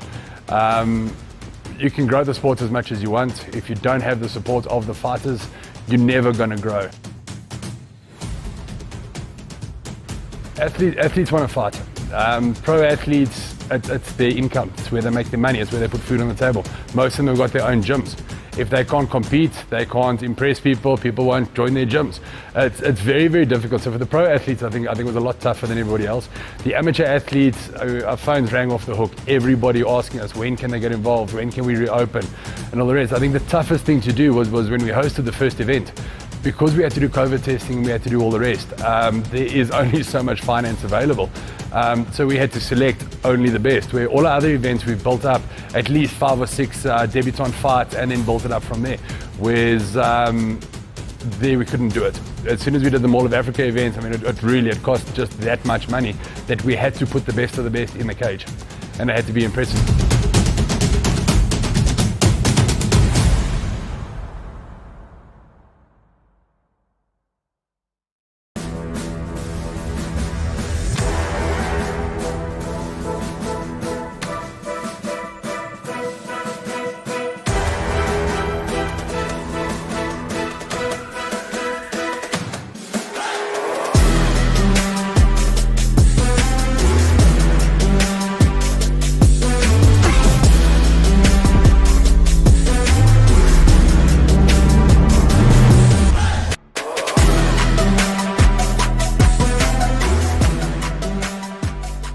Guys, it's a tough sport.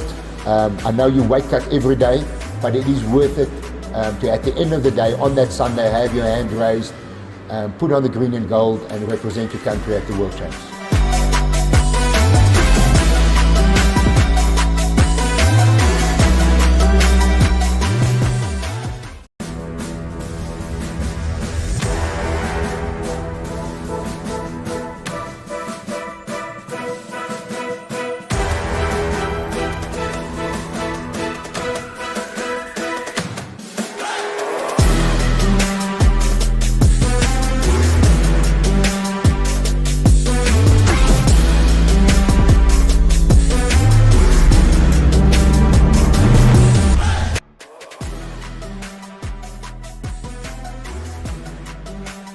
That has been going up and down, up and down.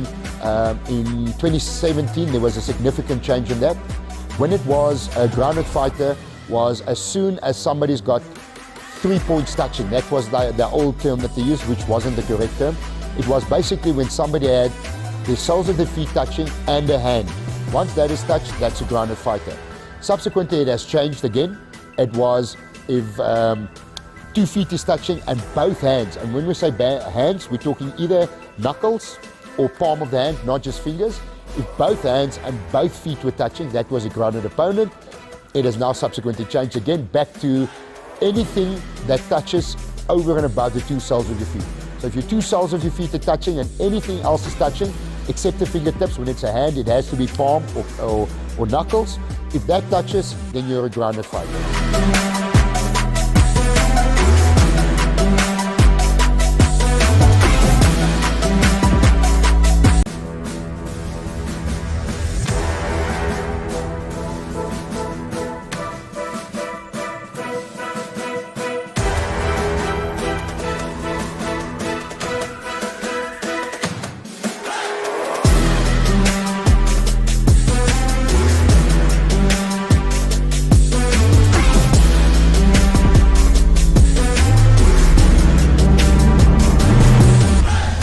Hi, I'm Ferdy Basson, a referee for MMA, both professional and amateur. If you have seen me before on TV, I'm the guy with the bald spot. So yes, you can't see my bald spot now. I'm also the Vice President for MMASA and the Chief Official for Africa. So the scoring in MMA, we normally work on 3 Ds, and the 1 D is a little bit contentious. So we've got damage, duration, and domination. The damage is a word that we don't like to use, but let's be honest, that is what we're looking for. So those are the 3 main criteria that you're looking for when you're scoring a fight. Then from there, we break it down to the grappling component and then the striking component. Those active grappling and active striking is your 2 most important things, and those are the things that guys look for first. So if somebody lands a punch, you know, you get scored for that. If somebody attempts a submission but it fails, you get no scoring for that. If somebody throws a punch and it misses, there's no score for that. So we are literally looking for the guy that tries to finish the fight in the round. That is the guy, that's the overarching principle. That is the guy that will get the winning of the round. So if you are trying to finish the fight, you're doing techniques, you're going for the shots to finish the fight, not just pitter-patter jabs, that is the guy that will win the round.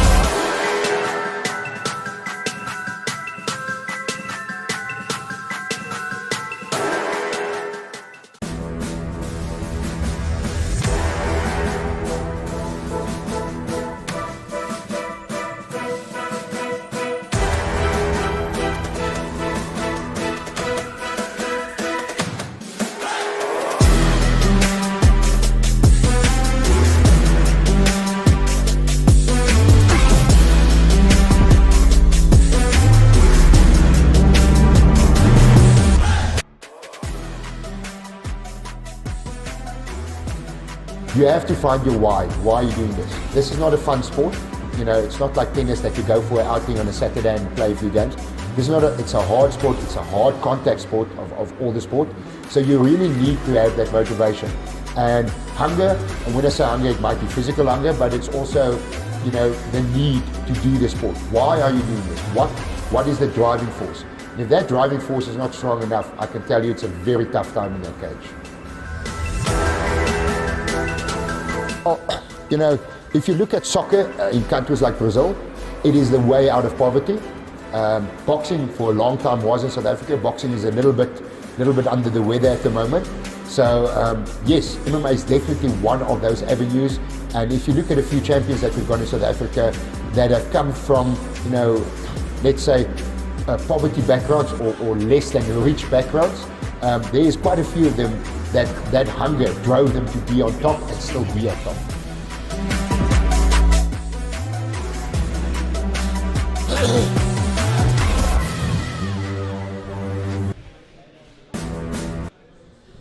Dwayne, who's your MMA Mount Rushmore, South Africa?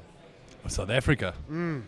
Your GOAT list. But I've been running with the Dricus du Plessis, and to be dead honest with you, the proper that power and that technique that man's got at the moment, he's got to be one of the top of them. Right up there, huh? Like I told you the other day, when you're talking about greatest list, what are you actually looking at? What are you talking about? You're talking about biggest achievements? Are you talking about what kind of a mark they left on the sport? Or you look at it as an ambassador of the sport? What is it that you're actually looking at as your criteria for that? Let me break it down for you. You know, you look at Conor McGregor. He's not the best, but he's most certainly one of the most popular. But he's left a massive mark on the sport, and the kind of paycheck that the guys are getting nowadays and stuff is. Look at that Conor belt. He's walking in before a fight and he's saying, "I want a belt made for me."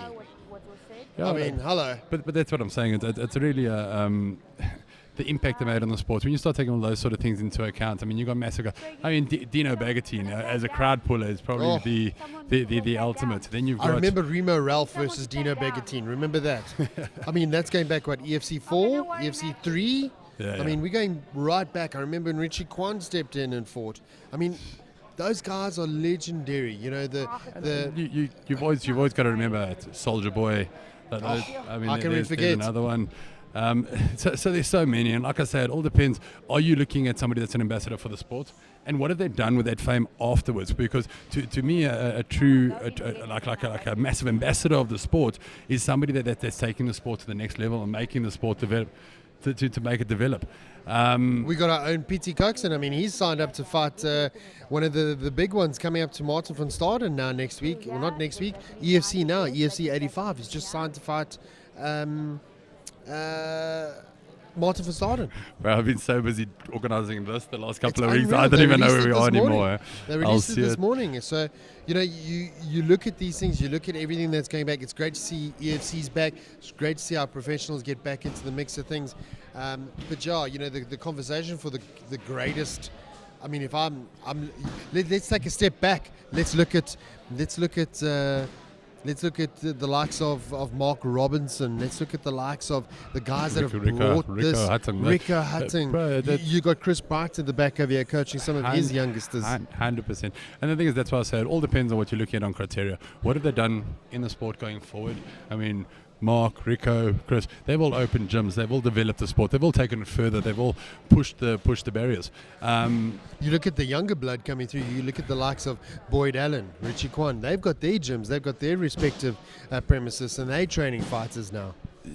Dude, that's why I say there is so much massive talent that's come through the sport, and I think if the fighters back then had the opportunities that the guys have got now, I think would make life a lot easier. A completely different ball game. I mean, imagine they had the amateurs coming through and stuff. They didn't just have to jump into pros straight away.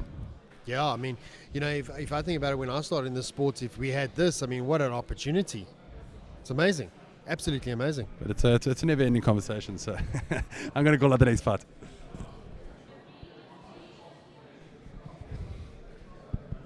Okay, guys, let's get back into it with fight number 17. It's a lightweight fight. Fighting out of the blue corner from KwaZulu-Natal, we have Demi Lee van Sail. Demi Lee fighting out of KwaZulu-Natal. Girls are back in the mix. Demi fought in Gauteng. She fought at the last AMA comp. Very impressive, tough jaw. Oh my God. Remember her. Such a tough jaw. Last AMA. Very, very. And durable, hardworking. Look, I mean, to find girls competing at 70 kilograms, it's very difficult. It's not easy. And it's not a bulky 70 kilograms. It's an in shape 70 kilograms. It's strong, lean, proper girl, yes. athletes. And very excited to see her back in the cage. I think she's going to do very well. I think it's going to be a good fight. Going to be a great fight. I remember her fight. She had a great fight against Shalise Hubner. She did very, very well. Solid jaw. Worked hard. She's back in action again today. Shalise has entered in this competition as well. She's been given the bye. She'll be fighting tomorrow. Oh, so the winner of this fight will be fighting Shalise, and we might have a rematch. Boy, if Demi gets her hand raised today, she might get that rematch.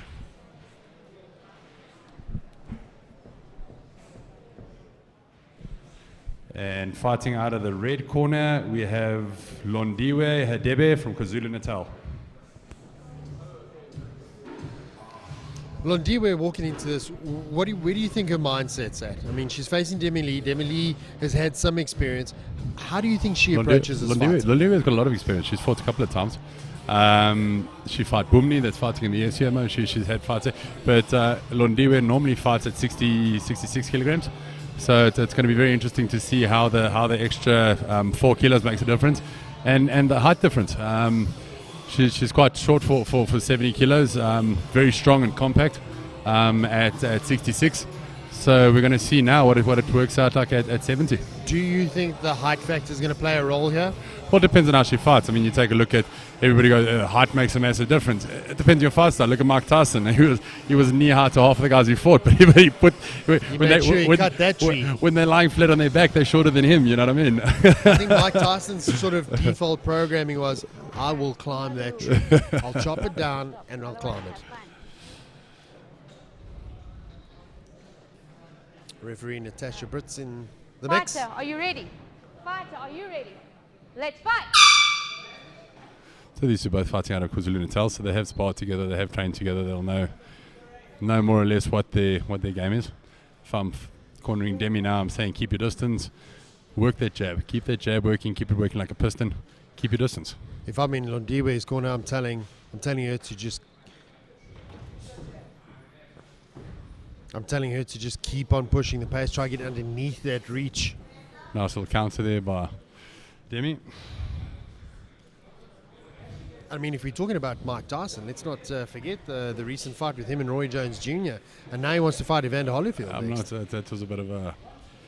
It's a Jake Paul fight that I didn't really like it. They told us you weren't? Oh, you're gonna get some hate mail. Okay. Folks, hate mail, Dwayne Meredith at gmail, imhotandsexy.com. Demi Lee landing some great strikes. Londiwe not fading. Pushing the pressure, pinning her up against the cages, Londiwe. Demi controlling the hand nicely, keeping the control. Londiwe is using her head wonderfully. Demi needs to work for the underhook. If Demi starts working for the underhook and turns her around. Demi's coach shouting at her to get the underhook and reverse, and she does that. Londiwe reverses her. Londiwe's got the underhook, so she's always going to have the more power and the more control in this. She needs to get the underhook. Londiwe is grabbing the back of the shirt a little bit there. You got Demi fighting out of Newcastle, driving up to Durban to go fight quite often. So a lot of work, a lot of traveling, a lot of dedication there. A lot of dedication. They're now posturing up, creating posture, creating space, and landing the ground and pound. She needs to create space here. Londiwe needs to defend herself. She can't just hang on, otherwise she's going to get to... Londiwe needs to move. She needs to get her hips active and start moving. This fight's going to get stopped if Londiwe doesn't start defending herself. She can't just lie there and keep... This is your last warning. Stop. And Demi wins. Demi wins. Natasha Ritz pulls off. Rule of thumb, a fighter needs to be defending themselves diligently. Like I say, she's moved up from 66... Well done to both these girls, though. Moved up from 66 to 70 kilos. Needed to keep herself... It's very, very difficult to move up a weight category like that, especially like in a tournament like this where it's last minute. And obviously the people you're going to be fighting are going to be tops. It's a difficult one, isn't it? I mean, she's got to step up. She's got to get all these things done, and she's got to go fight. If you look at the replay, Demi mounted her, started positioning her, and then started raining ground and pound. Check all the Durbanite cornering coming in here without even shoes on. You can see that from the coast. You can see the Durban guys are from the coast, no shoes. Demi Lee did great work with the ground and pound. She moved up very nicely high on the chest, and I think that was the deal breaker. Throwing up to the official announcement. Okay, guys, fight number 17, round number 1, 1 minute 59 seconds in, TKO to Demi Lee van Sale. Well done, Demi Lee, and well done, Londiwe. I mean, she brought it.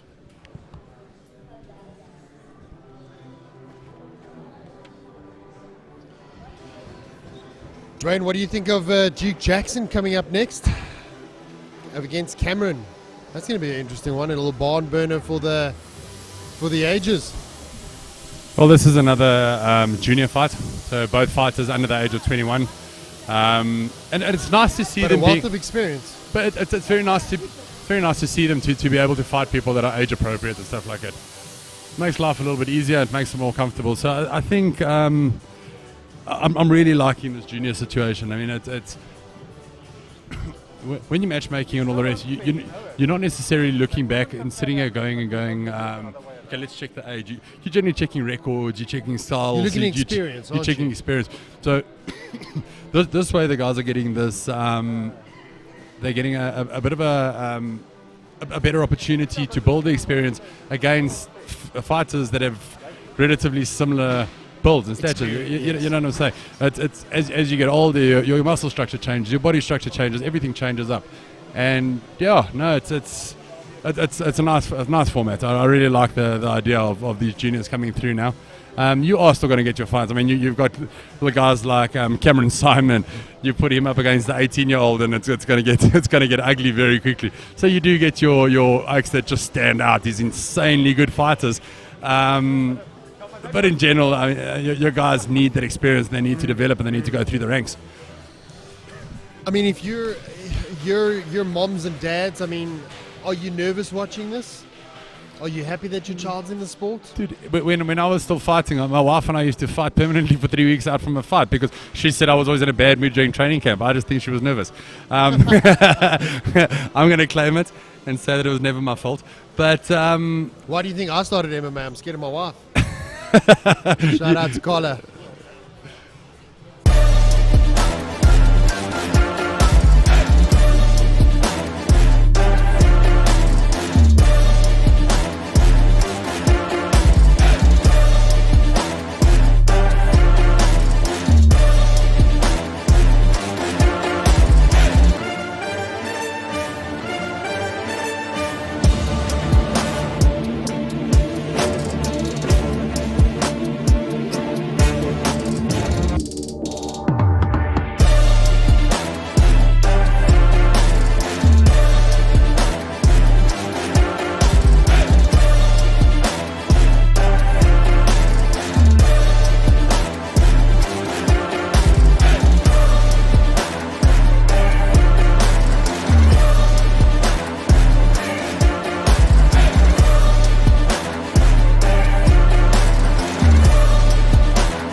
What do you? I mean, what's the first rule set? Just off the top of it, before I bring in our new. Don't do anything illegal.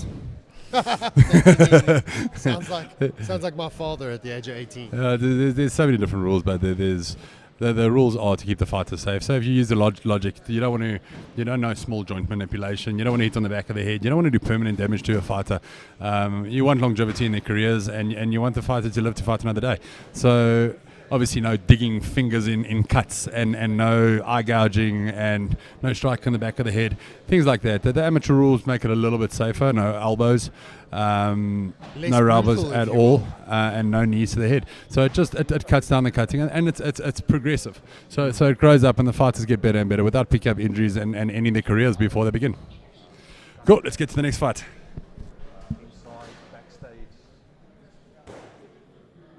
Okay, guys, moving on to fight number 18. It's a welterweight fight. Fighting out of the blue corner, Cameron Colson from KwaZulu-Natal.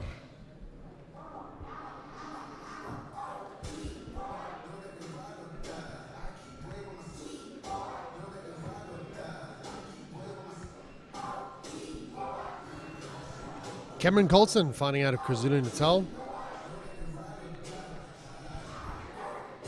I'm jealous just on his haircut alone.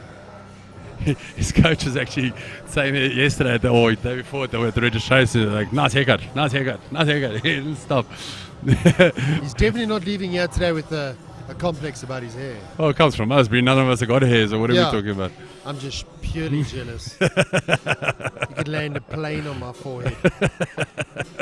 Do you know how I salute? I don't, because I got such a big forehead. Last time I brushed my hair was in 1993. Tough crowd. I thought that was funny.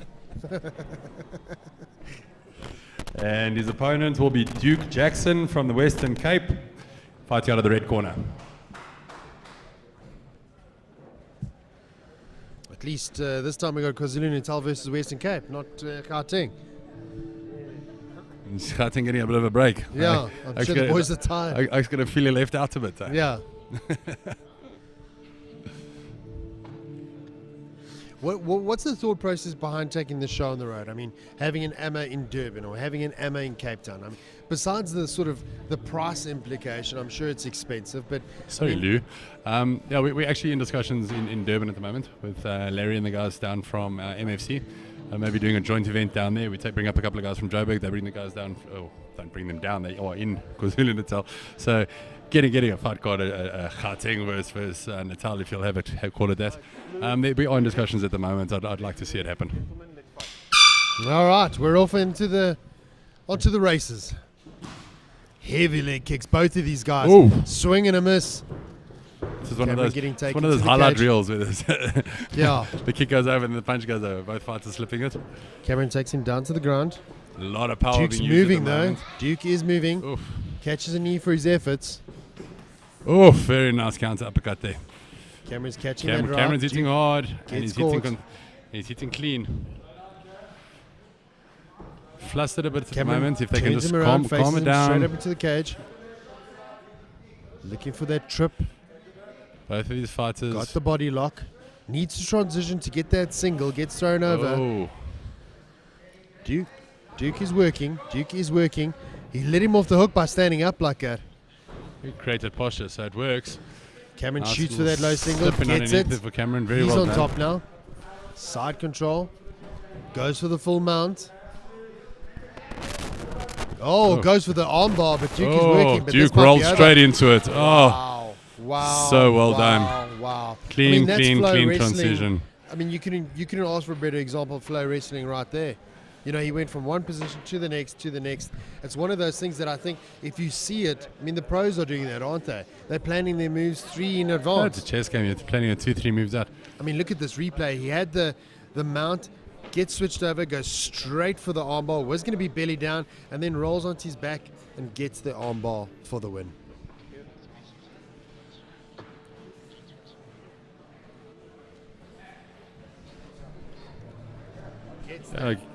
Gets that armbar. It's the worst feeling when they get the armbar and you roll, and then you feel like you're getting the roll right and you're getting out, and then next thing you know, you're flat in your back, everything's tied up and Stomach down. Everything's tight, and it gets pulled in. Okay, guys. Throwing it up for the decision.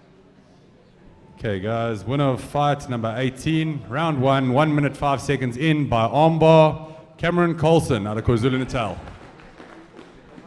I mean, Dwayne, when you get caught in that situation, why do you want to tap out? Besides the obvious, besides the duh, why would you want to? What's the idea? Are you going to try and ride it? Where are the levels? Am I going to try ride this for as long, or am I just going to go, hey, listen, I love my elbow, let me get it out there? Look, you're always going to try and hold it as long as possible, and you're going to try and twist your arm that the pressure's not directly onto the hyperextension on the elbow. You're always trying to escape, but nobody wants to go do all that training, end up in a fight like this, and have to give up. I mean, nobody wants to do it. But at the end of the day, the smart thing to do is live to fight another day. If an armbar's in and you don't tap and it keeps going, they're going to break your arm. If they don't break your arm, they're going to hyperextend all the ligaments. You've got all those attachment muscles. You've got everything. You damage that, it's months and months of recovery before you can climb back in the ring. Are the fighters instructed to go until the referee stops it? I mean, if I'm grappling with someone and he starts tapping, am I letting go of it, or am I continuing until the ref stops it? I think it all depends on the fighter themselves. We've had a lot of the grappling competitions and stuff as well that a submission happens and both fighters have pushed off and stood up and standing and the ref's going, oh, what just happened? Because it happened in close quarters. So I think a lot of it depends on the fighter itself. You do get some fighters that will pull it until it comes off if the ref doesn't step in or if the other fighter doesn't tap.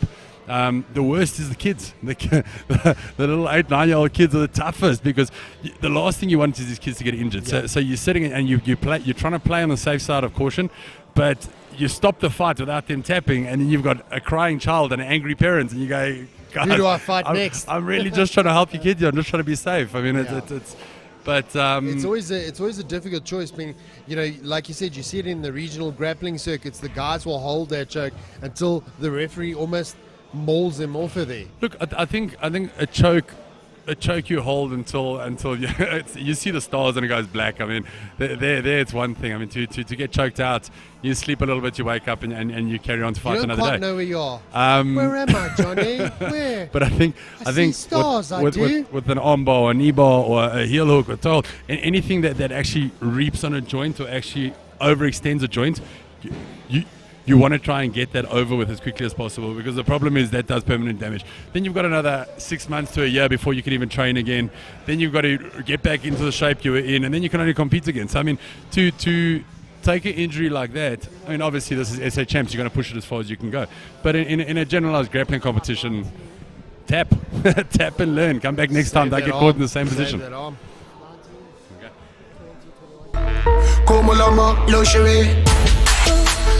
I'm a Niger up in this. When I turn up, you know I'm on my. Yes, I'm on my. Yes, I'm on my. I'm so. Yes, I am so. I'm on my.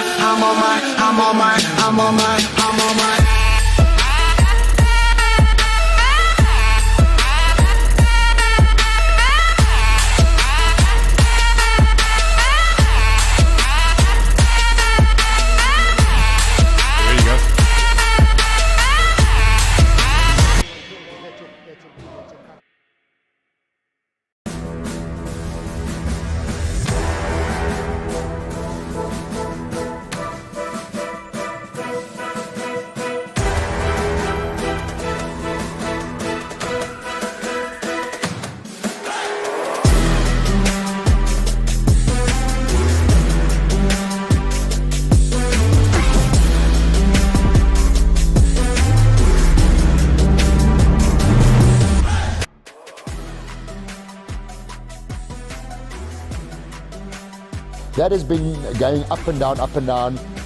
In 2017, there was a significant change in that. When it was a grounded fighter, was as soon as somebody's got 3 points touching. That was the old term that they used, which wasn't the correct term. It was basically when somebody had the soles of their feet touching and a hand. Once that is touched, that's a grounded fighter. Subsequently, it has changed again. It was if 2 feet is touching and both hands. And when we say hands, we're talking either knuckles or palm of the hand, not just fingers. If both hands and both feet were touching, that was a grounded opponent. It has now subsequently changed again back to anything that touches over and above the 2 soles of your feet. So if your 2 soles of your feet are touching and anything else is touching, except the fingertips, when it's a hand, it has to be palm or knuckles. If that touches, then you're a grounded fighter.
So Dwayne, talk to me about fighting under carports and around blankets. You know, we're going back. I mean, I remember the days of the UFSA house back in Randburg and how the guys used to get together, you know, and just start this sport. Look, that's where it all started. I think it was, and then it was a fight. You went there to have a fight. Now you want to compete in a sport. I think that's the big difference. It's Back evolved. then it was It's got to be looked at as a sport. It needs to stop being looked at as a fight game, and it needs to be started looking at as a fighting sport or a combat sport. There's whispers of getting MMA into the Olympics. Well, that's the goal, and I think the big goal to get it there, or one of the big changes to get it there, is changing the perspective that it's a sport, not a fight. You hear Dana White and the guys in the States talking about, you know, getting it regulated in Nevada and then getting it regulated in New York. New York was one of the last states to fall, you know, and they eventually got in. And now we can have an MMA show in New York, where, turn the clock back 2-3 years, we weren't allowed to have an MMA show in New York. The biggest issue there was, does it fall under boxing regulation? Does it fall under its own regulation? When does it get its own boards? When does it get stepped up to that level? So if you look at like the state of Nevada runs under the boxing commission. So there's certain laws and rules that are brought in, like caffeine. Caffeine is still a banned substance in Vegas. If you test and you have more than 2 cups of coffee in your system, you're not allowed to fight. Wow. So under the boxing commission, the rules are very different to the actual MMA commission. So that's why you'll see Dana will put certain fighters in certain states and won't let them fight in other states. Okay. Just makes life a little bit easier. Can you imagine Conor McGregor hyped up on coffee? I mean, it'd be an absolute poo show. He'd be throwing trolleys through windows all day long. I don't think he needs it. Yeah, no, definitely not. And, I mean, if you look at the state of MMA in South Africa, how far behind the States do you think we are? I know it's a personal question to you, because, I mean, you're right in the mix, aren't you? Well, look, I mean, it's a developing sport, and it is growing, and it's growing at a rate of knots. But the rate of the sport is only hampered by the involvement of outside parties. So the more we can get the outside parties involved, the quicker we can develop it. So if that's what people want to see, get involved. Put your money on the table. Put your money where your mouth is. Sponsor these fighters. Get these fighters to the next level. Get the development fighters through. That's where your talent lies. Let's get them going. Well, with that, let's get into the next fight. Okay, guys, let's go on to fight number 19. It's a welterweight fight. Fighting in the blue corner out of the Western Cape, Leslie Jacqueline. Super excited about this fight. Leslie had a massive war yesterday. He fought against Alex, and that was going to go anyway. That was a massive fight. And then you had Sorrel. He was in a war yesterday. Who was also in a compete. He actually ended up in a 4th round because of a draw. So I don't know how the fatigue or the gas tank, or how strong it is, or how it feels. But I think to get them involved, I think is going to be, or in the cage together, is going to be an interesting matchup. I know Jacqueline had some positive comments on social media. He had a bit of a following yesterday, so I'm sure he's been watched from Cape Town. And his opponent fighting out of the red corner, Sorrel Duplessis out of the Northern Cape. And Sorrel, like you said, had a war. So the difference is Leslie is a very technical fighter, very, very good fighter, well structured. Great watching him fight yesterday. He's fighting against Sorrel, who came out yesterday and used excessive amount of power. So now you've got a fighter coming out using a lot of power, very strong, explosive, and you've got Leslie who's like so technical. To see how they counteract that. Now both these fighters have seen each other fight yesterday, so now it's to see who's going to make the most of it. One for the ages. Getting us rolling is referee Brad Block. Let's go. And off we go. Touch gloves in the middle. Sorrel lands a heavy right leg kick. Leslie watching. Leslie's got his hands up. Sorrel shoots for a takedown. Sorrel's getting him. Sorry, Leslie shoots the takedown. Sorrel gets taken down. This is exactly where Leslie wants to be. He needs that takedown. He doesn't want to be standing taking those leg kicks, that trade. With that power coming through from Sorrel, I mean, you got that one punch power. You've got that those strong leg kicks. And this is where Leslie wants to nullify all of that. This is where Leslie's in his comfort zone. He's got very good head control there, pushing the jaw down, controlling it well, working on the body.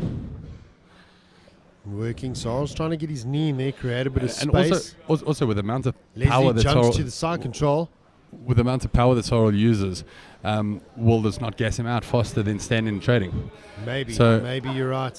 So Leslie's raining some ground and pound, trying to keep him pinned, trying to get the hooks in. Doesn't have the hooks in, manages to still roll him though. Right in front of Sorrel's corner. He's got a deep turn, but his head's turned to the wrong side. He needs to get his jaw into the elbow, and now he's on the other arm. Now he's on the other arm. He's fighting that choke though. Got that choke. Fighting taking that the choke. punches. Is he going to Wow. keep going, or is it going to? Sorrel's just punching him. Like, I don't care about my throat. I'm just going to punch you. Now he's playing drums with Jacqueline's forehead. I mean, this man's just multi-talented. Sorrel, you are too strong for your own wit, my friend. Well, it's worked Now for him. Jacqueline's doing it. Leslie trying to flatten him out. Needs to get hooks in, seatbelt. Get both his hooks in. He needs both hooks. Otherwise Leslie it's on gonna his turn back out. again. Pick your shots. And talk. Like, pick your shots. Sorrel's got to shake Leslie from his back. He's just going to have a world of trouble. He's got to get his other hook in. If he doesn't get his other hook in, he's gonna get bucked off. Thrown out the front. He's sitting very high. Needs to get that hook in. Seatbelt would be the way to go from here. I would seatbelt my arms. Sorrel's just powering out of this, isn't he? He's running in danger now because if Leslie gets that arm loose, Sorrel's still riding, still having Leslie on top of him. Throws Leslie off, Very doesn't good quite control. get it. Very good control there for Leslie, and very nice. He's got that arm bar, jumps. Sorrel might try and Arms get turned that to the arm side, there. so there's Sorrel not needs much. to get that elbow out. Nothing on there. That's Oh, it. Needed well to done, turn out of it. Leslie. And kudos to Sorrel. I mean, this guy's a tank taking punishment here. But Leslie's technically sound. He's controlled the whole round. He's attacked the whole way through. Let it go. Wow, Do great you- fight. Great fight. Well, how do you score that? You sure? 19, Great 10, fight. 19 or 18? Wow. I don't know. Going out of limb, I'd call it 18. He wants to carry on. Okay. You say Sure, Sorrel, I think so Sorrel too. as strong as he is, as good as he's been. Leslie dominated that round. He did well. For the whole Dwayne, round. if you had to pick for AMA 12, I mean, you spoiled for choice over here. I mean, you could take any of these guys and put them on the AMA 12 card. They got to want to travel up. They got to want to you still got to guys are invite them, just and too they've strong got to for accept their it. I mean, being. this Are you okay, isn't my boy? as much as as much as everybody wants to fight. It's not a given that they're going to jump on every fight card. So, I mean, these guys are the next level. I'm so blessed to be sitting here and be able to Unreal. watch this. Unreal. And whether they fight at the next AMA, the fact that we're sitting here and actually seeing this happen is blessed unreal. beyond, buddy. So I mean, look really- at Sorrel's face. The man has taken punishment, and he's in it. He's in it to win it. Leslie, ready to go as well. This is where we've got to hope that Leslie's gas tank after that 3-round war yesterday you doesn't burn out. Are you ready? Come keeper. Hands on the hips. Here we go. Sorrel takes the center. Sorrel's going to come out and he's going to try and hit him as hard as he can, as much as he hard can. and try and end it as The quickly as he The can. problem with that is if Leslie wins this fight, and he does take a lot of damage, what does it look like tomorrow with the damage that he's taken? What does it look like tomorrow? You're right. Folks, if you're watching on social platforms, please like, comment, and subscribe on YouTube, Instagram. Once you've got a guillotine like that, if you get your body to the opposing side, they're not going to choke you out from there. It can be a No, bit they're not. comfortable, but you're not going to get it. He needs to be working back for his... This is actually I wouldn't have gone back to mount. They would have No. stayed inside. rather Especially stay with inside. the power that Sorrel has, it could be very Yeah, different. definitely. But if he gets it, drop that shoulder into his neck and drop your Sorrel whole can body actually weight. bump Leslie over his if head. if Leslie drops his shoulder into Sorrel's neck and he drops a lot of weight onto that neck, It's got a he can modified start- Von Lute. It's a Von Flute. You're going to start finishing him out from there. He's going to have to release that arm to start moving. Well, Leslie is right in front, and there, as we said, he's going for that Von Flute. See, that's why Sorrel has to move, because He's right in front really of his uncomfortable, corner, he's not happy. and he's pushing hard down on that neck He has of to Sorrel. But release it. Sorrel Holds on, tough as hell. I would lift my right leg and I would keep that pressure on the neck with that shoulder. It's working guys, well. let's look to improve. Sorrel needs to drive some that shoulder action. into There we his go. neck and drive it hard. Oh, well done, Sorrel. Leslie's corner shouting at him not to let him turn and to flatten him out and rain down some ground and pound. Does it again. Sorrel's trying to buck. I've seen enough. Brad Block stops it. He's seen enough. Stopped it by Brad Block. It was a very, very tough fight. Laphoma's gone. Very, very good fight. Well done, guys. well done to Very, both these very guys. well done. Sorrel is a monster. Sorrel's got his face. Well on. done. We've got the medics there. Well done to Sorrel. I mean, he hung tough there. He really, really hung tough there. And Leslie was in a 3-round war yesterday. You can only imagine what that toll has taken on him. But Sorrel done well. Kudos to both of those guys. And a new talent is born. Leslie has come out and shone here like there's no tomorrow. Well done. It's going to take a lot of ice on Leslie, and it's. We need a lot of ice. Any ice sponsors watching? Pull in.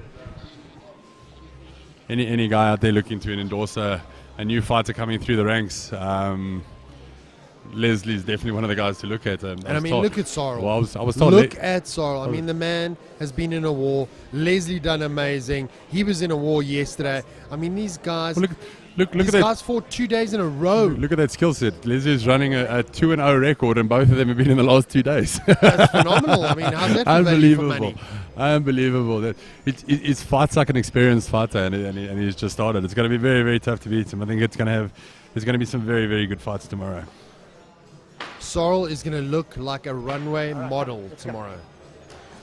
Next up, we got Shoal Adams versus Peace Singapani, and the winner of that is fighting Leslie tomorrow. So it just keeps growing. Leslie, go home, get into a cryo chamber if you can. Okay, guys. Winner of fight number 19, round 2, 1 minute 47 seconds in by TKO, Leslie Jacqueline. Well done to Leslie and well done to Sorrel. I mean, the boys came through and he really, really fought. So, I mean, Dwayne, if you look at it, I mean, we speak about what happened yesterday, and I mean, the effects of, you know, I had a fight yesterday, I'm now having a fight today, I might even be having a fight tomorrow. These guys must be exhausted.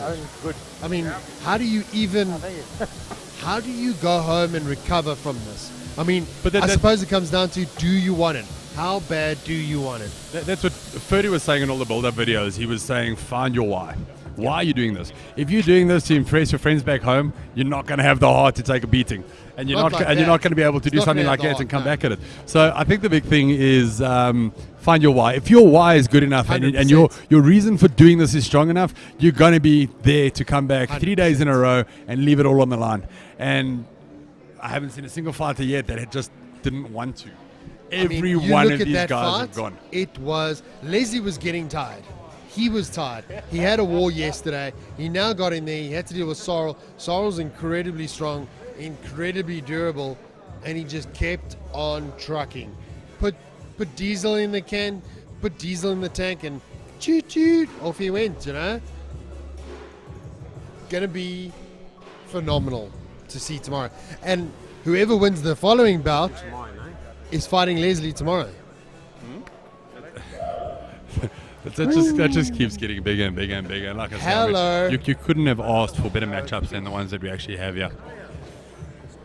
It's going to be a phenomenal day tomorrow. So it's basically this was your semi-final. Sorrel got silver. Leslie's through to tomorrow's gold match. I mean, it's wow. You've still got Kaya Ntubela, who had a 23-second knockout yesterday, who fighting Esteban van der Berg, who's a massive, massive up-and-coming fighter, and Kosi Nkapati against Tony Killian. There's a couple of big ones still coming. You've normally got your hard fights, and now you're sitting here going, which ones don't we? Now you got more hard fights. No, all right, well, we're going to go through into the next fight now. Peace and Shoal. Okay, guys, let's move on into fight number 20 in the welterweight division. Fighting out of the blue corner, out of the Eastern Cape, Shoal Adams. Did Shoal have a bye yesterday, or did he fight? No, Shaul fought yesterday. Shaul had a great fight yesterday. And it's going up against Peace. That's going to be a cracker. Shaul yesterday was... He ran around her afterwards, very, very still like angry after the fight. He was amped. A lot going on in there. He was very, very excited, very happy to go with it. So I think him coming through now, fighting under Chris Bright, super strong, super talented. And I mean, you know, the guys from Chris Bright I mean, you're basically jumping into a swimming pool of sharks, aren't you? Yeah. Because those guys are just ground sharks. The old saying is fight, train hard, fight easy. And the thing is, when you're in a gym like that, you've got all these pros. I mean, you've got Chris himself. You've got it's very, very cool. Oh, daddy, it's going to be a good one. And his opponent fighting out of the red corner, fighting out of Gauteng, Peace Ngubane. His name might be Peace, but I don't think he wants peace in this fight. I think he's going to get a lot more. It's one of those guys that full of peace outside the ring. I've never heard him say a bad word about anybody. He's truly a blessed person. He's really, really out there. He's got best intentions for everybody. But you close that cage door, something switches. He's a whole different person. There's a problem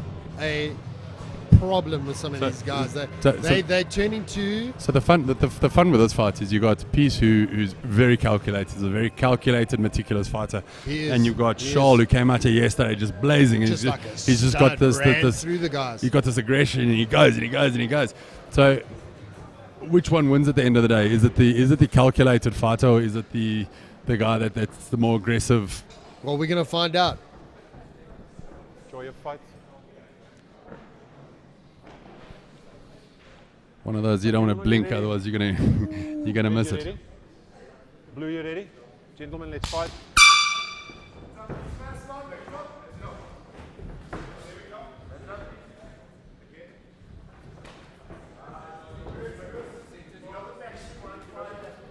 Very nice little slip and uppercut there, nice little counter, nice little counter. Catches the leg kick and counters with his... Good counter from Shaul on the way out to the right hook.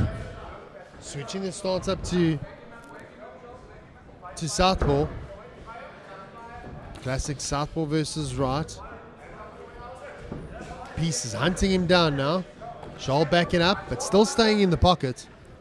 Shaul's got very nice head movement. He's slipping that jab very nicely. He is. And Peace mixing it up and then throwing a wider punch afterwards, expecting that slip. That's how calculated it is. Peace is moving wonderfully as well. He slips very, very well. Shaul comes with a blazing overhand, but Peace steps out. Oh, slip and a right hook. Beautiful, beautiful.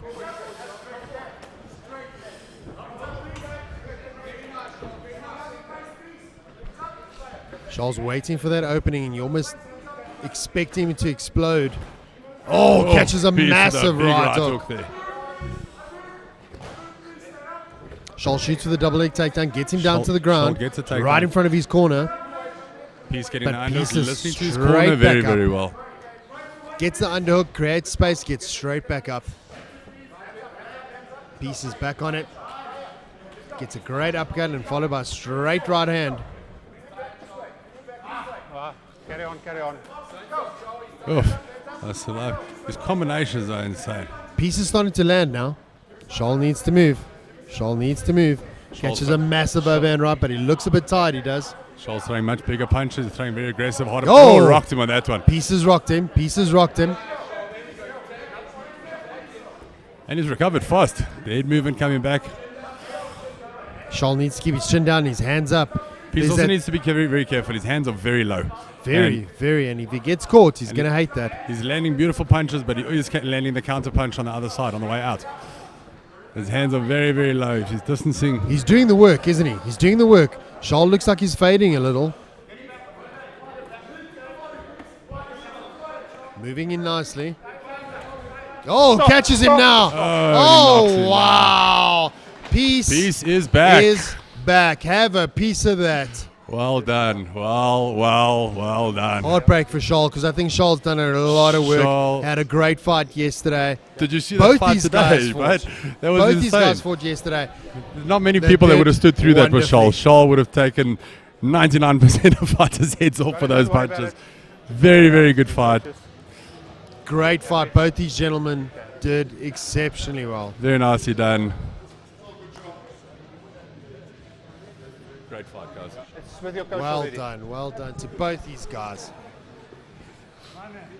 That's the thing in this tournament. I mean, you go and you go. And look at that, they hug it out. I mean, come on. The thing is, you're fighting number 1, 2, 3, and 4 in the country. Talk about ambassadors for the sport. We're ambassadors for human beings. I mean, just bring it here. Bring your problems to the cage. We'll sort you out. We'll take bookings up advance. Dwayne will take your bookings. I'll take your money. And we sort it out, guys. I mean, come on. Very impressive show there by both fighters. It is. Shoal landed some really, really good punches. And, Beautiful punches. Peace. Right, off we're going to go. Nice, guys. Nice. Both of you. Okay, guys. Winner of fight number 20 in round 1, 2 minutes, 24 seconds in by KO. Peace, Ngupane. Well done. Again, a great fight. Great fight, great show of showmanship and sportsmanship at the end there. Well done to both these guys. Well done. I think there's no shame in going out like that, is there, Dwayne? I mean, both these guys fought yesterday. Both of them had wars. Peace just had the upper hand, I think, at the end of the day. He stayed calculated and he stayed focused.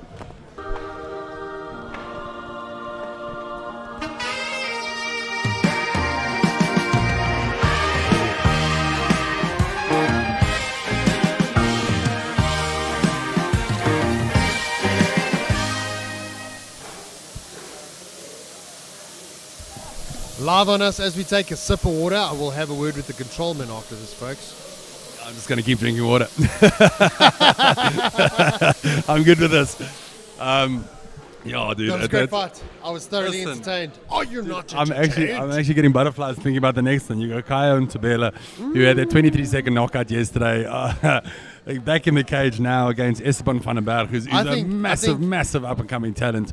I think Brad Block and Stefan should get Esteban should get together. I mean, they're both having 23-second runs at Emma today, or yesterday as well.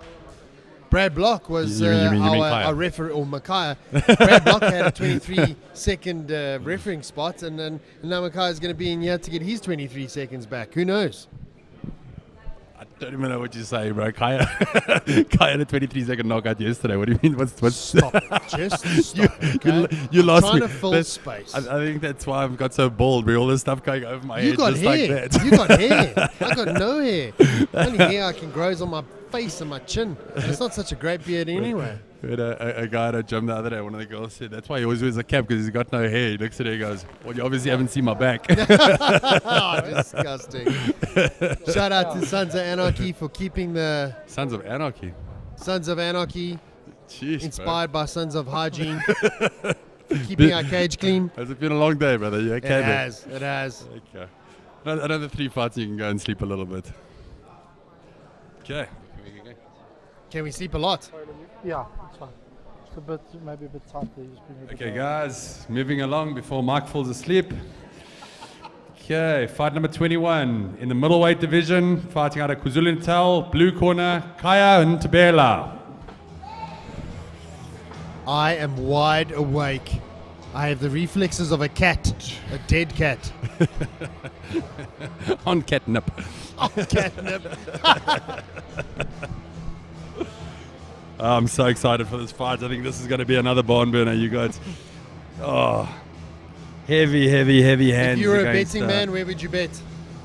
I would bet on this being a barn burner. We got How's that safely perched on the fence there, you punk?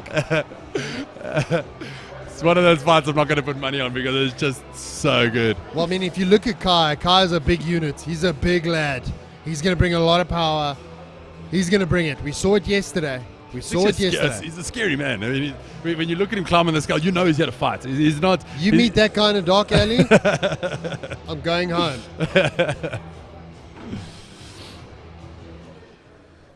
Walks in cool, calm, and collected. Okay.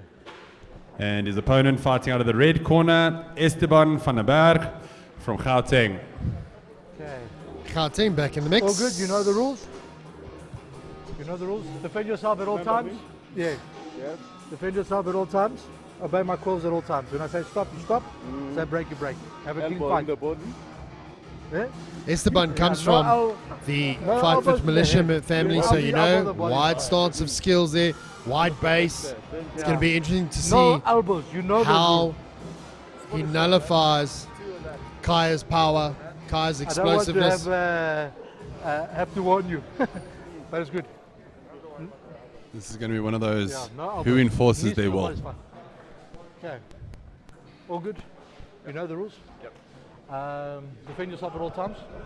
Obey my calls at all times. Esteban is I say actually stop, stop, signed up break to it, fight break at it. Versus next weekend. Fight. All right. So if pulls through this fight, he's got another fight there. Are you ready? Are you ready? Fight! Takes us into the octagon. Both these men respectful of one another's skill sets. Kaya just waiting to pounce. Oh, very heavy leg kick there. Kaya fights under Clint Walters, and they've got a very strong Muay Thai base. Background, don't they? So this is his game. These strong leg kicks and solid one-time punches. Kaya's standing his ground, waiting for Esteban to pull in. Yes, and Esteban's not backing down in any way, shape or form. No, not at all. Pushing forward, coming in. Ties him up, he does. Esteban catches the left hook, or right hook rather. All right. Okay, good. Okay. Esteban's touch of gloves, thank you. Finger slipping out the glove there. Momentary pause in action. Catching him with a right kick. Ducks underneath Kaya's that. movement is so crisp. And his little combos are nice. He's got strong leg kick. Strong leg kick. It's going to be interesting to see when those leg kicks start taking effect on Kaya. Esteban's hands up nice and high. Looking strong. Okay, guys, you need to engage. And both his fighters hit so hard that you get to that point of that respect where it's... Esteban catches the leg kick, but almost loses positioning back up. Now this is going to be very interesting. You've got Kaya, who's got a very strong Muay Thai base, but I haven't seen him on the ground before. And you've got Esteban with the wraps grappling himself pedigree. around. Looks like a crazed octopus. Gets his tentacles around his prey. Kaya holding onto the Gets hand. the body controlling it triangle. nicely. Esteban does. Now he's got to work the hands of Kaya. Kaya's corner shouting to get his back to the floor, which is what you want to do. But I think with that body triangle tied up, be a bit difficult. Esteban having the presence of mind to still throw a punch and not get lost in the grappling. You get a lot of guys that get they get lost in the grappling Get and lost they in don't. the grappling, don't they? Yeah. They forget that they can still throw punches. They can still move. You want to throw those punches to get him thinking about his face, to get those hands moving, so he forgets about his neck. And again, that puffy MMA amateur glove getting in the way under the arms there. This is where you need to crossface. You need to get the arm across the jaw, get the forearm across, and start pulling it in. Start getting it nice and tight across his face. Like you said, I mean, Kaya is fighting both his arms. Esteban's got to momentarily let go of that body triangle to try to trap one of Kaya's legs. What's the back of the head, guys? Back of the head. What's the back of the head? It's still good, but... Kaya's getting back up on his knees, 10 seconds out. Now, is Kaya going to come back from this in the next round angry, or is he going to come back worried? Jeez. I don't know, but it was a great technical round. They came out swinging wildly, and then they got down to a technical fight. And I think Esteban's pulled ahead slightly in the scorecard. Yeah. Esteban's got that round. Now that comes... And when you got a fighter like Kaya with knockout power, he's going to come out now with intent. Is he coming out angry, or is he coming out calculated? If he comes out angry and he overextends, is Esteban going to capitalize and get the takedown? He's going to make it easier for the takedown. If you look at the replay, Esteban was all over him technically. He was trying to sort of almost stifle that power, stifle that movement, try to get him into a position where he could work forward. He could oppose his will. You've seen how much power Esteban's hitting with on the ground. It's very difficult to generate that kind of power on those ground punches, and he's landing it well. Okay, guys, seconds out. Very good fight ahead of us. Now they've had the first round to meet and greet. Let's see what the second round. Introduce themselves. See what the second round brings. Okay. Two big men in the ring. That's fine. you know, the longer the fight goes on, You ready? you know, you run that risk of that knockout power, Fight. that wild swinging But power. as the fight goes on, your opponent starts gassing a little bit, and their mouth starts opening a bit more. So the knockout gets a little bit easier. So yes, you lose that power, and that one bowler can finish the fight. Yeah. So all depends on your opponent's gas tank as well. Oh, Esteban goes with a massive overhand right, does connect, but Kaya's still in it. That Esteban doesn't want to get sucked into a brawl. Yeah. No. He wants to keep Most it calculated definitely the way not. that he has been fighting. Oh, Esteban catches him again. Kaya's bobbing and weaving, trying to get him out. Bit of a mad scramble for the legs. Gets the single, Esteban does. It's a high single now, but he's trying to trip him. Gets him to the ground. Both fighters back up to their feet. Esteban's got himself where Kaya now does have his neck. If you look at the grappling aspect as well, it slows down, doesn't it? That blood flow to your muscles, it just makes everything difficult. It's from the lactic acid. You get that lactic acid buildup in that muscle from permanently extending your muscle, like I was saying earlier. And as soon as that lactic acid kicks in, everything feels like 300 kilos heavier. Down. So it does make it a little bit tougher. But But these guys are in the middle and they're ready to trade. Feeling each other out again. Oh! Kaya gets us a massive straight hook. Esteban looks like he's in a bit of trouble. Esteban's still on shaky legs. Kaya's all over him. Randy some good ground. What a jaw from Esteban. He was rocked and he has come back. Esteban's tied him up now, trying to nullify. The referee's watching the fight closely though. Fight is over. Referee stopped it. Like I said, guys, that one hit power. Esteban was all over the first round. Took one solid punch to rock him and changed the game completely. But I mean, these are big guys. They're big, strong units. Big, strong athletes. Gets on top of him after that big knock.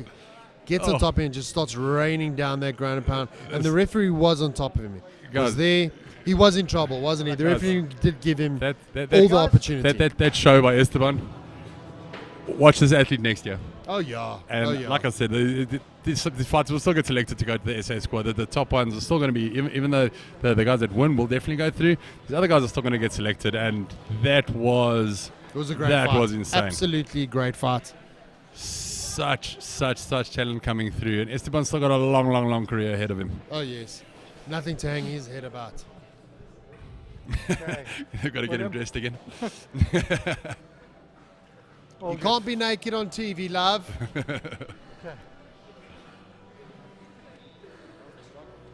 You can see he was the baby at home that just wants to be naked. Okay, guys. We have a winner in round 2. Time 1 minute 30 seconds by TKO. Nkaya Ntabela. Wow, great fight. That was entertainment from start to finish, wasn't it? Great fight. And I mean, again, you got some pedigree here with the gyms. You've got the guys working hard.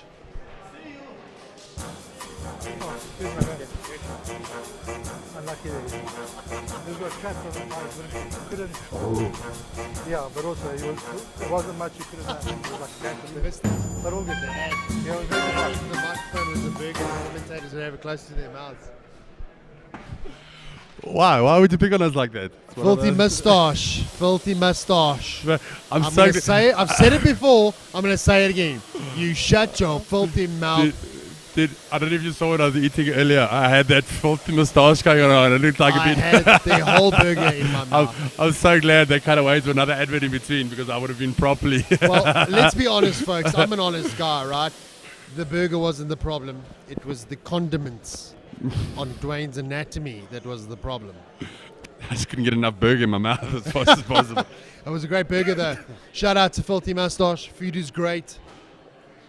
If you want to book them for corporate events, hit them up on social media. Filthy Mustache. And how effective have these sanitizing sprays and stuff been? I mean, these things have cut down a massive amount of time. last events that we had the guys climbing the spray bottle, spray down, come through with a mop. Yeah, actually, yeah. This has actually got a dry spray. It sprays through the Shout out sprays the Sons fence. of Hygiene. It sprays the cages itself. It sprays through all of it. I mean, these guys, they've got a all-in-one solution, don't they? These they come in here and they fix us Yeah, up. these went by Sons of Hygiene, or the guys that are cleaning and the guys bringing all the materials are. These machines were brought to us by the Wannaby group. Okay. So they came to come see us 2 days ago for a meeting about something completely different. And I walked in the front door and he just said, listen, I mean, wouldn't you want to try this sort of thing? They use it in their churches. To the companies that are coming on board trying to help the amateur athletes, aren't they? Yeah, they're definitely. trying to help the show. They're trying to keep it. They're keeping us safe. It also shows you there's a diverse market that doesn't know what we're doing or doesn't know what's going on, anything like this. Because if they knew about it, they would have approached us before. I mean, do you have brand equity with the spray bottle and an MMA show? No, maybe not. But these guys came on board, they saw what we needed, and they jumped right up. No questions asked. They were there to help us. Super cool. Okay, we're just waiting for them to finish mopping, and we can move on to the fight number 22. Second last fight of the night. The nay. The nay. Are we second last fight of the nay? Getting tired of this attitude. The word aren't working. Take the English out my mouth and reinstall. Okay, guys, moving on to fight number 22, the second last fight of the day. Fighting middleweight out of the blue corner, KwaZulu-Natal, Nkosi Mkapati. Your pronunciation's become a long way, though. My English is deteriorated, but your pronunciation's just gone through the roof. I just hope some of them are right. So do I. My English is terrible today. It's delicious. You shut your mouth. That's my default.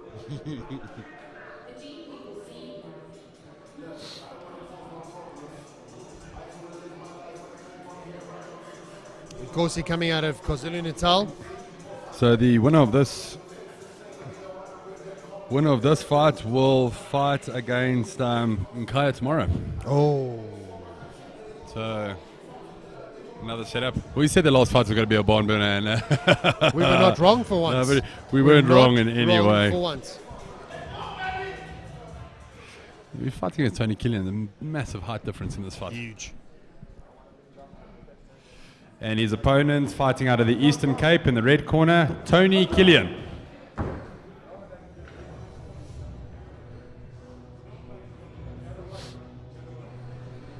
Tony coming in from the Eastern Cape. Mr. Magic Man himself. Magic Man. Tony had a good fight yesterday. It's massive height difference in this fight. If he uses it to his best of his abilities, he stays on the outside, works that jab, gets it going like a piston. Could work in his favour. Tony is also coming from a wide sort of base of the ground game in his dojo is amazing. He comes from he trains with Jason Hendricks, renowned jiu-jitsu practitioner, so he's got some ground. Ready? Let's fight! Touch gloves, let's get it on. Double leg straight off the bat. Walk straight in, takes away the height advantage. Puts him in. We said the same thing yesterday, by the way. Tony's got that underhook on the far side. Looking to create space on the hips. He starts scooting his hips out. Now he's taken away that underhook now. Of course he's trying to push that leg down, or trying to push that the right arm down. Look how course he's using his head though. He's using it like a spear, isn't he? Getting good head control, pushing him back. Settles him back. So Says, Tony, no, sir, thou shalt not pass. Of course, like I say, of course he's trying to push that arm down, trying to get that knee over to get that control, so that he can start running in with the left hand. You missed my Lord of the Rings reference. If he gets... I did, I missed it completely. Punk. Your mouth's not working, my ears are broken. Back to the fight. Of course, he's raining heavy pressure from the top. Of course, he's controlling nicely, but they're not very active. Tony's setting up the Kimura now. Looking for that arm. You just got to keep his elbow in, keep his elbow tight. Don't let the other hand through. Drop that shoulder. He just sits nice and heavy on him. keeps working, pushes that arm down. If he keeps working on Tony's right hand, gets it underneath, gets it trapped underneath his knee or underneath his shin, he can start throwing. Working. Yeah. But Tony looks like he's looking for that sneaky submission all the time. He's kind of waiting, isn't he? He's Yeah, baiting. He's waiting, and he's playing the time game.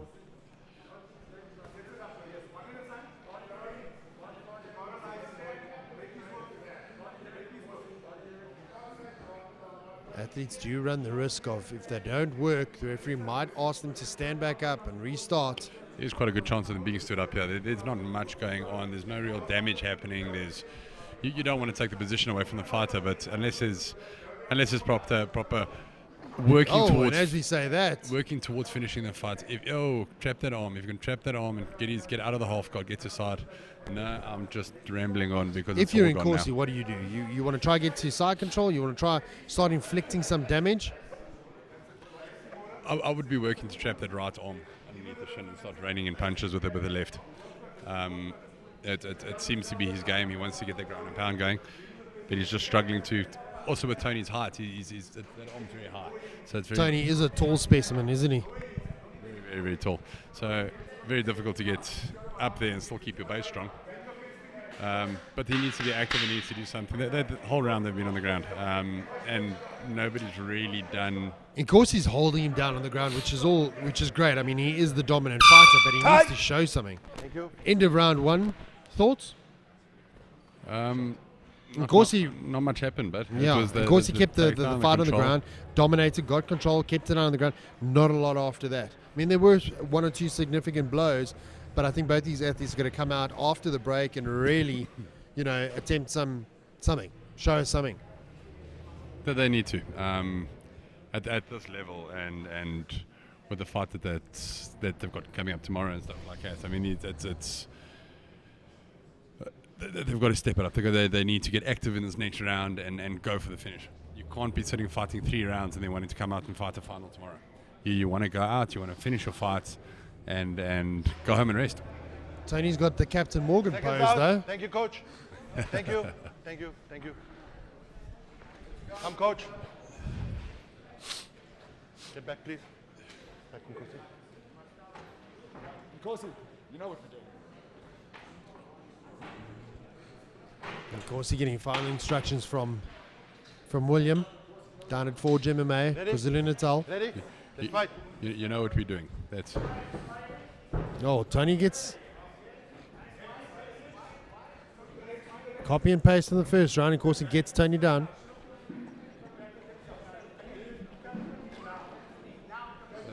Call from the corners, Khabib, so it's lock the figure 4 the leg. Pull him flat, control his legs, pull his Control hips those out, legs, control the hips. pull his hips out from underneath him, and start working from there.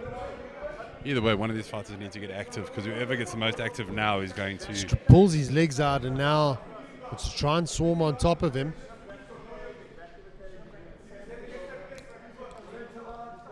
We want to see the rabbits jump out of their hats and fight, don't we? From the Magic Man. He's talking about rabbits and the back of him, of course, his pants says hip hop. Hip hop truck hire, so truckie, hip hop trucking. Well, we did come out of Easter weekend.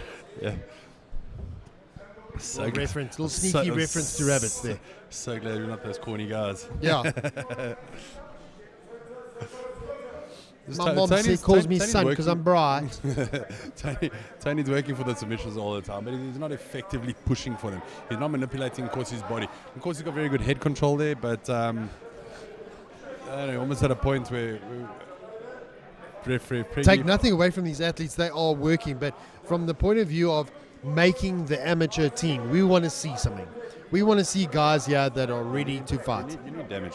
There have been too many fights that have been lost where a fighter gets on top, he controls the whole way through, and ends up losing the fight because he hasn't 100%. effectively been trying to finish the fight. 100%. And that's if that's what the judges are looking for, and that's what they're effectively looking for, then do damage. Of course, he's fighting out of Domination MMA. You know, we say that we criticize him quite harshly, but you know, if you look at what he's done, he has dragged the action down. He has mauled well, not mauled, but he's got Tony down. He's dragged him out, and now he's working. He is putting in the work, but we need to see action. Yeah, You no, put. no, look, don't get me wrong. I'm not criticizing in any way, shape, or form. That is extremely difficult to do. These fights at this level need to be active. You can't be leaving it up to the judges. We've had a couple of calls. We've had a couple of guys that aren't happy with the couple calls. of guys Yeah? that have been very unhappy with their calls, and you're going to be. If you lose a fight on a judge's decision, you're going to be unhappy because Very you've much gone so. out, you spent a Very lot of time much in the so. ring, you spent a lot of time prepping, and you're always going to be upset. And Tony gets why a take that hook in chance? there. Got a butterfly guard. Turned his hips. 20 seconds to go. So even if there's a reversal here, it's not going to make much difference because they're going to reverse and then they're going to start again. This third round is going to be very. It's going to be. I'd like to see Nkosi strike. I'd like to see Nkosi strike. I would as well. He's thrown one or two punches on the ground. He's stayed active. But he hasn't been. He hasn't been actively trying to finish. If you want to call it that. Just a correction. Nkosi's fighting out of GBH. Gorgeous boys. A little shout out there to the stunning fellas at Gorgeous Boys. A little work on words there, if you will, love. Well played. I know. I try. You know what I mean? It's difficult to be all things to everyone. Look, you know? to me personally, Nkosi's up on the card. If I'm scoring, Nkosi's up on the card. Tony needs to come out and he needs to do something. He needs to come out here and he needs to come out guns blazing, and he needs to throw punches. I think the word out of Tony's corner is, listen, Finish. get yourself together and Finish make the it fight. happen. Finish the Finish fight. it. Thank you, coach. Thank you. Yeah, that's my whole line. If I'm in his corner now, is you need to finish. Hurry up. Or else you're walking home to Cape Town.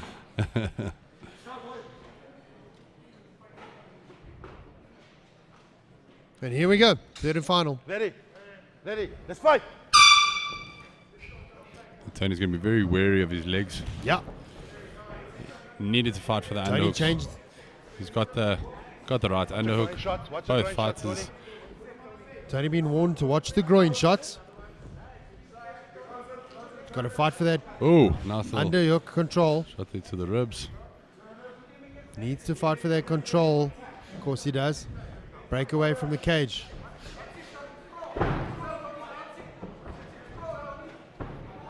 Tony gets his leg tied up as he's trying to come around to get Nkosi's back. And ends up getting reversed.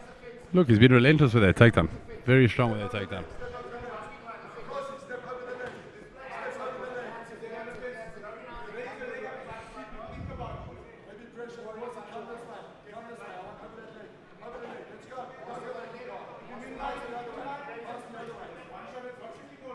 Tony working back for the Kimura again.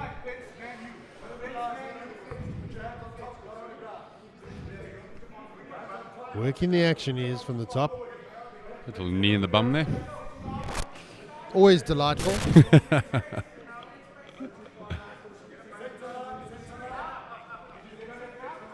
I mean, Dwayne, let's talk about the wrestling aspect. You know, we talk a lot about jiu-jitsu and jits and all that, but I mean, wrestling plays a part, Jan. I mean, I think That's exactly what this is. This is wrestling 101. This is controlling, getting in, not taking any damage going into tomorrow's fight.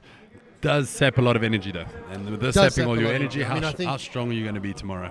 They did a study at the Olympics, and the fittest men on earth were the water polo players, the gymnasts, and the wrestlers. They were the fittest men, or the fittest discipline in all the sports in the Olympics, and you got to take that into consideration. You know, the Olympics go, or the wrestling goes all the way back to Pancratius in Greece. MMA is not in the Olympics yet.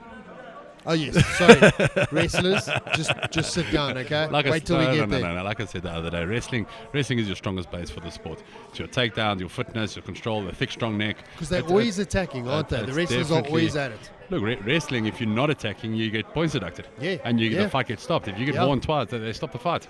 And I think that's where MMA draws its heritage from. It's like, hey guys, if you're not active, we're going to start pulling points, or we're going to ask you to stand back up.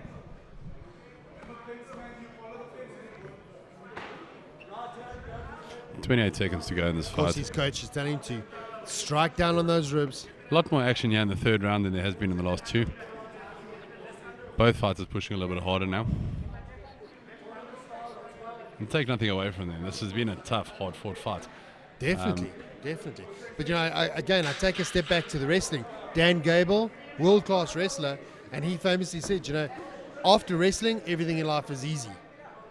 That's exactly it. You've got fight's over. It's going to go to the judges. Very Dan nice. Gable's also Smothered got him up. the Gable grip, famous for the Gable grip. It's a hand positioning in wrestling. It's probably the strongest grip around out of any. Follow me for more life tips, huh? Gable grip is honestly, you watch a guy carrying his kids around that's been wrestling. Yeah, Gable He's grip. never going to use anything And else. watch You're when carrying two your kid on wrestlers your give hip. each other a hug. That's always a Gable Gable. grip. We're such douchebags, all of us. Just because we want to do things easy in life. That's it. Taxes? No problem. Wrestle first. Change a tire in a car? Come wrestle. Have problems at home? Come wrestle. Trying to overthrow a country? Come wrestle. After this fight, we've got one left between Quinton Malquena and Urshad Parak. So a Western Cape versus KwaZulu-Natal light heavyweight fight. First light heavies we've had on the card. Should be a good one. It's going to be a cracker. Last fight of the night. Come, guys. Well, Thank you, Maria. last fight of the afternoon before I get corrected by my co-presenter here. Thank you. He's been quite fussy these last few. Help, it's really dark in here, mommy.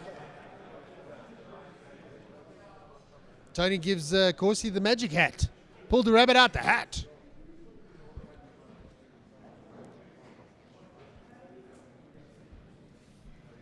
Okay, guys, after 3 rounds, we go to the judges. Judge 1 scores at 30-27. Judge 2 scores at 30-26. Judge 3 scores at 30-27 to the blue corner. Unanimous decision, and Corsi Mkati. Well done in Corsi. I think that was a great fight. Coach is happy, gets the magic hat.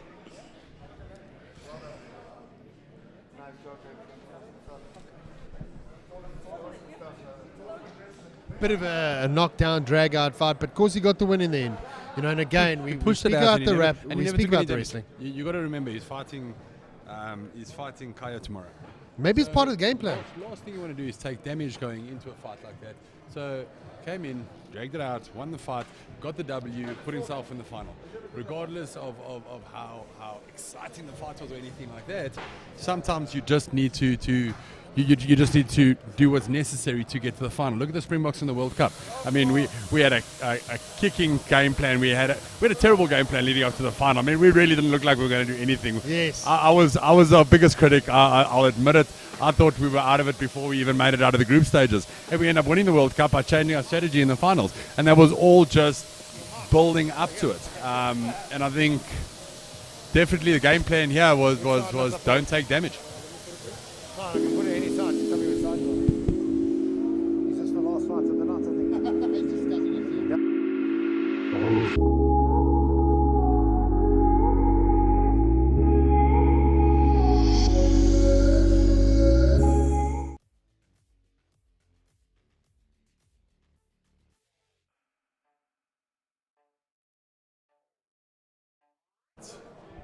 It's on the same company. They're the guys that just bought my company. And that Bunny Ranch. Last fight of the night. You ready? Of the day, yeah. Oh, Please don't go into tonight. This correction. I feel like I'm back in Catholic don't go into school. tonight. I mean, this has been a long week. We've been here since Tuesday. I've been here since Hoppers 4 this morning. I've been here since setting Monday. up, making sure 1:45. everything was cleaned up and straightened out and everything like that. I counted all the bolts for the cage. Miss my kids, bro. I just want to get up and go You see have my kids? family. I do, My I do. condolences to your children. Got a couple of them. Is he collecting? But yeah, no, Collecting it's time for a bit of family time this afternoon. So Well, we've had a great day of fights. Nothing to go back to them, huh? As entertaining as this has been, it's time to go see my kids now. Dwayne's kids. Is this not one of Mommy and yours? Daddy coming home. You're going to get a phone call from the grandparents, go, we're taking them out. He's 93. Okay. Last fight of the night. What's your field? So it's a nice, Not feeling me. What's your feel? I feel that it should be in the day and not at night. But on a serious note now, I think we have seen some absolutely cracking fights. Half of these fights could have been on the main card on any promotion. Doesn't matter who you are. You'd be blessed to have them fighting for you. And I think it just shows that the level that the sport has gone to and the level of the clubs that these guys are coming out of. And I'm really, really excited about the team going over to Worlds this year because I think they can make a massive impact. I think it's going to be one of those fights where we are going to. It's going to be great. It's going to be the last fight of the night. The guys are going to bring it. Isn't that with CRT? Okay, guys, fight number 23, last fight for the day. We have a light heavyweight fight. Blue corner, fighting out of the Western Cape, we have Quinton Malquena.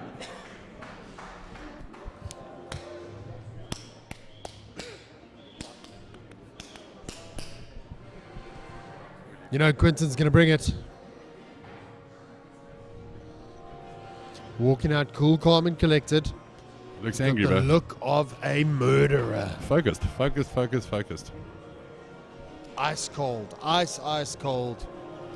Oh, the Western Province, or Western Cape, they've actually done really well. They haven't had as many fighters as Gauteng and Natal and everything, but all their fighters have come out and impressed. It's all right to have some fighters shine and some fighters not shine when you're entering a massive amount of fighters. Take nothing away from the bigger teams.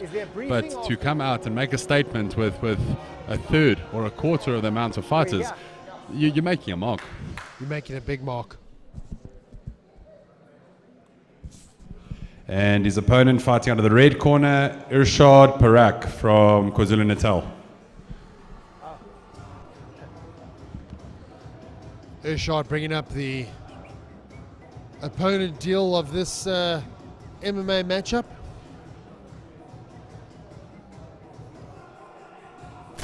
Strong beard game he does have. Strong beard game.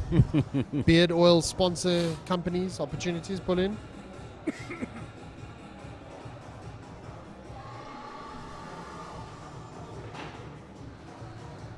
Big unit he is. Solid man looking to forward his MMA career. It's like getting into these fights. These are the fights with knockout power. These are the fights that are either going to be explosive from the beginning, they're going to run at each other and they're just going to bang it until somebody falls, or it's going to be hang back, calculated, a lot of respect for each other, and it comes out quite slowly. So it all depends on how they choose to fight this fight. And being in the amateur team, I mean, is there a cutoff in terms of age or? No, as soon as you get your pro license in any contact sport, so if you go get your pro license in boxing. Are you ready? You ready? Timekeeper. Let's go. So any contact or any contact sport, you get your pro license. You're not allowed fighting amateurs anymore. Oh, nice, great start. Rashad fighting out of GBH, very nice start there. Loads of support coming out for. Ooh, nice little Rashad on social. He's a big man. Comes in, attacks, leaves again. Oh, nice little kick, nice movement. Heavy leg kicks. Very, very, very strong, straight down the middle jabs coming through there. His left hand does drop a little bit though, so you just got to watch for that. Watch for that right hook coming over the top. But both these boys are quite tall. Oh, gives him a little nod to say, hey, I told you you're going to miss that. Quinton seems to be finding his groove a little bit more now, finding himself a little bit more comfortable. Catches him with that jab, gets the body lock now. Calls to take the back. If he steps back and tries to get his head out there, he could perhaps trip him. Even suplex him. Oh. Right in front of his corner.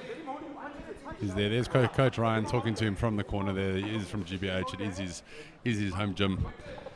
So these guys obviously spent a lot of time together. He's got to be careful. Dallas Jacoby over there giving some directing traffic. Just got to be careful that those knees don't end up landing in the spine. They've just got to keep landing on the side.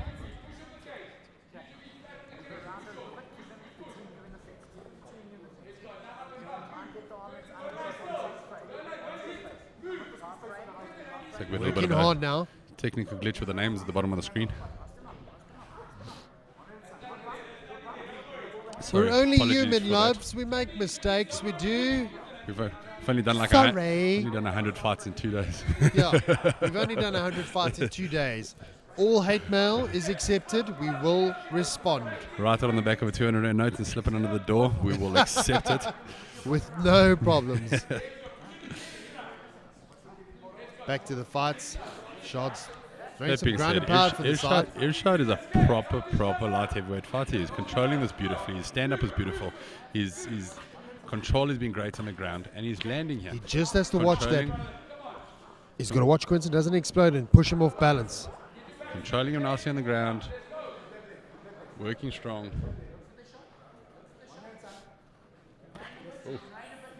And you got to know, at 93 kilos plus, when these punches land, they land. Oh, gets that double leg. Controls those legs. Pushing him up against the cage now with his shoulder, getting heavy. 10 seconds done. He's opened up Quinton's left eye and opened it up quite nicely. It's a lot of damage going on. That eye is swelling. The more damage it takes, the more it's closing. That eye could end up being a Quinton's problem. eyes swelled up, cut up, open up nicely. If Quinton blows his nose now, that I was going to close straight away. Just mustn't blow that nose. Don't blow it at all. Clean it up, wipe it away. Where's Cutman? If you have a look at the replay now, catches that kick. And this was the start where he caught him flush. And I think that's what opened him up initially. No, you can't. Can't put adrenaline. You can definitely do what you're doing right now, but you can't put adrenaline. Working there now. Sorry, bro. Steps back, catches him. And this is where Quinton came back with a nice reply there, glancing blow on the right. That's where he caught him there. He caught him quite a few times. The ground and pound, he caught him quite nicely as well. There's a lot of solid punches. There was a lot of punches on that eye. It's going to be interesting to see what happens now. Does his shot go for that eye? Is he going to make it a focal point? And the problem is it's his left eye, so it's in front. So it does obscure the vision a bit. Is it dry there, Brett? Are you ready? You ready? Let's go. Yeah, let's see how these two fighters come out in the Step second up to round. middle. Here we go. Sizing each other out. Throws a kick. That first round's got to be in the back of your mind. But you had a fight. Targeting that eye, the shot is. Got to be smart, but he's got to come forward strong. Quinton's coach shouting at him to give it something, show something. Oh, there very he nice. replies with a 1-2 1-2. straight down the middle. Catches him there now. Needs to come forward, catches him again. Swarming him, but his shot's going to get his back. Quinton's corner shouting to sprawl heavy. Irshad needs to Shot's getting his back. Step back with his right leg and just sit down, and he'll roll him over. Oh, Quinton lays on top. The shot gets him into full guard though, or almost into full guard. Let's see Irshad's reversal, see how his control is. Shot Very, pushes very him nice down. reversal there. Gets Quinton down.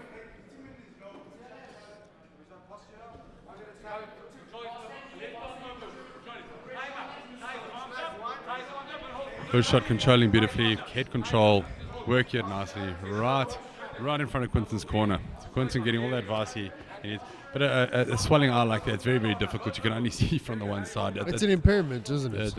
It is. You didn't walk in with it, so you've earned it in the ring. So it can't really be.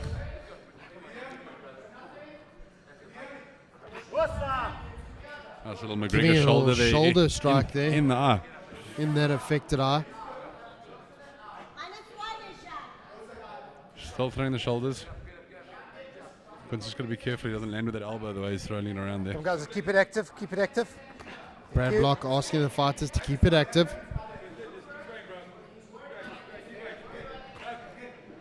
Landing some ground and pound. Technical You've got to show me shots. something at the bottom. You've got to show me something at the bottom. You can't take shots. Irshad's landing really, Referee really hard Brad Block punches here. asking not to stand at the bottom there and just take Give shots. me a reason not to stop this fight. Give me a reason not to stop this fight. Second calling. Brad Block, top of the action now. About to stop it. Brad's asked him to give him something. Come on now. Give him a Give sign me a to reason show. not to stop. Give him a sign to show that he's still in this fight. And he needs to try and escape. He needs to get active. He needs to show him something, but that eye is swelling up at a pace. Ishad's on top of him, raining their ground and pound still. Ishad needs to let go of that seatbelt action, get in front of him, and just start raining pounds down. 10 seconds out. You can hold your gloves, you can hold your wrists, he's allowed to. He needs to hold those gloves. He needs to hold those gloves. Stop. Oh, that was close to being called a strike behind the head. As long as it touches the ear, it's fine. There's no issue with that, with the punch, as long as it touches the ear. That was a great, was a nail biter towards the I end. asked you to give me a reason why not to stop the fight. So don't stop raining, dog. It definitely went to Urshad in that round. No, it's going to be stopped in a few seconds. And I think with the eye open up like that, I don't know if it's going to last too long. No. Are they going to allow it? Are they going to allow it to carry on? Can't take more shots, so I'm going to call it. Referee Blair Block looking at the action, or not the action, but if you look at the replay, What you going to say, how's it? I've spoken to you already. tail of the tape here, as shot targeted that eye, kept on coming straight down, looking for that eye. They're in the corner now with Inswell trying to get that thing down. Hematoma is terrible, isn't it? Because it just keeps swelling. And like I said, if he what do you call it? If he blows his nose now, that eye's going to just go. The eye just blows up. All right. Take the stool, please. Brad Block telling him, give me a reason not to stop this fight. If you don't come back and give us something here, the fight's going to get stopped. Quinton's corner telling him to come out hot. Irshad's ready. Are you ready? Are you ready? Go back. Timekeeper. Let's go. Irshad has really had an impressive performance. He has. Light They've heavy. meet in the middle. Quinton's now pressing the action. But Irshad's looking a little bit tired. He is. Responds. Quinton coming back with some nice ones and twos. Quinton needs to keep that pressure. Very heavy on that front leg. Needs to work. Throws a bit of a lazy front kick. Tries to parry him there. Irshad's chasing him down now. Ties him up. Up against the cage. Irshad's looking for that double leg takedown. Gets it. And I think it's the same sort of directing of traffic. We're going to go into side control. He's going to look to target that eye. He's looking to trap that arm from behind his back.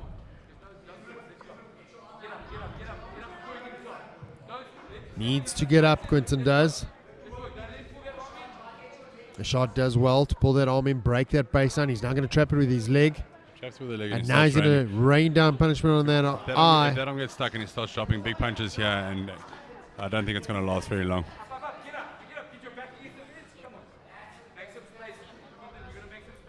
Irshad's going for the rear naked choke now. Quinton doesn't Taps. really, he's going to tap. It's going to be finished. Well done to Irshad. Gets it by submission. Very nice ground game there. Very nice control. That top ground and pound. Great fight. And I mean, kudos to Quinton. He was in it. He was going to be in it. Unless he got put to sleep, he was in it. But you can actually hear, as that choke went in, you can actually hear him grimacing. You could hear the... So very nicely done. Rear naked. Worked well. And I mean, I think if the ground and pound was going to work, it was going to, he was working for that submission anyway. He was halfway across his back. The question is, Irshad did really well there. Really well. The question is, how much did this take out of him? Because he looked very heavy at the end of the round. He looked heavy towards the end. This is where his coaches are very important. He's got to stay on weight for tomorrow. So he can't go home and just chow whatever he wants and eat. Can't go have a pizza and a beer. So that celebration. So he can't do that, but he needs to go recharge now. Good fight. And this is where tournament style fighting is very difficult. He needs to go recover as well as possible, Four more punches, I got to stop it. but not held on. but not what do you call it? You did good. Guys, you did good. Yeah, That's not how miss you weight. That's why you're an amateur. You get better. Come, guys, let's call it. Let's fix it up. Hell of a fight, guys. Sending up for the official decision. Okay, guys, for the last fight of the day, fight went into the third round, 1 minute and 22 seconds. Winner by rear naked choke, Irshad Parak. Well done, Irshad. Congratulations. Thank you, everybody, for all your support today. Thank you for all the help. And we will see you all here bright and early tomorrow morning. Fighters briefing over here in about 5 minutes. Next to us, oh, sorry, not fighters. Fighters can go home. You guys need to go rest. Officials briefing here on the left-hand side in about 5 minutes, please. Thank you. Bye-bye.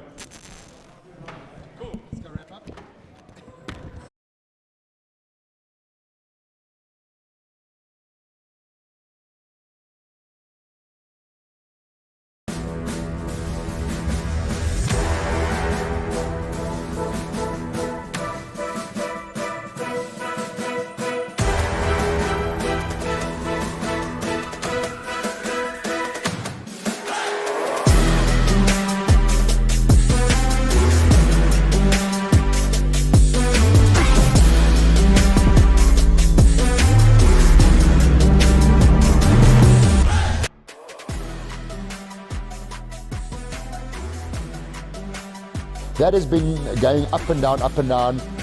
In 2017, there was a significant change in that. When it was a grounded fighter, was as soon as somebody's got 3 points touching. That was the old term that they used, which wasn't the correct term. It was basically when somebody had the soles of the feet touching and a hand.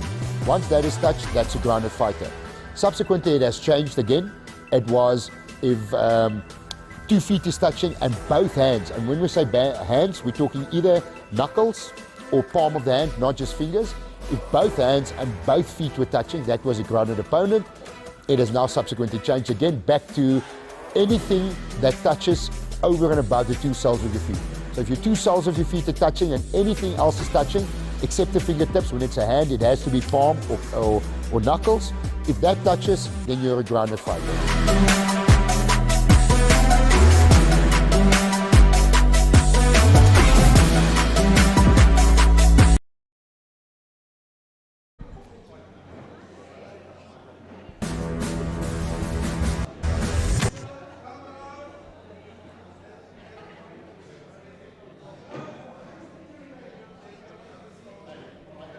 And what a great day. The second day was amazing. Dwayne, wow. There's nothing more you can say than wow. Precise, it was amazing. I mean, the guys came to show today. They really did. And what I liked about it is the guys came with intent. And I think it's building up to tomorrow, which is going to be even bigger. You know, I think tomorrow is the day to watch. The guys have worked at it today. They've come out, they've gone up that hill and then back down again, and they want to be there. The guys fighting tomorrow, they want to win their fights. Look, all that said, there were a lot of big fights today. Very, very good fights and really, really good fighters. How much damage did they take? That's the question going into the final day of a tournament. You've got guys that are number 1 and number 2 ranked fighters in the country, but they've been doing this for 3 days. These guys are tired, they sore, and how much gas do they have left in the tank? How much is left in the tank? I think those guys are going to have to, they're going to have to go home. Coaches are going to have to get involved, and it's going to have to be recharged. How do we come back tomorrow after the damage we've taken and get through? How do you recharge and still make weight tomorrow? That's your biggest thing. Now you're going to go home after a fight like this. You go home, glucose, sucrose, massive pizza, and a couple of beers. And these boys can't do that. These guys have got, I mean, after a proper weight cut like that, a pizza and a beer is about 4 kilos up. So there's no way these guys can do it. They've got to go home now. They've got to go relax. They've got to go recover. But they can't pick up any weight. So it's they've got to stay in the mental state that they've been in the whole time. And by day 3, it becomes a long time. So, guys, we've got massive fights. It's the top guys in the country fighting tomorrow, and yeah, don't miss it. It's going to be great. I think at the end of the day, tomorrow's the day to tune in. Don't forget to like and subscribe to our YouTube channel. We're going to be live tomorrow. We'll catch you then. Cheers, guys. Thank you.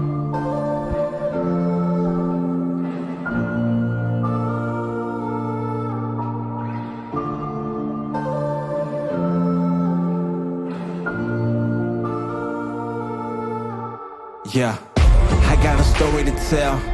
I know they want me to fail. If they throw me into a cell, I know wife she paying the bill. Cause I can afford to be quiet. My city is dying and children are crying.